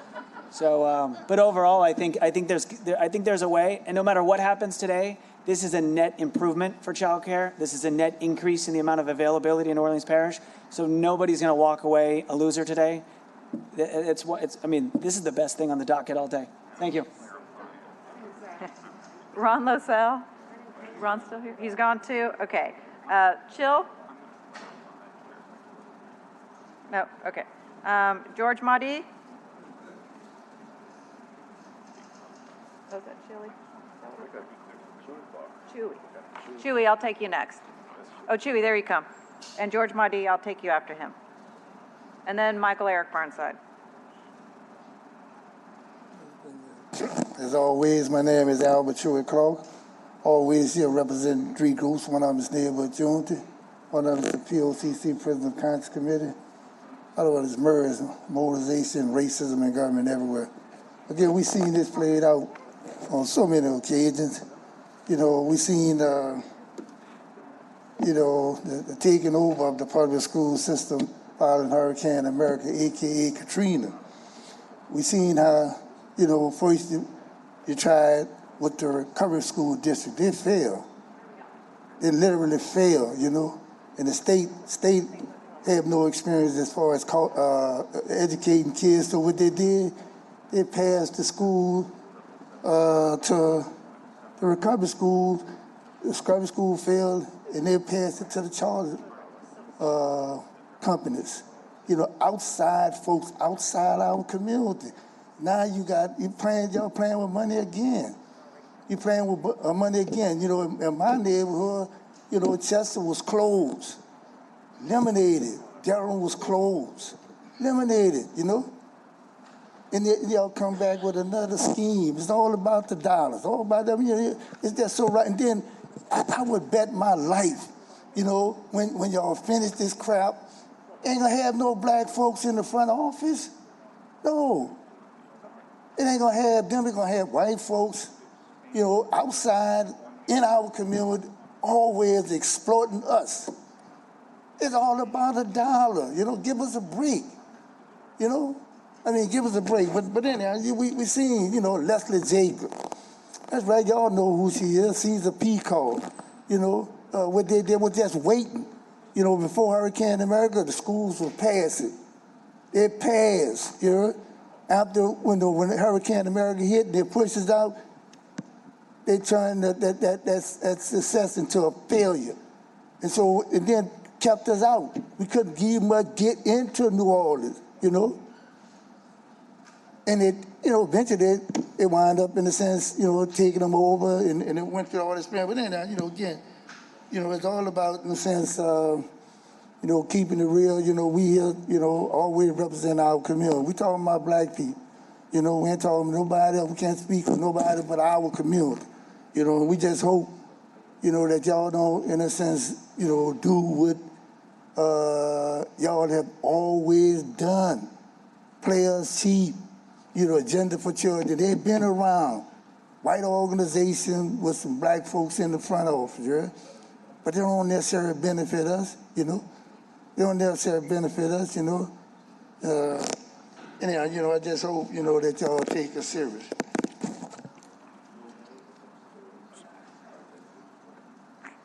I'll wait till you say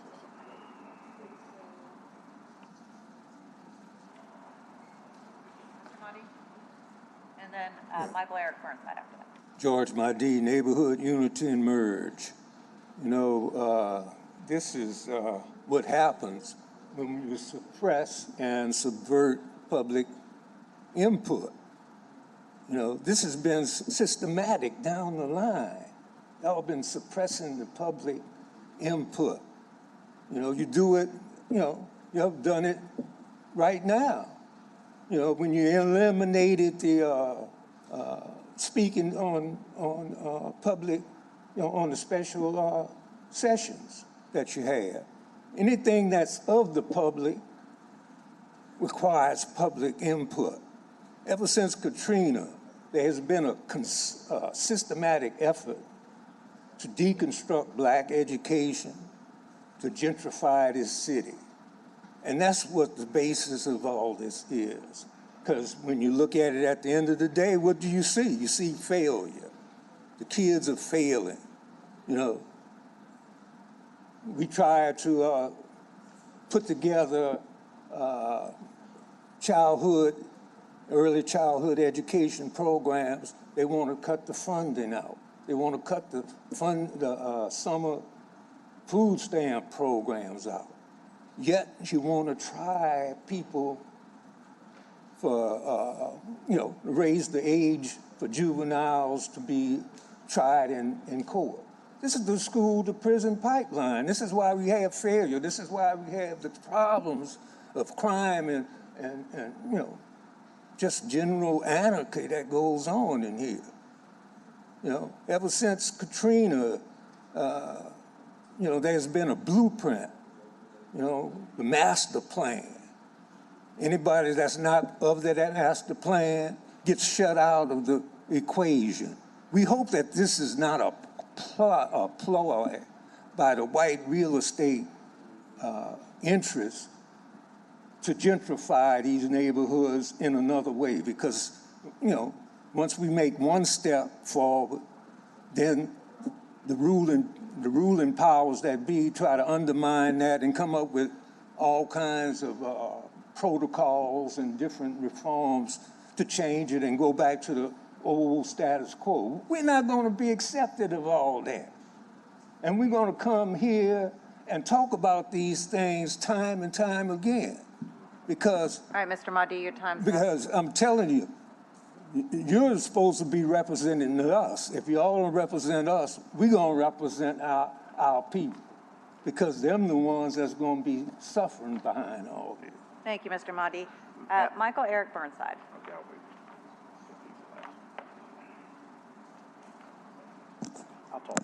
So I'm against early childhood education. And the reason I'm against early childhood education is very, very simple. You got $21 million, you got 1,000 kids, that's $21K a kid. You got the mother out there working a nice living wage job at $15K. She's got 2 kids. She makes $30K if she goes to work, and you could be paying her $42K to teach her own children.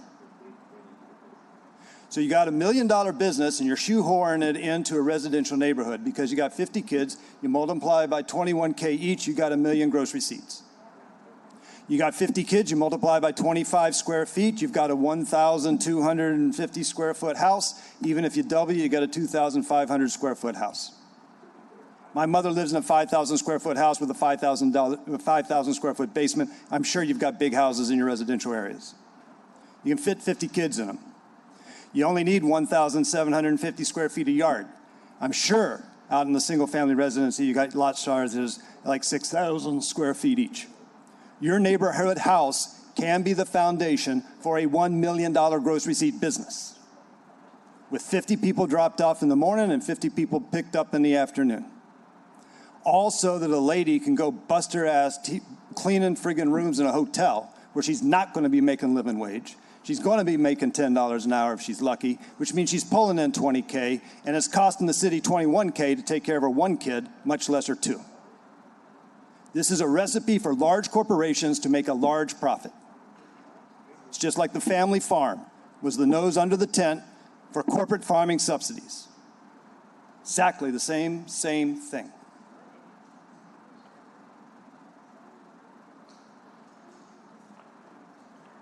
All right, that is all the public comment now. No, we have. Oh, never mind, Anita. I'm not done. All right, Anita, can we get the online comments, please? Sure. Madam Chair, just before we proceed, I should press my button, but I just want to clarify, just because of one thing that was said, it's important to recognize that my amendment continues to have persons who want to do this type of business go before the community.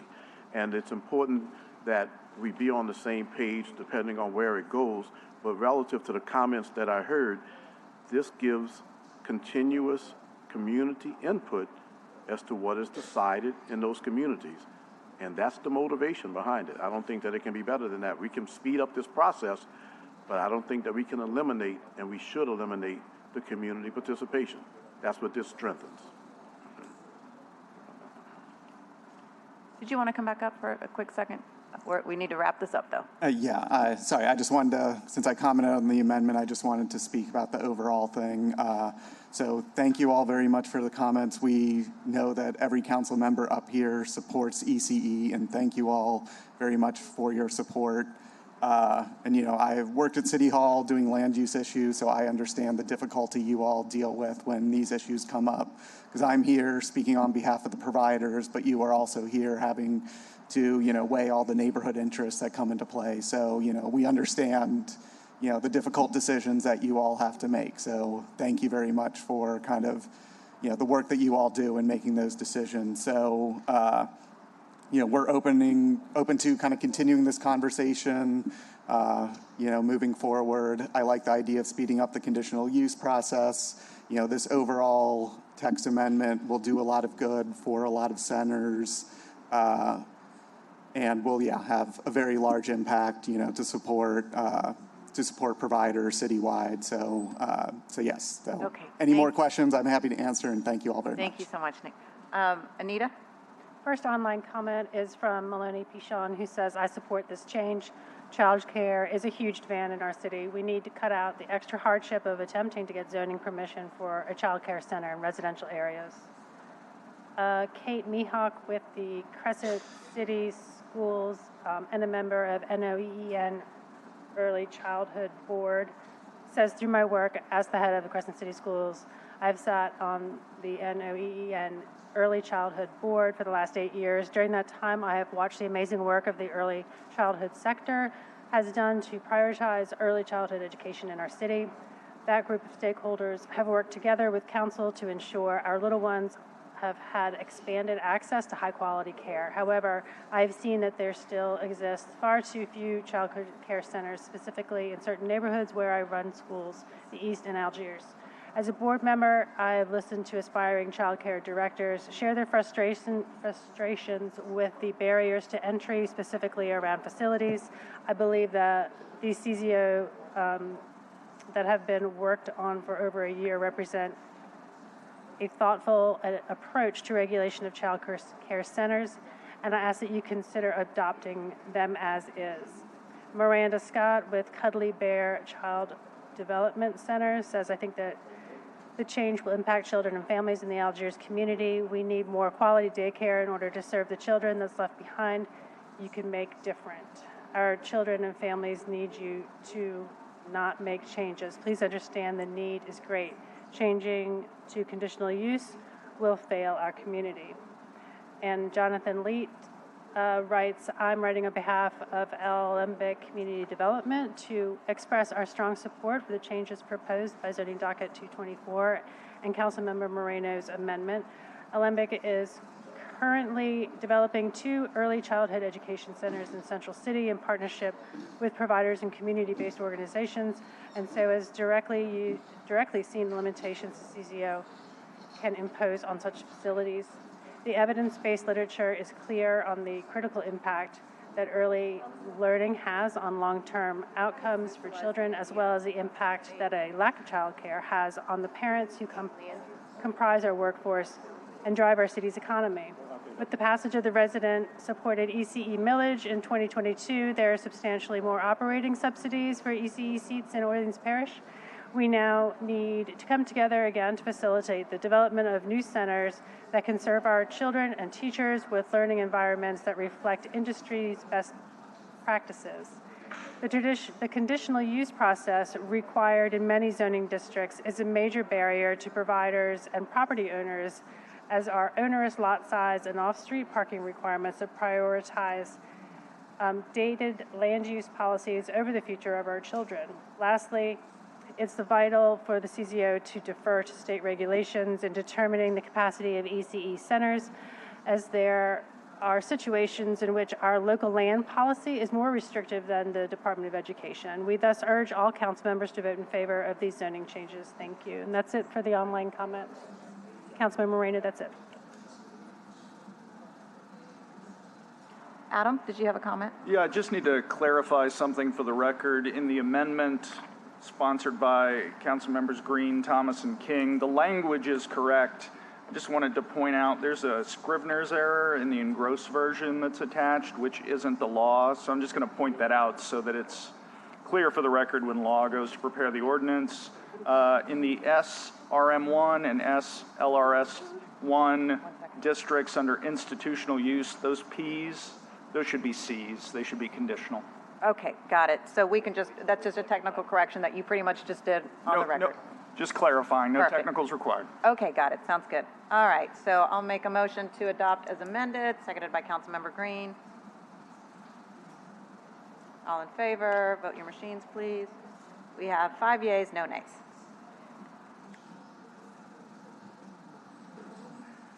Thank you, Mr. Kroll. Thank you, Nick.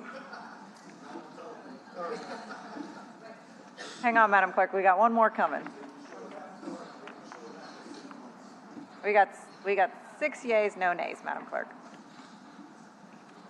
We're now on top of page 29, all matters. Zoning docket 1224 has been deferred to May 2nd. Zoning docket 1524 has been deferred to May 2nd. On top of page 30, legislative grouping. I guess we'll come back to it because Councilmember King is talking. Councilmember King? Your item? We on page 30. All right, We have, I got to read it into the record.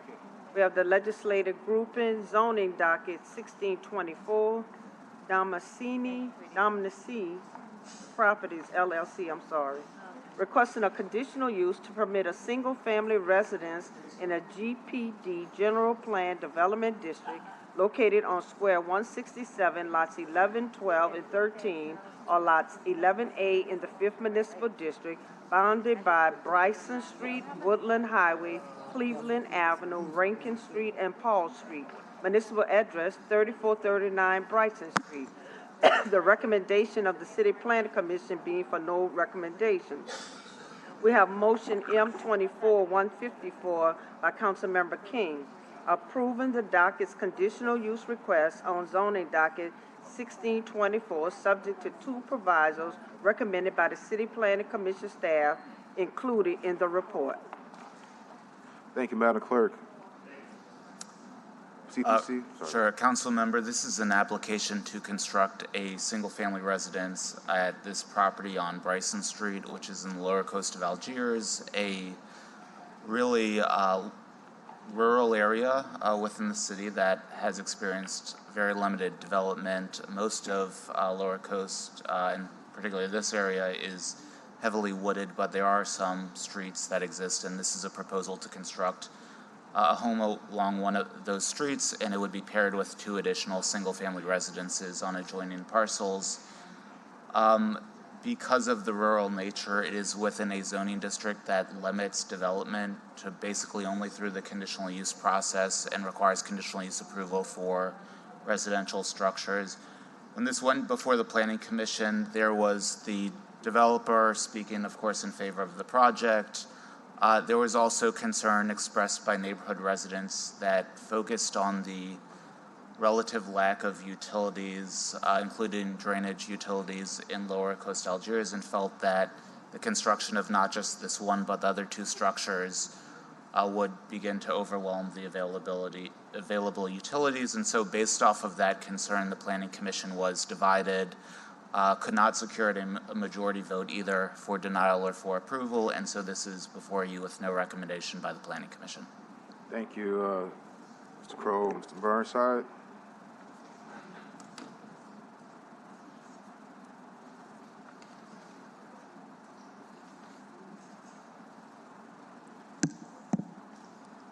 So life is a very strange thing, but there's no point in going through the whole story. I looked online at the assessor's website, and what I saw stirred in me, I guess, self-righteous anger, really. I wouldn't even say concern. The assessor's website, if you've never been there, has overhead aerial photos, and they take 1 photo a year, and you can go back and click the boxes and go back in time and see what the property looked like at each interval time period. And what's happened at this particular set of 12 property lots is a strip mine. If you go to the assessor's website and you're flying over in an airplane and you take your picture and you look down, there's no trees, no bushes, no wetlands, there's just sand, very flat sand. So the developers already, from my personal perspective, violated his GPD, General Plan Development District zoning. Because if you read in the CZO about this particular zoning, it's supposed to retain natural features. It's supposed to retain wetland. It's supposed to require development that fits into the surrounding existing ecostructure, which he's destroyed completely, flat, sanded. So, being from West Virginia and a little bit sensitive to strip mines, I perhaps overreacted. But quite frankly, when I read the staff report, the final staff report, it said things also that sort of triggered me. But since I got a yellow light, I'll come back on that in the next zoning opportunity. All right, thank you, Mr. Burnside. Mr. DuPont.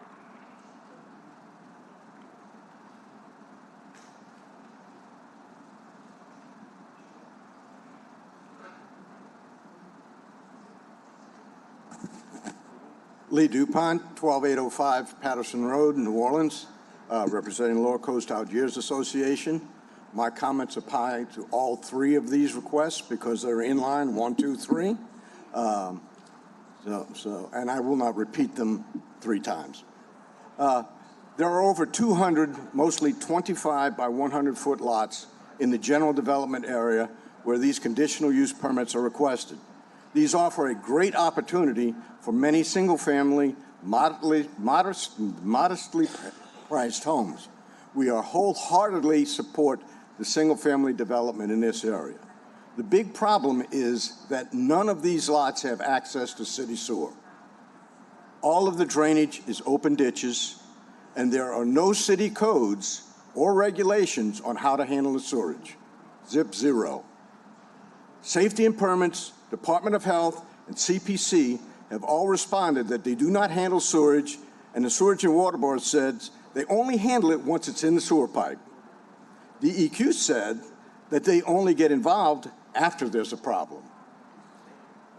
We are tired of seeing developers and profiteers making money off the lower income working people of our city, collecting their money, leaving the problem to us. We do not want to see part of our neighborhood turn into another Garden Park-like problem. Every homeowner must install and operate and maintain a private sewer treatment plant licensed by the state, just like St. Tammany Parish, where they're experiencing huge problems with private sewage plants discharging untreated or partially treated sewage. We take issue with this conditional use request as there has been no attention paid to the health and safety and quality of life of the working families living in these houses. They allow 3 sewer plants 50 feet apart, discharging many hundreds of gallons of sewage effluent into the front of the 3 houses. The EPA estimates that each home discharges between 300 and 500 gallons a day of waste, all of which ultimately flows into the very shallow ditches in front of these modest homes. Unless there is a heavy rain, the only water in these open ditches will be the sewage discharge water. If the sewer plant fails due to accident or lack of maintenance, the discharge becomes raw sewage. Thank you, Mr. DuPont. You almost finished? Can I have 30 more seconds and I won't do it again? We got to give Mr. Burnside 30 more seconds. All right, go ahead. He can have as much time as he wants. No. Okay. What happens to the residents after the developer collects his money, leaves town, and there's excrement in the ditches in front of the homes? The city will be getting the calls to do something and will be stuck with fixing the issues. Where will the developer be? The city of New Orleans has no ordinance governing private sewer plants. Only state rules designed for more rural development apply. Cities are expected to have municipal sewers available. All development in this area should be postponed until the city comes up with a plan that institutes appropriate safeguards so these families can enjoy a high quality of life without concern about an open ditch filled with sewage in front of their homes. The city is just not prepared to administer so many sewer plants so close together. We do not need to rush to enriching a developer at the expense of our citizens. Thank you. Thank you for that. Thank you, Mr. DuPont. Next, Mr. You have two Dominici.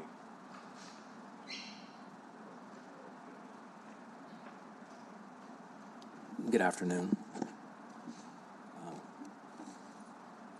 Okay, so in terms of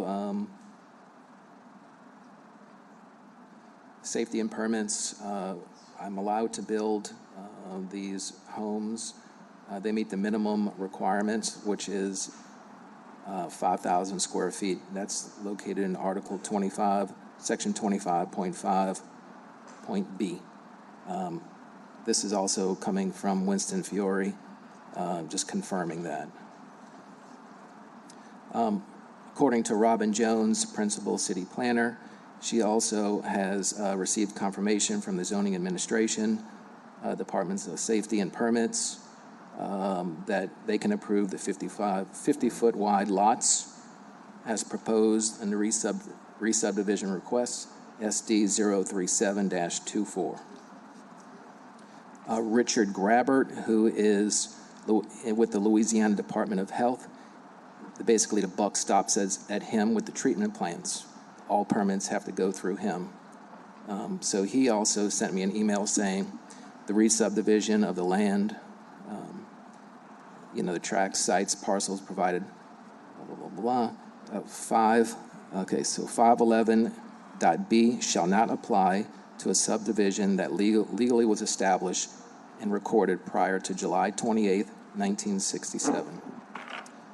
So I fall within that requirement.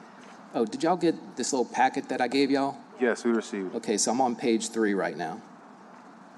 Okay. I also had an abstract done, page 4, from Stephen Barcate. At the top where it says, per the act, on the last page, dated May 29, 1961, referring to the subdivision as Riverside. Basically, it's showing that the subdivision was created prior to 1967, so substandard lots basically get grandfathered in. Thank you, Mr. Dominici. That's your time. Okay. Miss Danielle Phillips. Council member, you gotta let Mr. Burnside, he never spoke. He did speak. He was the first one. Oh, he spoke. I watched him. He spoke. Daniela Phillips had to go pick up her daughter from Okay, school. she's in support. Tiffany Grammer.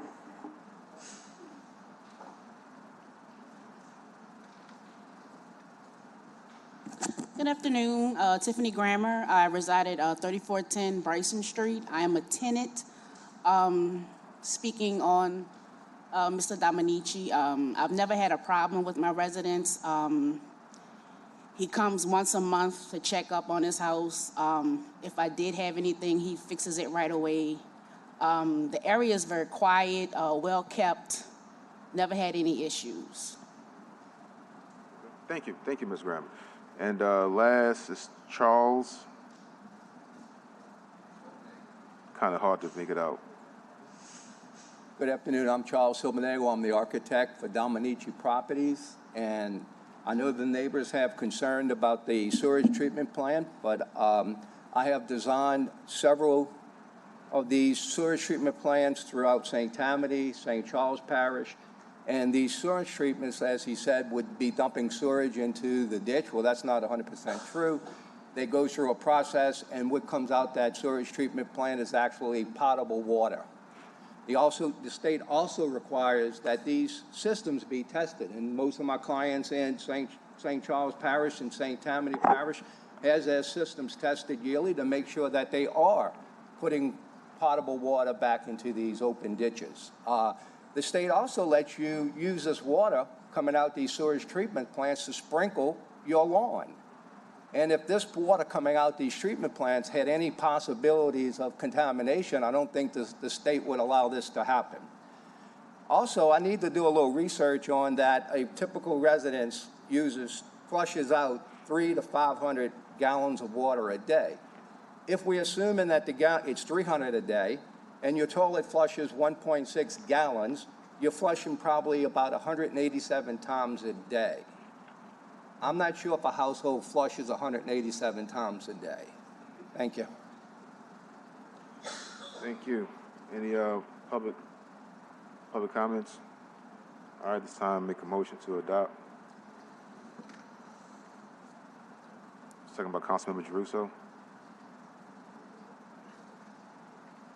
5 yeas, 6 yeas, no nays. Motion's adopted. On top of page 31, a legislative grouping, zoning docket 1724, Dominici Properties LLC, requesting a conditional use to permit a single-family residence in a GPD, General Plan Development District, located on Square 167, lots 14 and 15, or Lot 14A in the 5th Municipal District, bounded by Bryson Street, Woodland Highway, Cleveland Avenue, Rankin Street, and Paul Street. Municipal address 3435 Bryson Street. The recommendation of the City Planning Commission being no recommendation. We have motion M-24-155 by Councilmember King, approving the applicant's conditional use request on zoning docket 1724, subject to 2 provisos recommended by the City Planning Commission staff and included in the report. CPC, the floor. Just the same comments as before, no recommendation from the Planning Commission. Mr. Burnside, you're up.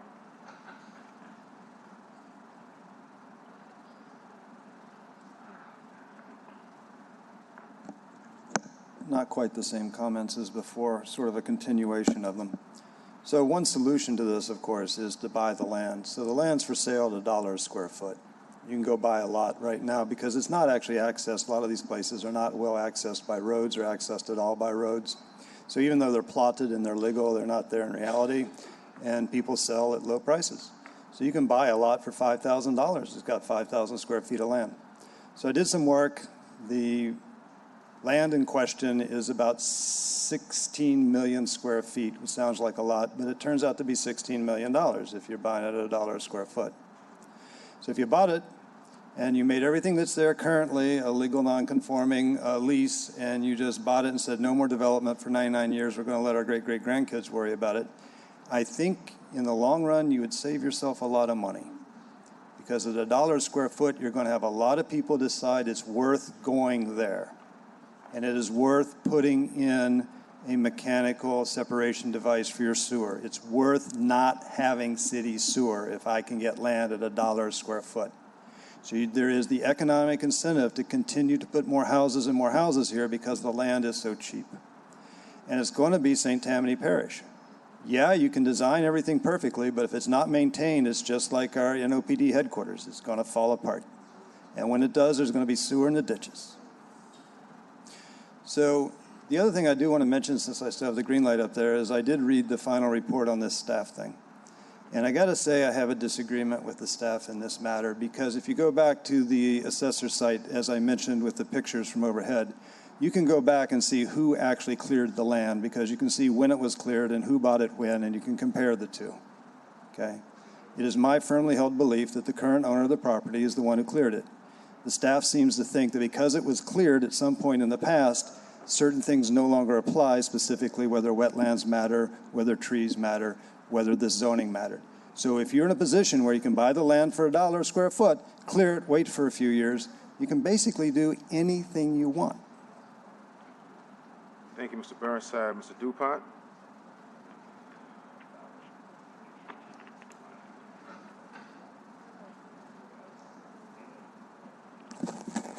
Lee DuPont, 12805 Patterson Road, Lower Coast Algiers Association.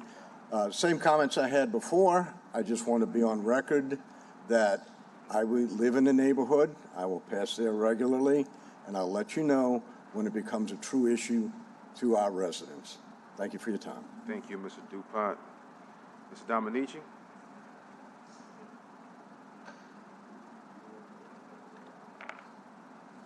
I'm just kind of continuing on from the last time I spoke.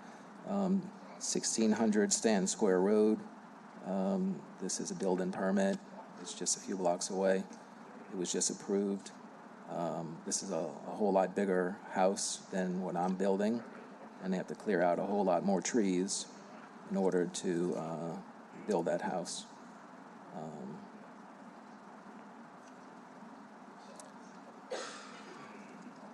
I have a letter here from Jody Hill, who is a Louisiana Fair Action housing attorney. She was concerned when she heard the comments that were made at my NPP meeting by Mr. DuPont when he said, we don't want that element in our neighborhoods. That's what I'm dealing with. I do have a professional, on page 12, professional engineering environmental consultant. Y'all can read all that. Basically, he's handling the treatment plan. This is Rick DuPont's house, Lee DuPont's house right here. He's got a massive house, acres and acres of land. All this in the front is all where the trees are basically gone. So when they talk about the environment and the trees, it's baloney. At the last meeting, when they talked about the roads and all that, all of these guys that live in this neighborhood have propane tanks. So what does that mean? They got to have these big old semi-trucks come deliver all that fancy gas to basically light up their ovens or heat their house. This is another house on River Road on page 15. Big old house. All the trees are All right, Mr. gone. Dominici, that's, Yeah. you got it. Thank you. Miss Phillips, you in support? She had to go pick up our daughter, Miss Grammer. You're good? Okay, she's in support. Mr. Charles, in support?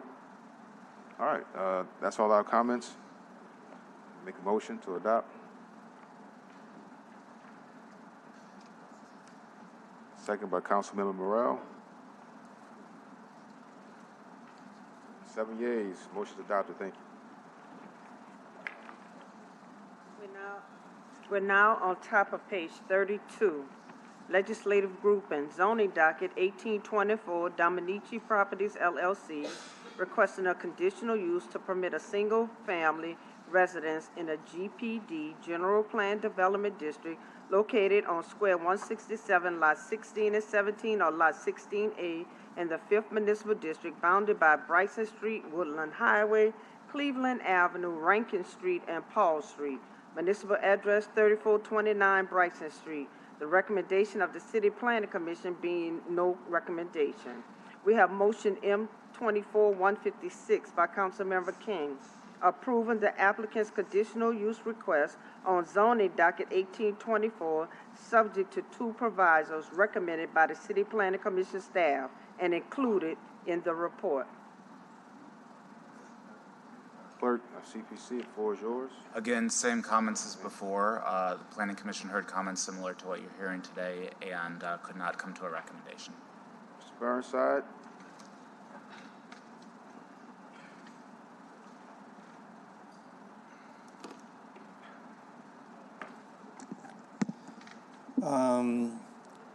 Almost the same comments as before, but not quite. So, as much as I like Lee DuPont personally, I do agree with Mr. Domicini when he says the obvious, which is the front yard of Mr. DuPont's house doesn't have any trees on it. In fairness to Mr. DuPont and or anybody else, there seems to be multiple zonings inside of the Lower Coast Algiers, some of which are this GDP, which we're talking about, which is supposed to protect wetlands and protect natural features. But other zoning is rural nature, rural agricultural natured zoning, which literally allows you to clear cut the place and plant a bunch of corn. So we're back to what does the city really want and why does it really want it? And everybody has a different vision for the city. Mr. DuPont has 16 acres on which to put his big house. If we took the GDP land that Mr. Domicini owns to put a big house on it, we may end up taking all 20 lots that are not continuous, but all 20 lots that he owns in the area to put one house on it. So I really do think that if we can solve the problem of Gordon Plaza by buying them out, we could solve temporarily the problem of Lower Algiers by just paying eminent domain $1 a square foot for all the land that's under contention, keep what's left of it as wetland and or tree buffer for hurricanes, and just let our grandchildren worry about it, because we have a lot of vacant lots in this city. It's not like we need that land. We actually don't. Thank you, Mr. Burnside. Mr. DuPont, you all have any, you want to make a rebuttal? Okay. Followed by Mr. Dominici and other people who spoke before. Just want to go on record. We fully support development of these single-family houses. I think the Developer has offered some very good designs for the neighborhood. I'm just totally concerned with time going on that we're going to have big problems. Thank you. Thank you, Mr. Dupont. Mr. Dominici, you good? Okay, you good? Is everyone else good? Ms. Charles? Rammer? Okay. Make a motion to adopt.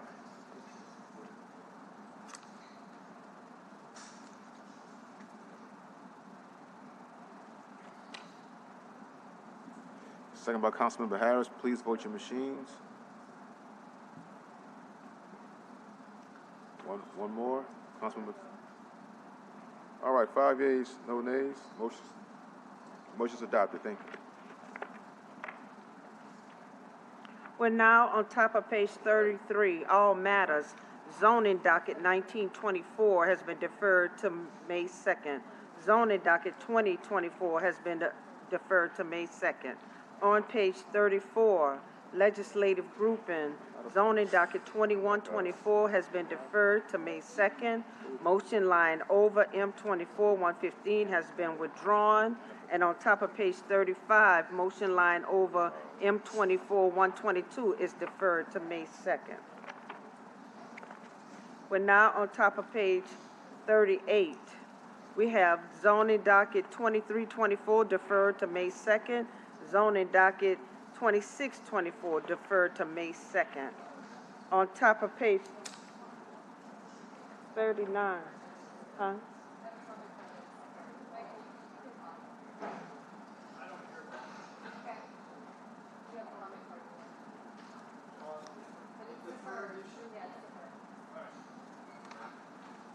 Okay, on top of page 39, this is Councilmember Jeruso's matter. It has been deferred, but he wanted to make a comment, so. Just skip over it for right now. We'll come back. Thank you. Okay. On page 40, zoning docket 2924 has been deferred to May 2nd.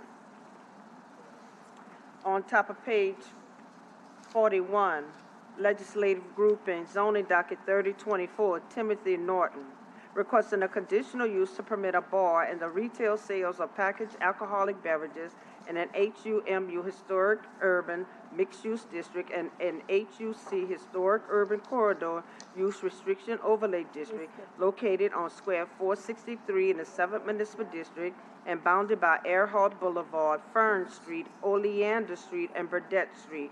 Municipal address 7801 Earhart Boulevard. The recommendation of the City Planning Commission being for approval, subject to 4 provisos. Thank you. Oh, I'm sorry, go ahead. We have motion M24-160 by Councilmember Harris, approving the applicant's conditional use request on zoning docket 3024, subject to 4 provisos set forth by the City Planning Commission. Thank you, Stephen. Can you brief us on the CPC report? Sure. Very quickly, this is an application to establish within a vacant multi-unit building at Earhart and Fern a bar that would also have packaged alcoholic beverages. The Planning Commission finds this to be consistent with the zoning district and the master plan, both of which seek to enable small businesses on this stretch of Earhart. There was no opposition expressed at the CPC meeting, and so this is before you with an approval recommendation. Thank you, Stephen. The applicant the applicant claims that the space will house Crazy Treats 504, a high-end lounge geared towards women, providing a supportive environment where networking and friendships can be made more easily accessible. And we have not received any opposition. So, do we have any online comments? All right, I'm going to go ahead and move to approve.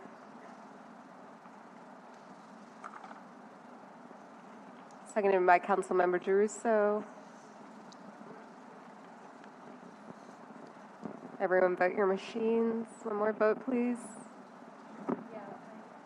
All right, 5 yeas. Thank you.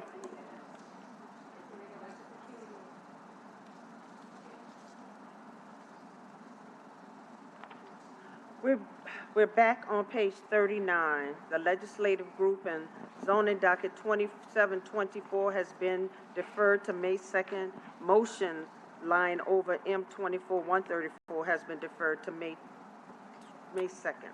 Thank you, Madam Clerk. In consultation with Councilmember Jeruso, we've decided to defer this until the next meeting to allow more public comment on the issue. Councilmember Jeruso? Yeah, I guess I want to round out my comments from earlier, which is I sort of fussed at the collective us about not communicating, but that is a dual responsibility, and it also requires people to have dialogue. And what's happened on this is I've had conversations at my neighborhood groups about it. Each time I've urged them to reach out to Councilmember Harris, particularly with neighborhood associations who may be affected in her district about that, and that hasn't happened. And so it is very easy to get on social media or to send emails and assail somebody for what they have, and then expect them to kowtow to what you want. Then it becomes difficult to have a real conversation about what you're ultimately interested in, and maybe seeing if you can find some sort of compromise as a result of that. So I am now using this as a public service announcement.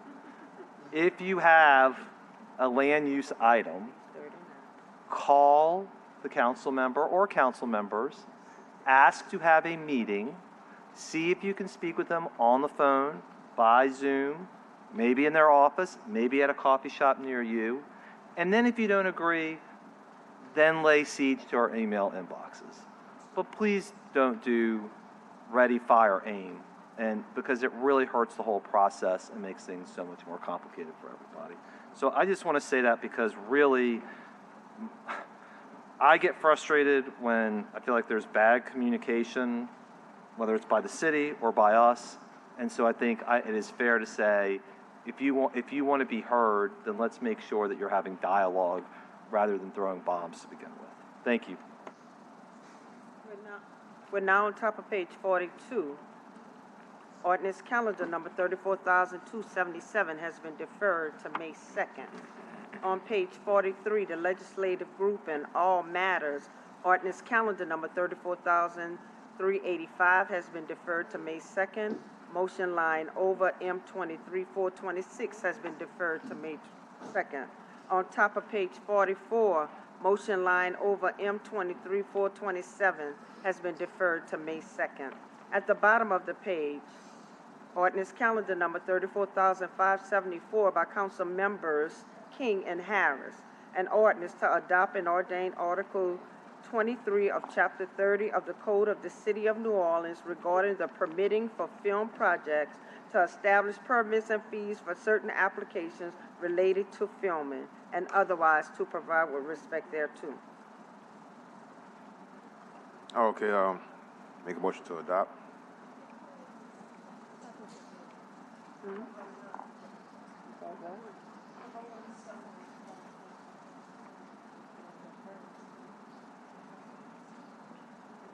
Second by Councilmember Morrell. This was Online comment? deferred for committee?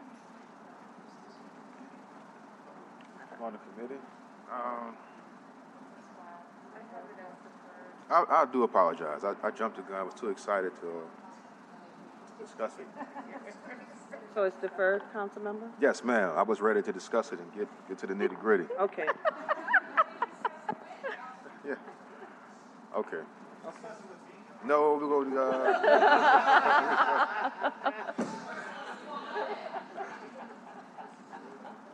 All right, madam. Okay, so ordinance calendar number 34,574 has been deferred to May 2nd and referred to the Community Development and Quality of Life Committee. On top of page 45, we have a legislative grouping.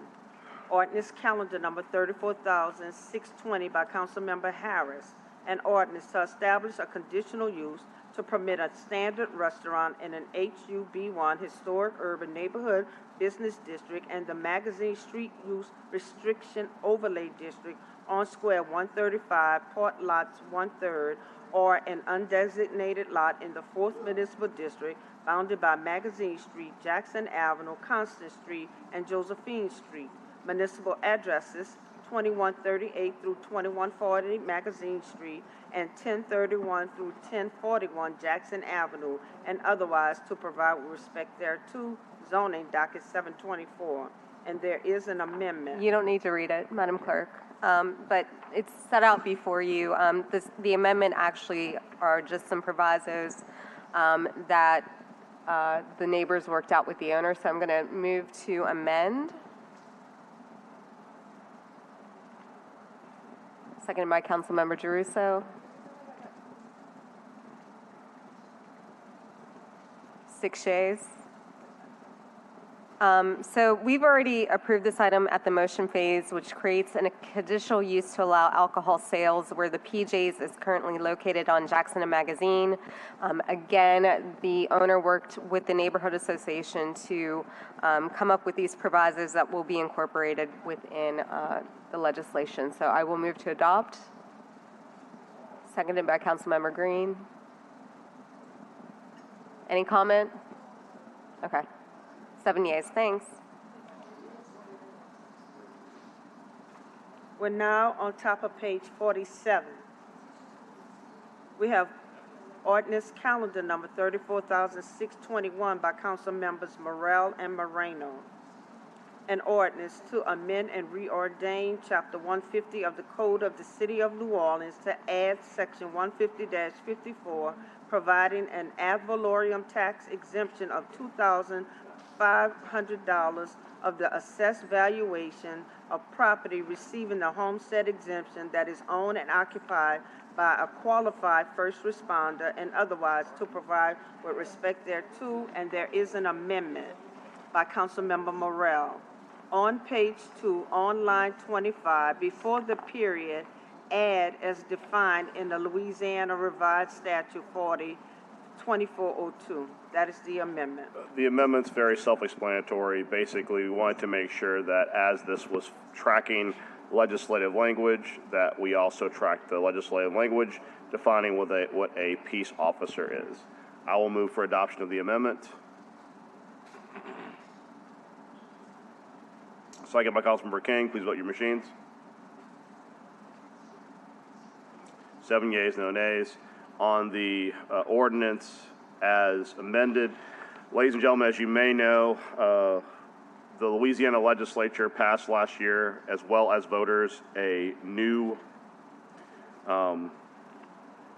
language regarding property tax exemptions and opportunities for first responders. It requires that additionally, locally, there be an ordinance to give instruction to the assessor as well as to the city of New Orleans as to how to process that. That is why this ordinance was required. Mr. Burnside, do you have a comment?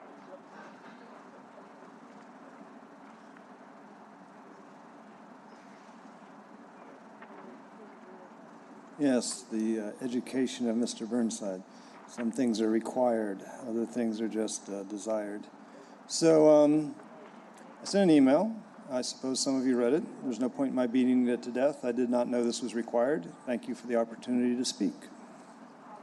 Thank you, Mr. Burnside. With that, I will move to adopt as amended. Second by Councilmember Green. Please vote your machines. Councilmember, we had online comments? We have one. All righty. We'll hold that then. Go ahead. My apologies. I thought I had turned on my mic. This is from Claude Schlesinger, representing the Fraternal Order of Police. He's a paid representative. He says the Fraternal Order of Police in New Orleans is fully in support of this ordinance. We appreciate all that the city administration and the city council is doing to support our city's police officers. That's it. Thank you. So we had a motion by myself, second by Councilmember Green. Please vote your machines. To our sponsoring council members, can I ask to be added? Sure. I think everybody would probably want to be added. Yeah, can we add everybody? Madam Clerk, thank you. With everyone added as amended, 7-0. Yes. Thank you. At the bottom of the page, ordinance calendar number 34,622 has been deferred to May 2nd and referred to the Budget Committee. On top of page 48, ordinance calendar number 34,623 has been deferred to May 2nd, referred to the Budget Committee. On page 49, ordinance calendar number 34,624 has been deferred to May 2nd and referred to the Budget Committee. On page 50, ordinance calendar number 34,625 has been deferred to May 2nd, referred to the Budget Committee. Page 51, ordinance calendar number 34,626 has been deferred to May 2nd and referred to the Budget Committee. On top of page 52, all matters, ordinance calendar number 34,627 has been deferred to May 2nd and referred to the Budget Committee. At the bottom of the page, ordinance calendar number 34,632 has been deferred to May 2nd. On top of page 53, ordinance calendar number 34,633 by Councilmember Green by request. An ordinance to authorize the mayor of the city of New Orleans to enter into an amended and restated cooperative endeavor agreement between the city of New Orleans and the Orleans Parish School Board for the design and construction of improvements to Willie Hall Playground that will provide recreation activities and floodwater mitigation to the St. Bernard community by improving recreational facilities, stormwater mitigation, and disaster resilience project on the St. Bernard neighborhood campus and the Willie Hall Playground as set forth as Exhibit A and otherwise to provide with respect thereto. Members of the council and the public, it's been a long time coming, but the Orleans Parish School Board and the City of New Orleans, especially through NORD, have worked out an agreement relative to the use of Willie Hall Playground involving McDonald 35 and NORD having access to it. There are details that I need not go into now, but it's a good day in that Willie Hall Playground is going to be shared with McDonald 35 and also with the citizens of our city who work through the New Orleans Recreation Department. So this ordinance authorizes the mayor to sign a new CEA with the Orleans Parish School Board for improvements at Willie Hall Playground and the St. Bernard campus. And the improvements are for recreation, flood mitigation, and disaster resilience as part of the National Disaster Resilience Grant. The bottom line is that Willie Hall Playground is going to be a model park. It's going to store a lot of water under it. But again, the most important thing is that McDonald 35 will be working with NORD and we're working with the City of New Orleans in a cooperative way in terms of use of that park. So I'm very excited about this being worked out. I've moved. May I have a second? If the Council Vice President Morrell has seconded, if there are no questions, please vote your machines. 6 yeas, 7 yeas, no nays. Thank you very much for your support of this important endeavor. At the bottom of the page, ordinance calendar number 34,635 by Council Members Thomas and Green. An ordinance to rename Hain Boulevard from Paris Road to the Industrial Canal and from the Industrial Canal to Suno Knights Drive, formerly Press Drive, to Lincoln Beach Boulevard and otherwise to provide with respect thereto. It codifies the motion at the last meeting with the intent to rename Hain Boulevard to Lincoln Beach Boulevard. Community historical significance and also represents the wishes of the neighborhood. I move. Second. Second by Councilmember Green. Vote your machines. 6 yeas, no nays, and it's adopted. Sorry. That's all right. Councilmember Harris. Probably. 7 yeas. Thank you. On top of page 54, ordinance calendar number 34,637 has been deferred to May 2nd, referred to the Budget Committee. On page 55, ordinance calendar number 34,638 has been deferred to May 2nd and referred to the Budget Committee. On page 56, ordinance calendar number 34,639 by Council Members Jeruso and Green by request. An ordinance to authorize the mayor of the city of New Orleans to enter into Amendment Number 1 to Cooperative Endeavor Agreement between the city of New Orleans and Total Community Action, Inc., to extend the term for an additional 7 months and to increase funding for the public purpose of funding the reasonable moving expenses for the relocation of Garden Plaza residents to allow the city to construct a solar farm on said property as more fully detailed in the Amendment Number 1 to the Cooperative Endeavor Agreement form attached hereto as Exhibit A and otherwise to provide with respect thereto. Members, I have a 47-slide PowerPoint prepared. No, I'm teasing. Mr. Burnside, you have some comments? While Mr. Burnside is coming up to the podium on the TCA board, so I'll recuse myself from this vote. Me too. Sadly, I'm not on the board, so I can't recuse myself. Maybe someday they'll ask me. So Gordon Plaza and I had a long history of dancing with each other for years. And I see them here again with their reasonable moving relocation costs. I've actually been out there physically probably 6 months ago after, quote, everybody left, unquote, and everybody hadn't left yet. Most of the people out there, of course, are scrappers and they're illegally and squatters and all the rest of it. But there were apparently some homeowners that have not yet actually been bought out at that point in time, and I don't know if that's still true, and I thought I would take this opportunity to ask. There are two.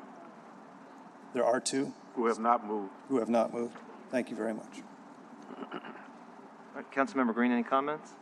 No, I'm just pleased that we were able to relocate the residents. There's continuation because there was funding provided to support their moves, and it takes TCA a little bit more time to work it out with everyone, so that's all. All right, I'll move for approval. Second by Councilmember Green. 5 yeas and 2 recusals. Thank you.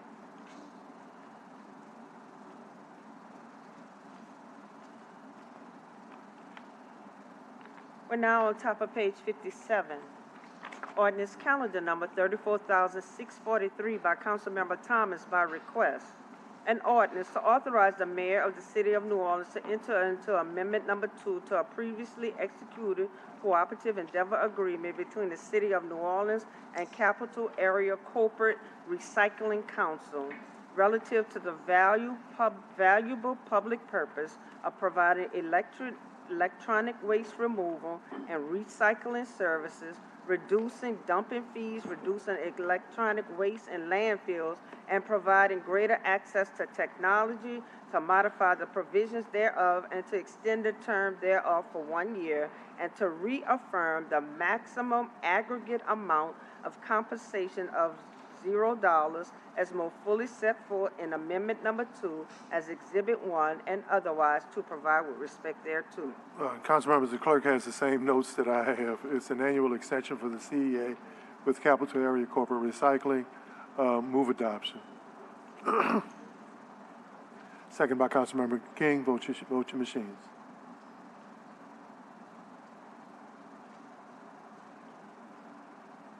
Madam Clerk, we need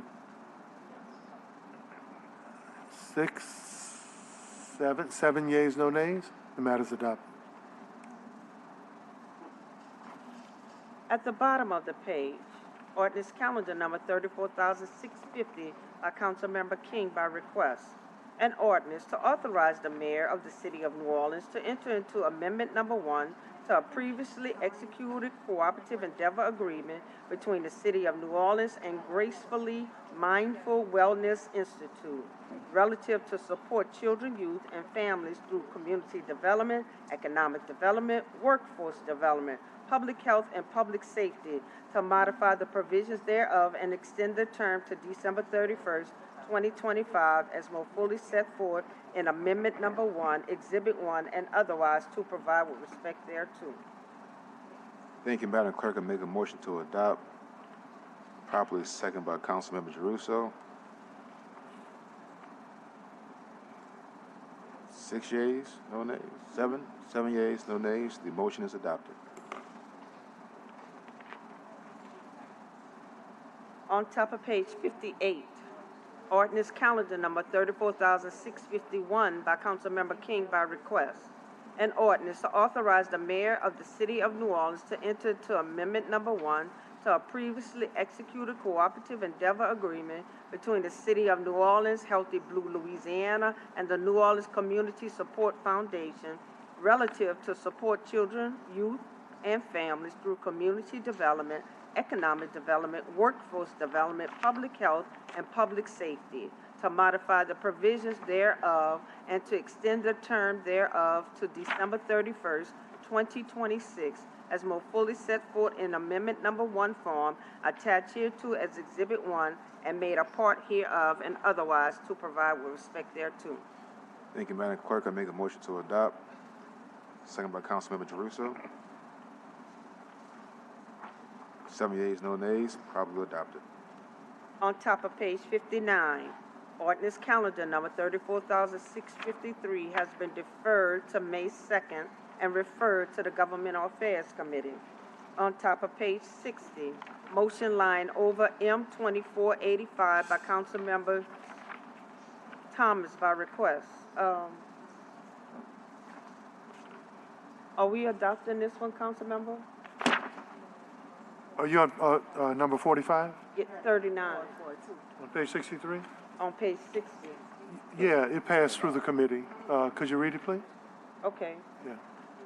Adding the president of the council as a signatory to the lease agreement between the City of New Orleans and 1615 Partridge Tower, LLC, and authorizing the president of the council to sign the lease agreement between the City of New Orleans and 1615 Partridge Tower, LLC, Exhibit A.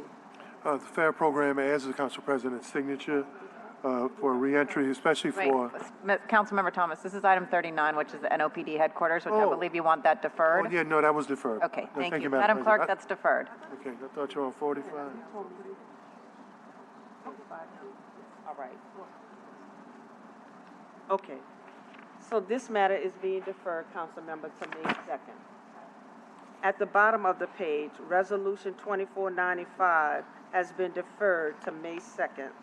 On top of page 61, motion line over M24-121 by Councilmember Morrell by request, adding the president of the council as a signatory to the professional service agreement between the City of New Orleans and Transcendent Law Group, LLC, represented by Michelle Craig, managing attorney, and authorizing the president of the council to sign the professional service agreement between the City of New Orleans and Transcendent Law Group, LLC, Exhibit A. The Governmental Affairs Committee recommended approval. This was reviewed in Governmental Affairs. I move for approval. Second, Councilmember King, please vote your machines. 7 yeas, no nays. It is approved. At the bottom of the page, motion line over M24-130 by Council Members Moreno and Green by request, adding the president of the council as a signatory to the contract between the City of New Orleans and Louisiana Green Corps, and authorizing the president of the council to sign the contract between the City of New Orleans and Louisiana Green Corps, Exhibit A. The Governmental Affairs Committee recommended approval. Thank you, Madam Clerk. As mentioned, this was in GA, and it's to expand workforce development programs to provide green job training. Councilmember Green's moved adoption, seconded by Councilmember Thomas.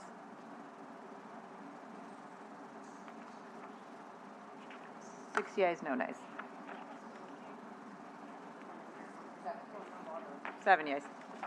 On top of page 62, motion line over M24-132 has been deferred to May 2nd and referred to the Criminal Justice Committee. At the bottom of the page, motion line over M24-138 by Councilmember Harris by request, adding the president of the council as a signatory to the contract between the City of New Orleans and Rooted School Foundation, and authorizing the president of the council to sign the contract between the City of New Orleans and Rooted School Foundation, Exhibit A. The Governmental Affairs Committee recommended approval. Thank you, Madam Clerk. This is a contract with Rooted Schools to establish a guaranteed income pilot program for 800 public high school students. They'll receive $50 per week for 40 weeks with an aim of improving academic performance, college enrollment, employment prospects, and financial literacy. It's been moved, seconded. Everybody's excited about that. I know. Excited to get to first reads. Everyone say aye. Councilmember Harris, won't you second it? Yes, you No, did. I'll second it. Yeah. Thank you. Aye. Aye. Seven Aye, yeas. aye, Seven, 7 yeas. On top of page 63,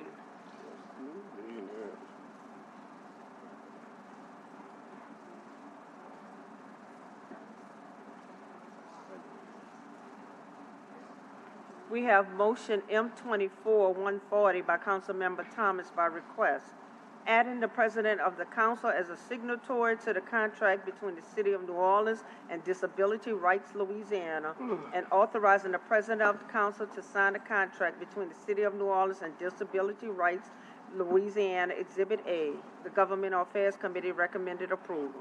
2-year fiscal impact by $300,000. It adds disabled, formerly incarcerated to a program to deal with inclusion and reentry support. Unanimously passed the committee. Move adoption. Moved by me. Second by Councilmember Morrell. Vote your machines.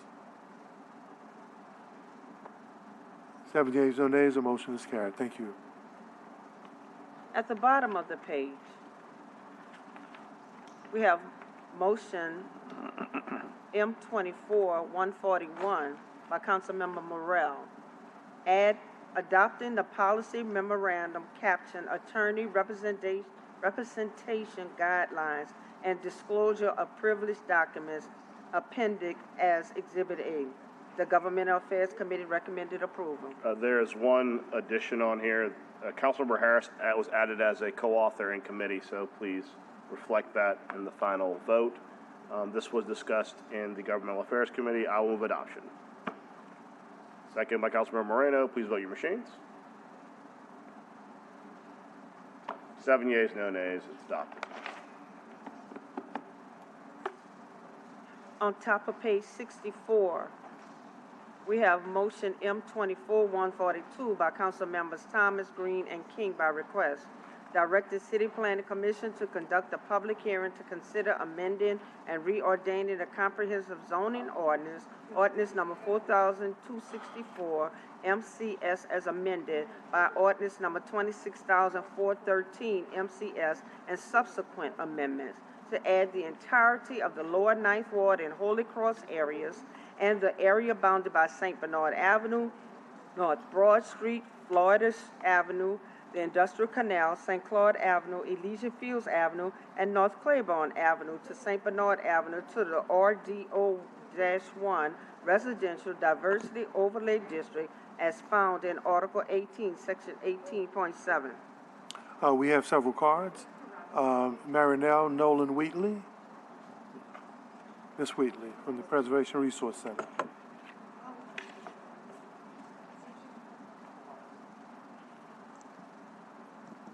Good afternoon. Mary Nell Nolan Wheatley with the Preservation Resource Center, 923 Chapatula Street. The PRC thanks Council members Thomas, Green, and King for introducing this motion.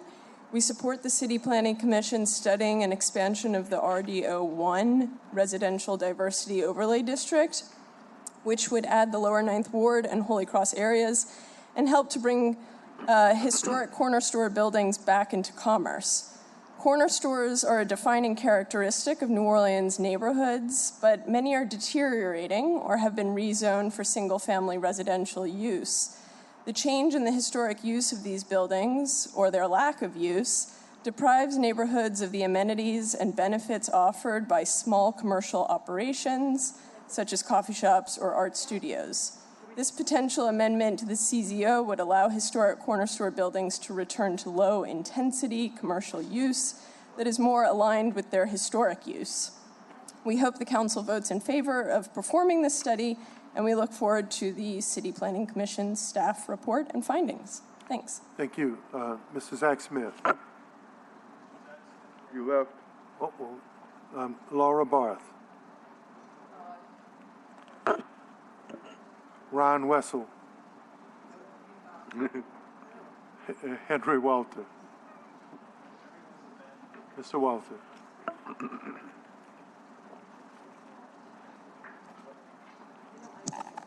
Good afternoon, Henry Walther, Mayor's Office of Community Assets and Investments, 1340 Poydras. Our office is proud to have worked with Council members Thomas, Green, and King to help introduce this motion. The residential diversity overlay has been in effect for over a decade in Tremé, 7th Ward, Marigny, and Bywater.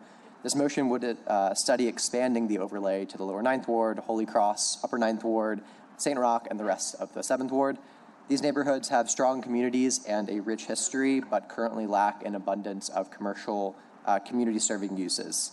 The overlay supports local entrepreneurship in a manner that respects the historic development pattern of these neighborhoods.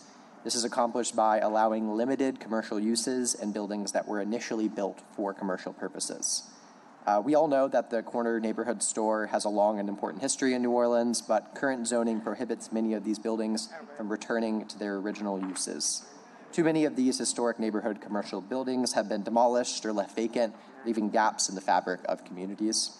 The RDO provides a proven and responsible path to restoring these buildings by limiting commercial uses to businesses like coffee shops, art galleries, and culture facilities, and also limiting potential nuisances to neighbors by prohibiting alcohol sales and setting other limitations. Thank you so much. Thank you. This tool has been used in Marigny, Bywater, and parts of Tremaine. It's been an effective tool to expand it to the parts of our district, especially that abut each other.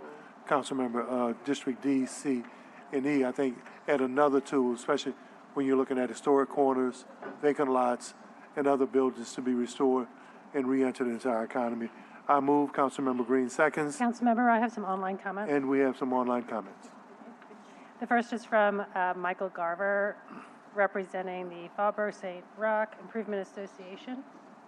He says the Faubourg St. Roch Improvement Association recently hosted the monthly neighborhood meeting and saw the presentation about our DO1 zone proposal. There are a lot of positive feedback from the residents, and I'm hoping the St. Roch neighborhood can move forward with it. Megan O'Connor comments, I support rezoning in St. Roch to allow small businesses to operate within the neighborhood. One great part of the New Orleans is its walkability, and this will add to that charm. I think this will improve quality of life residents and help expand the number of local businesses that are able to operate in the city. And lastly, Edward Huber says, I think this is a great idea that would have a positive impact on my neighborhood. These corner buildings have so much potential. I'm in full support of this agenda item. Thank you. It's already been moved and second. Vote your machines. 7 yeas, no nays, and the motion is adopted. Thank you.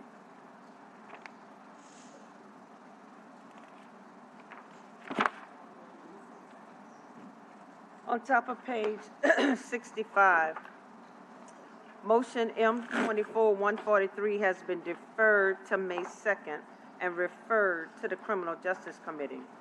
Motion M24-145 by Councilmember King by request.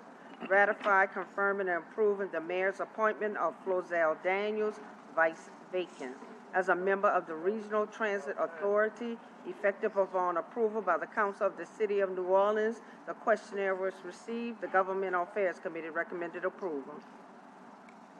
Madam Clerk, any comments from the dais, public comments? Hearing none, make a motion to adopt. Second by Councilmember Green.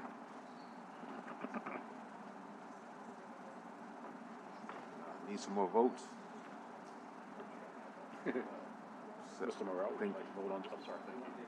All right, there you go. 7 yeas, no nays. Thank you. I don't want Flozell Daniels to think that you. On top of page 66, we have motion M24-146 has been deferred to May 16th. At the bottom of the page, motion M24-147 by Councilmember Green by request, ratify, confirming, and approving the mayor's reappointment of Troy Glover, citizen representative, Vice Troy Rhodes, as a member of the Sanford Sandy Krasneff New Orleans Criminal Justice Council, effective upon approval by the Council of the City of New Orleans for a term that will expire on December 31st, 2024. The questionnaire was received. Governmental Affairs Committee recommended approval. Members and members of the public, members of the council and public, I'm pleased to recommend Mr. Glover for appointment to this important criminal justice agency. He's shown his commitment to working with formerly incarcerated, and I do know that he'll put in the time that is required to help our criminal justice system function better. While I'm doing that, I will tell you that the two following, and I don't have to comment on them, are both recommended, are both of my recommendations to the Sandy Krasnoff New Orleans Criminal Justice Council, a very important agency that I hope will function with these three members and others that are added to do those important that important work that we have to do right now to enhance criminal justice in our city. So the next three appointments, my comments are all the same. So members, I move for approval of Troy Glover, appointed to the Krasnoff Criminal Justice Council. It's been seconded by Council President, Vice President Morrell. 7 yeas, no nays. Mr. Glover is appointed. On top of page 67, motion M24-148 by Councilmember Green by request, ratifying, confirming, and approving the mayor's reappointment of Dr. Renard Sanders, representing racial equity, Vice Greg Ravi, as a member of the Sanford Sandy Krasnoff New Orleans Criminal Justice Committee, effective upon approval by the Council of the City of New Orleans for a term that will expire on December 31st, 2024. The questionnaire was received. The Governmental Affairs Committee recommended approval. Members, I've moved and it's been seconded by Council Vice President Morrell. Please vote your machines if there are no comments. Councilman Giarrusso, would you like to join us on this? It's 7, that's all right, 7 yeas, no nays. And Dr. Renard Sanders. No, I just want you to be on the record. At the bottom of right.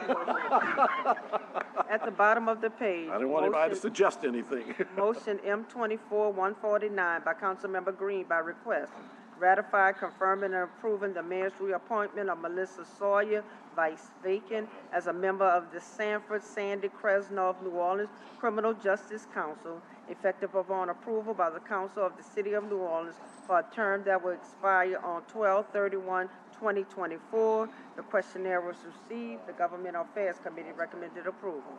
Members, I've moved and it's been seconded by Council Vice President Morrell. Please vote your machines. Harris, I'm sorry, I didn't see it. Harris. 7 yeas, no nays, and Melissa Sawyer is appointed to the Sandy Krasnoff New Orleans Criminal Justice Council. Thank you, members, for your votes. We're now on top of page 68. Motion M24-150 by Councilmember King by request, ratifying, confirming, and approving the mayor's appointment of Amy Fields, Vice Carol Ann Markowitz, as a member of the Board of Liquidation City Debt, effective upon approval by the Council of the City of New Orleans for a term that will expire on 12/31/2035. The questionnaire was received. Governmental Affairs Committee recommended approval.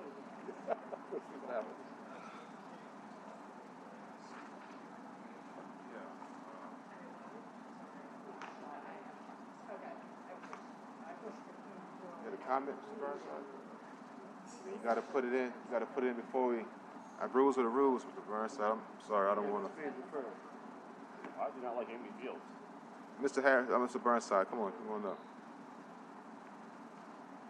Doesn't like Amy Fields.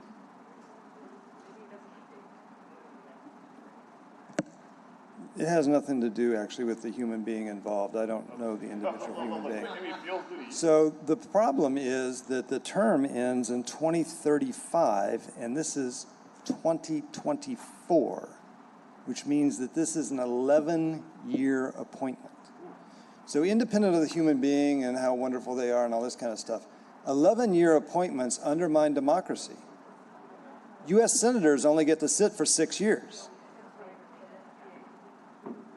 Governors of states only get to sit for 4 until they have to come back to the voters, and then they're topped out at 8.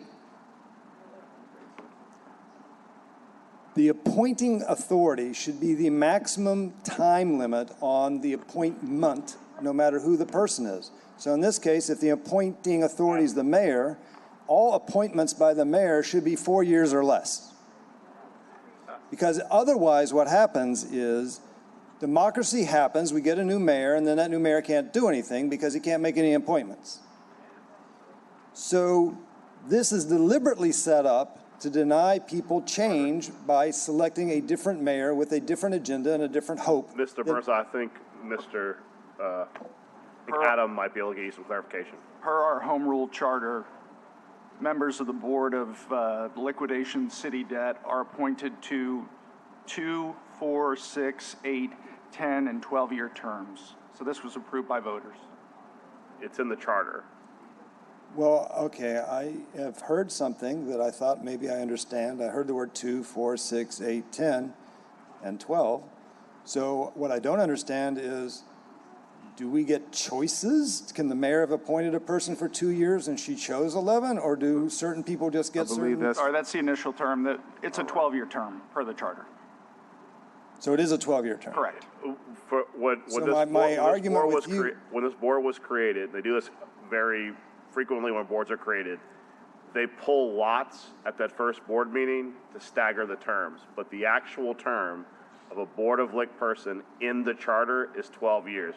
I don't disagree with you that seems very egregious, but it would require a charter change because the voters had previously agreed to make 12-year terms. I understand your statement to me that it is a charter situation in which everybody who currently gets assigned gets 12 years. I'm sorry, Mr. Burns, that's the 2 minutes. You can speak off. I didn't mean to. Sorry, Mr. Burnside. Shut it down, buddy. I did not mean to take up your time, Mr. Burnside. I'm sorry. Y'all can speak offline. Please vote your machine. That was cold-blooded. That was cold-blooded. At the bottom of the page, motion M24-151 has been deferred to May 2nd and referred to the Criminal Justice Committee. At the bottom of the page, motion M24-158 by Councilmember King, directing City Planning Commission to conduct a public hearing to consider amendments to the Comprehensive Zoning Ordinance number 4,264 MCS as amended by Ordinance number 26,413 MCS and subsequent amendments to add to Article 18 Overlay Zoning District, a new zoning overlay district known as Residential Care Overlay District, affecting all non-residential lots bound by General DeGaulle Drive, Woodland Drive, and Carlisle Court for the purpose of permitting residential care facilities.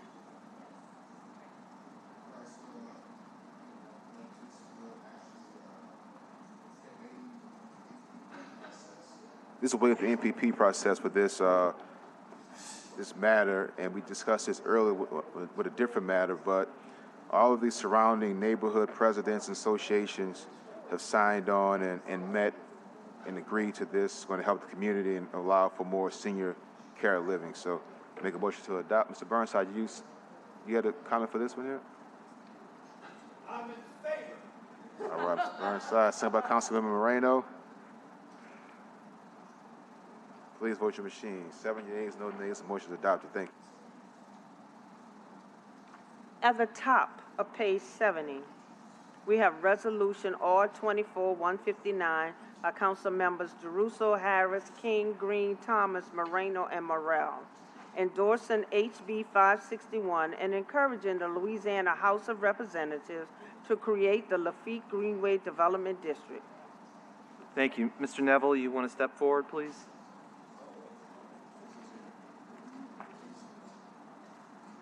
I didn't get to move on my own motion. The resolution. The third to last man standing here. It's well worth the wait. I just want to say thank you all very much for your support of this, and thanks to all the council members who have been out and joined me on the Greenway for a tour. If you haven't been out there, I'd love to give you all tours of all the good things we're up to. We can do it by bike or by Lafitte Greenway golf cart. I would just say thank you. We can walk, we can bike, we can roll, we can golf cart. And Councilmember Thomas, your district is the only district that the Greenway doesn't touch. However, been in talks with Rashida Ferdinand about creating some kind of connection between Sankofa and the Greenway. So we'll keep you posted, and hopefully soon all 5 districts will be represented. We're going to create a heavenly walkway. That sounds beautiful. Thank you all for your support. We appreciate it. Thank you. I want to thank Representative Knox for introducing this, and all of my colleagues and Jason as Executive Director to help support all of this. It's been moved and seconded.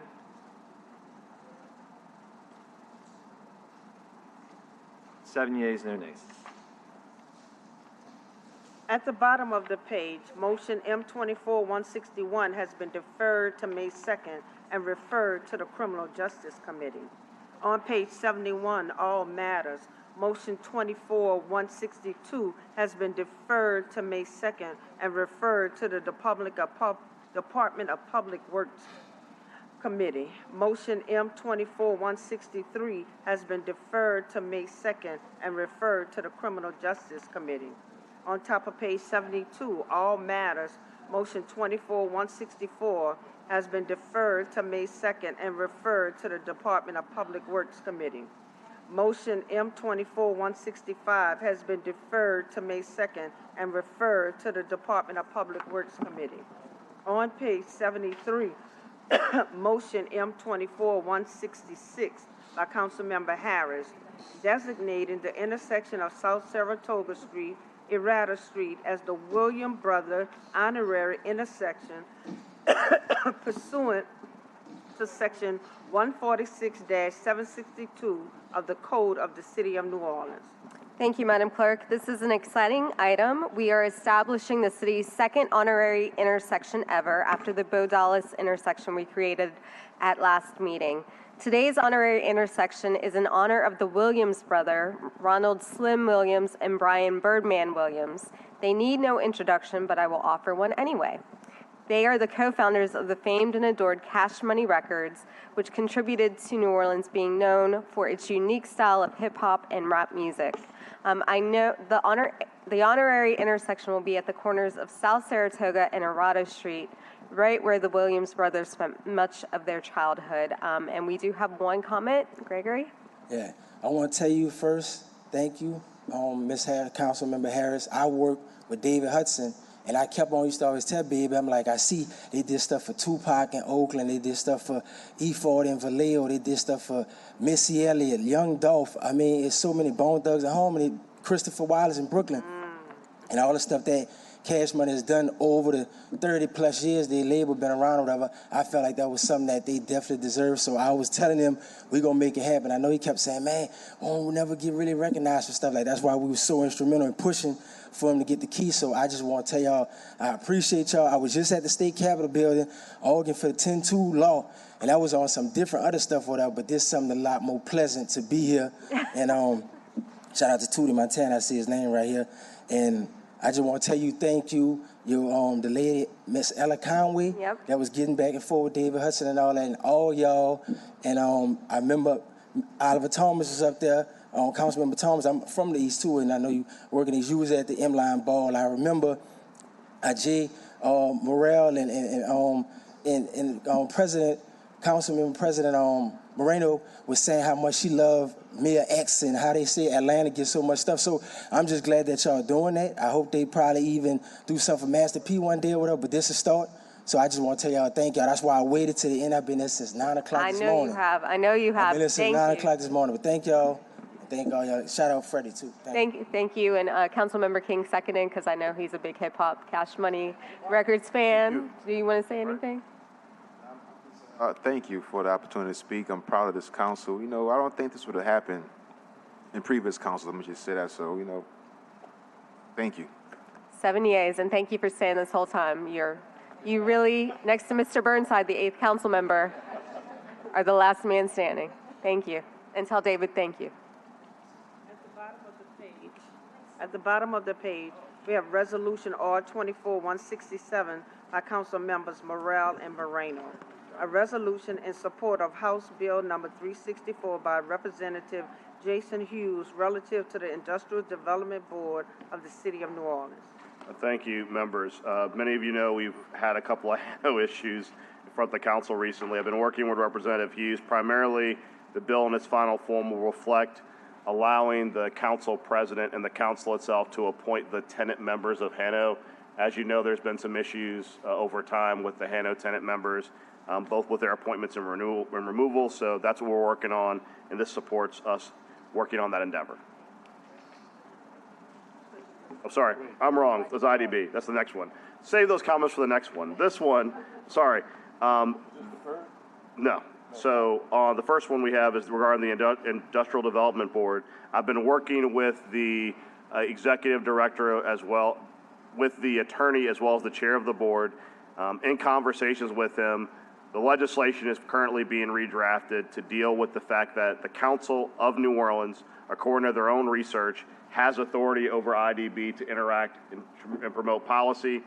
The law that will be changed to reflect that and acknowledge the fact that the council locally will regulate IDB. That's what the resolution will do. That's what the law will do upon amendment. This is supporting Representative Hughes and working with us on that issue. I will move. Nope.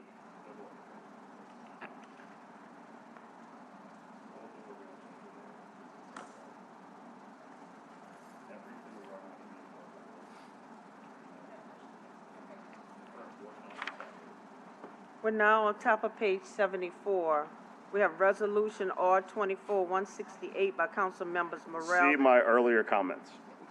Councilmember Morel and Moreno. A resolution in support of House Bill 643 by Representative Jason Hughes relative to the Housing Authority of New Orleans. Thank you. See my earlier comments. We're working with Mr. Hughes to address the issues regarding the tenant board members and their appointment being through the council versus the mayor, to have diversity in appointing authorities, but also to make sure that the person selected by the tenants is in fact the person that's on the Hano board. Moved and seconded. Please vote your machines. 1 nay, 5 yeas, 6 yeas. Motion is adopted. Madam Clerk, we have one thing under suspension. Yes, sir.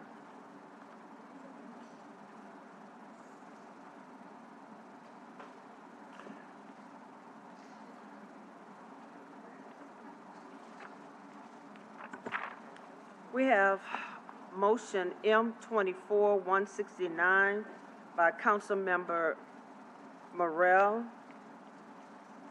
Be it moved by the Council of the City of New Orleans that the interim appointment of Howard Trey Nobles as Director of the Department of Property Management be and hereby is extended until its next regular meeting, currently scheduled for May 2nd, 2024. If the council takes no action at its regular meeting relative to the interim appointment, the appointment shall be deemed confirmed.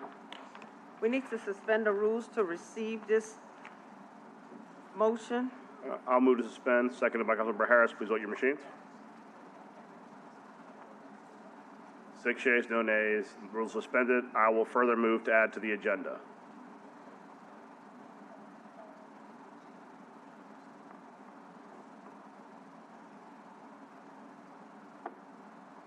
Seconded by Councilman Giarrusso. Please vote your machines.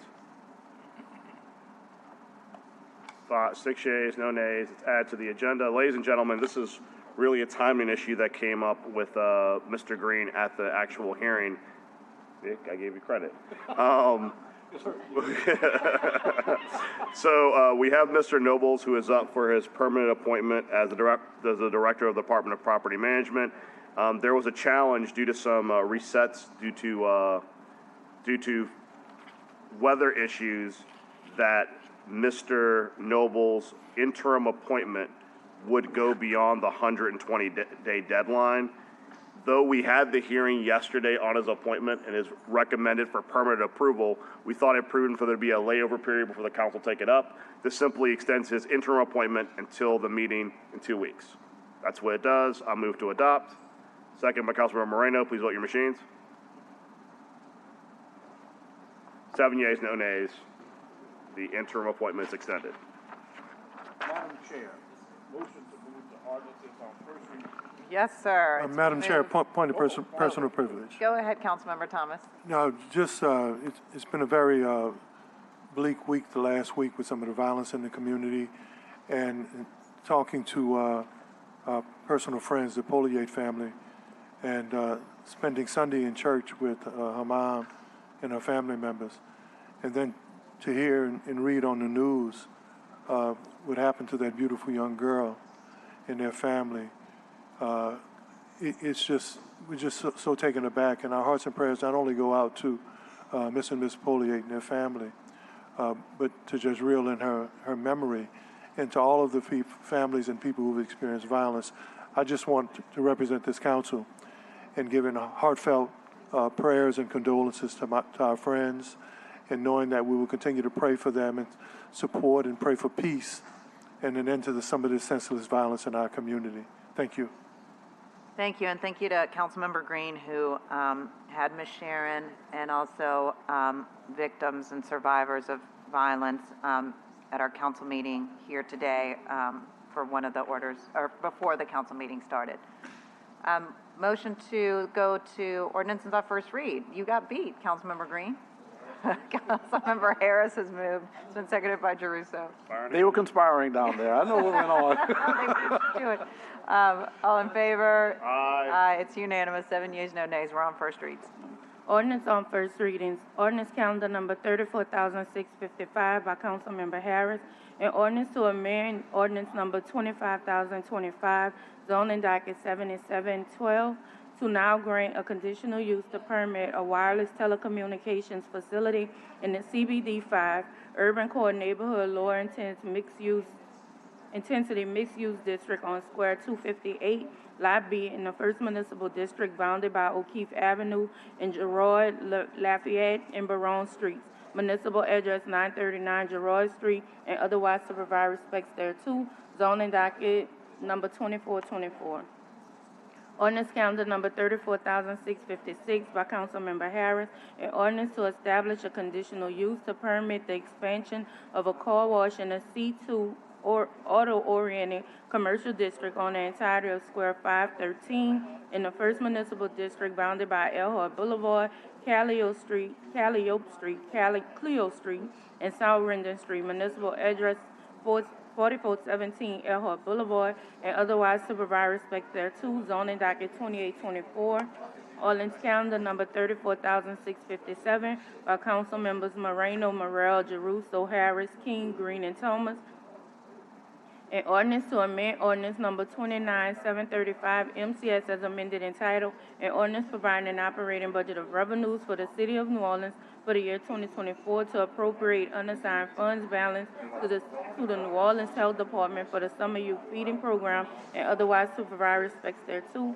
Ordinance calendar number 34,658 by Council Members Moreno, Morel, Jeruso, Harris, King, Green, and Thomas.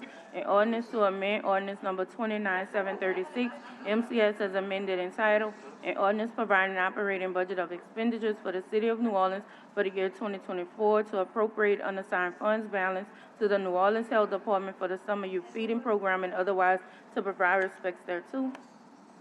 Ordinance calendar number 34,659 by Councilmember Jeruso, an ordinance to amend and reordain Section 2-812 of the Code of the City of New Orleans to clarify the requirements applicable to code amendments and otherwise to provide respects thereto. Ordinance calendar number 34,660 by Councilmember Harris by request.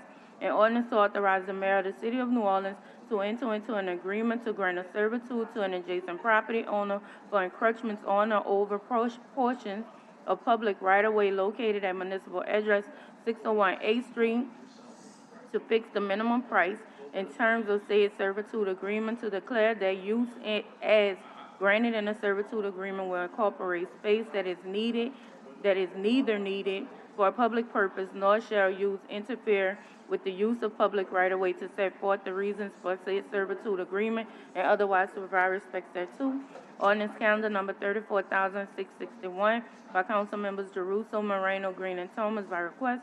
An ordinance to amend ordinance number 29,266 MCS as amended entitled, an ordinance providing an operating budget of expenditures for the City of New Orleans for the year 2023 to transfer funds within general funds to various departments to cover shortages incurred during the fiscal year 2023 and otherwise to provide with respect thereto.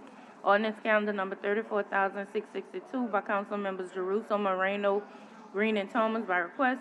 An ordinance to amend ordinance number 29,735 MCS as amended entitled, an ordinance providing an operating budget of revenues for the City of New Orleans for the year 2024 to appropriate grant funds received from the National Association of County and City Health Officials to the Health Department to create a media campaign to increase syphilis awareness and linkage to care in Orleans Parish and otherwise to provide respects thereto. Ordinance calendar number 34,661 by Council Members Jeruso, Moreno, Green, and Thomas by request. An ordinance to amend ordinance number 29,736 MCS as amended entitled, an ordinance providing an operating budget of expenditures for the City of New Orleans for the year 2024 to appropriate grant funds received from the National Association of County and City Health Officials to the New Orleans Health Department to create a media campaign to increase syphilis awareness and linkage to the care in Orleans Parish and otherwise to provide respects thereto. Ordinance calendar number 34,664 by council members Jerusalem, Moreno, Green, and Thomas by request. An ordinance to amend ordinance number 29,735, MCS as amended in title. An ordinance providing operating budget of revenues for the city of New Orleans for the year 2024 to appropriate State Act 892 funds to the police department to purchase bulletproof vests for new officers and otherwise to provide respects thereto. Ordinance calendar number 34,665 by council members Jerusalem, Moreno, Green, and Thomas by request. An ordinance to amend ordinance number 29,736, MCS as entitled, an ordinance providing operating budget of expenditures for the city of New Orleans for the year 2024 to appropriate State Act 892 funds to the police department to purchase bulletproof vests for new officers and otherwise to provide respects thereto. Ordinance calendar number 34,666 by council members Jerusalem, Moreno, Green, and Thomas by request. An ordinance to amend ordinance number 29,736, MCS as amended in title. An ordinance providing operating budget of expenditures for the city of New Orleans for the year 2024 to move funds from appropriation 100 personnel service to 200 other operating for planning, administrative, and management activities within the resilient communities, infrastructure, and home revitalization programs, and otherwise to provide respects thereto. Ordinance calendar number 34,667 by Councilmember Green by request. An ordinance to amend and reordain Section 7562 of the Code of the City of New Orleans to update the existing Board of Zoning adjustment fees to create a tier fee structure for application based on land use categories and otherwise to provide respects thereto. Ordinance calendar number 34,668 by Councilmember Jerusalem by request. An ordinance to authorize the mayor of the City of New Orleans to enter into amendment number 1 to a previously executed cooperative endeavor agreement between the City of New Orleans and New Schools for New Orleans relative to developing a successful program across NOLA PS charter schools to assist facility and maximize the capacity among schools to take advantage of Louisiana's 2019 Medicaid expansion of allowable service to best serve the students and families of public school students in New Orleans and to modify the provisions thereof, to extend the term thereof for an additional 1 year, and to increase the maximum amount of compensation payable to the contractor as more fully set forth in Amendment Number 1, form attached thereto as Exhibit 1, and made part hereof and otherwise to provide respects thereto. That concludes the ordinance on first reading.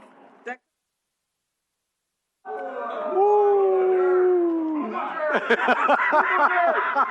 slow. Oh, damn it. You know I was there already. Eugene won. Eugene won. Good job, Eugene. And Councilmember Drews seconded. All in favor? Aye. 7 yeas, no nays, Madam Clerk.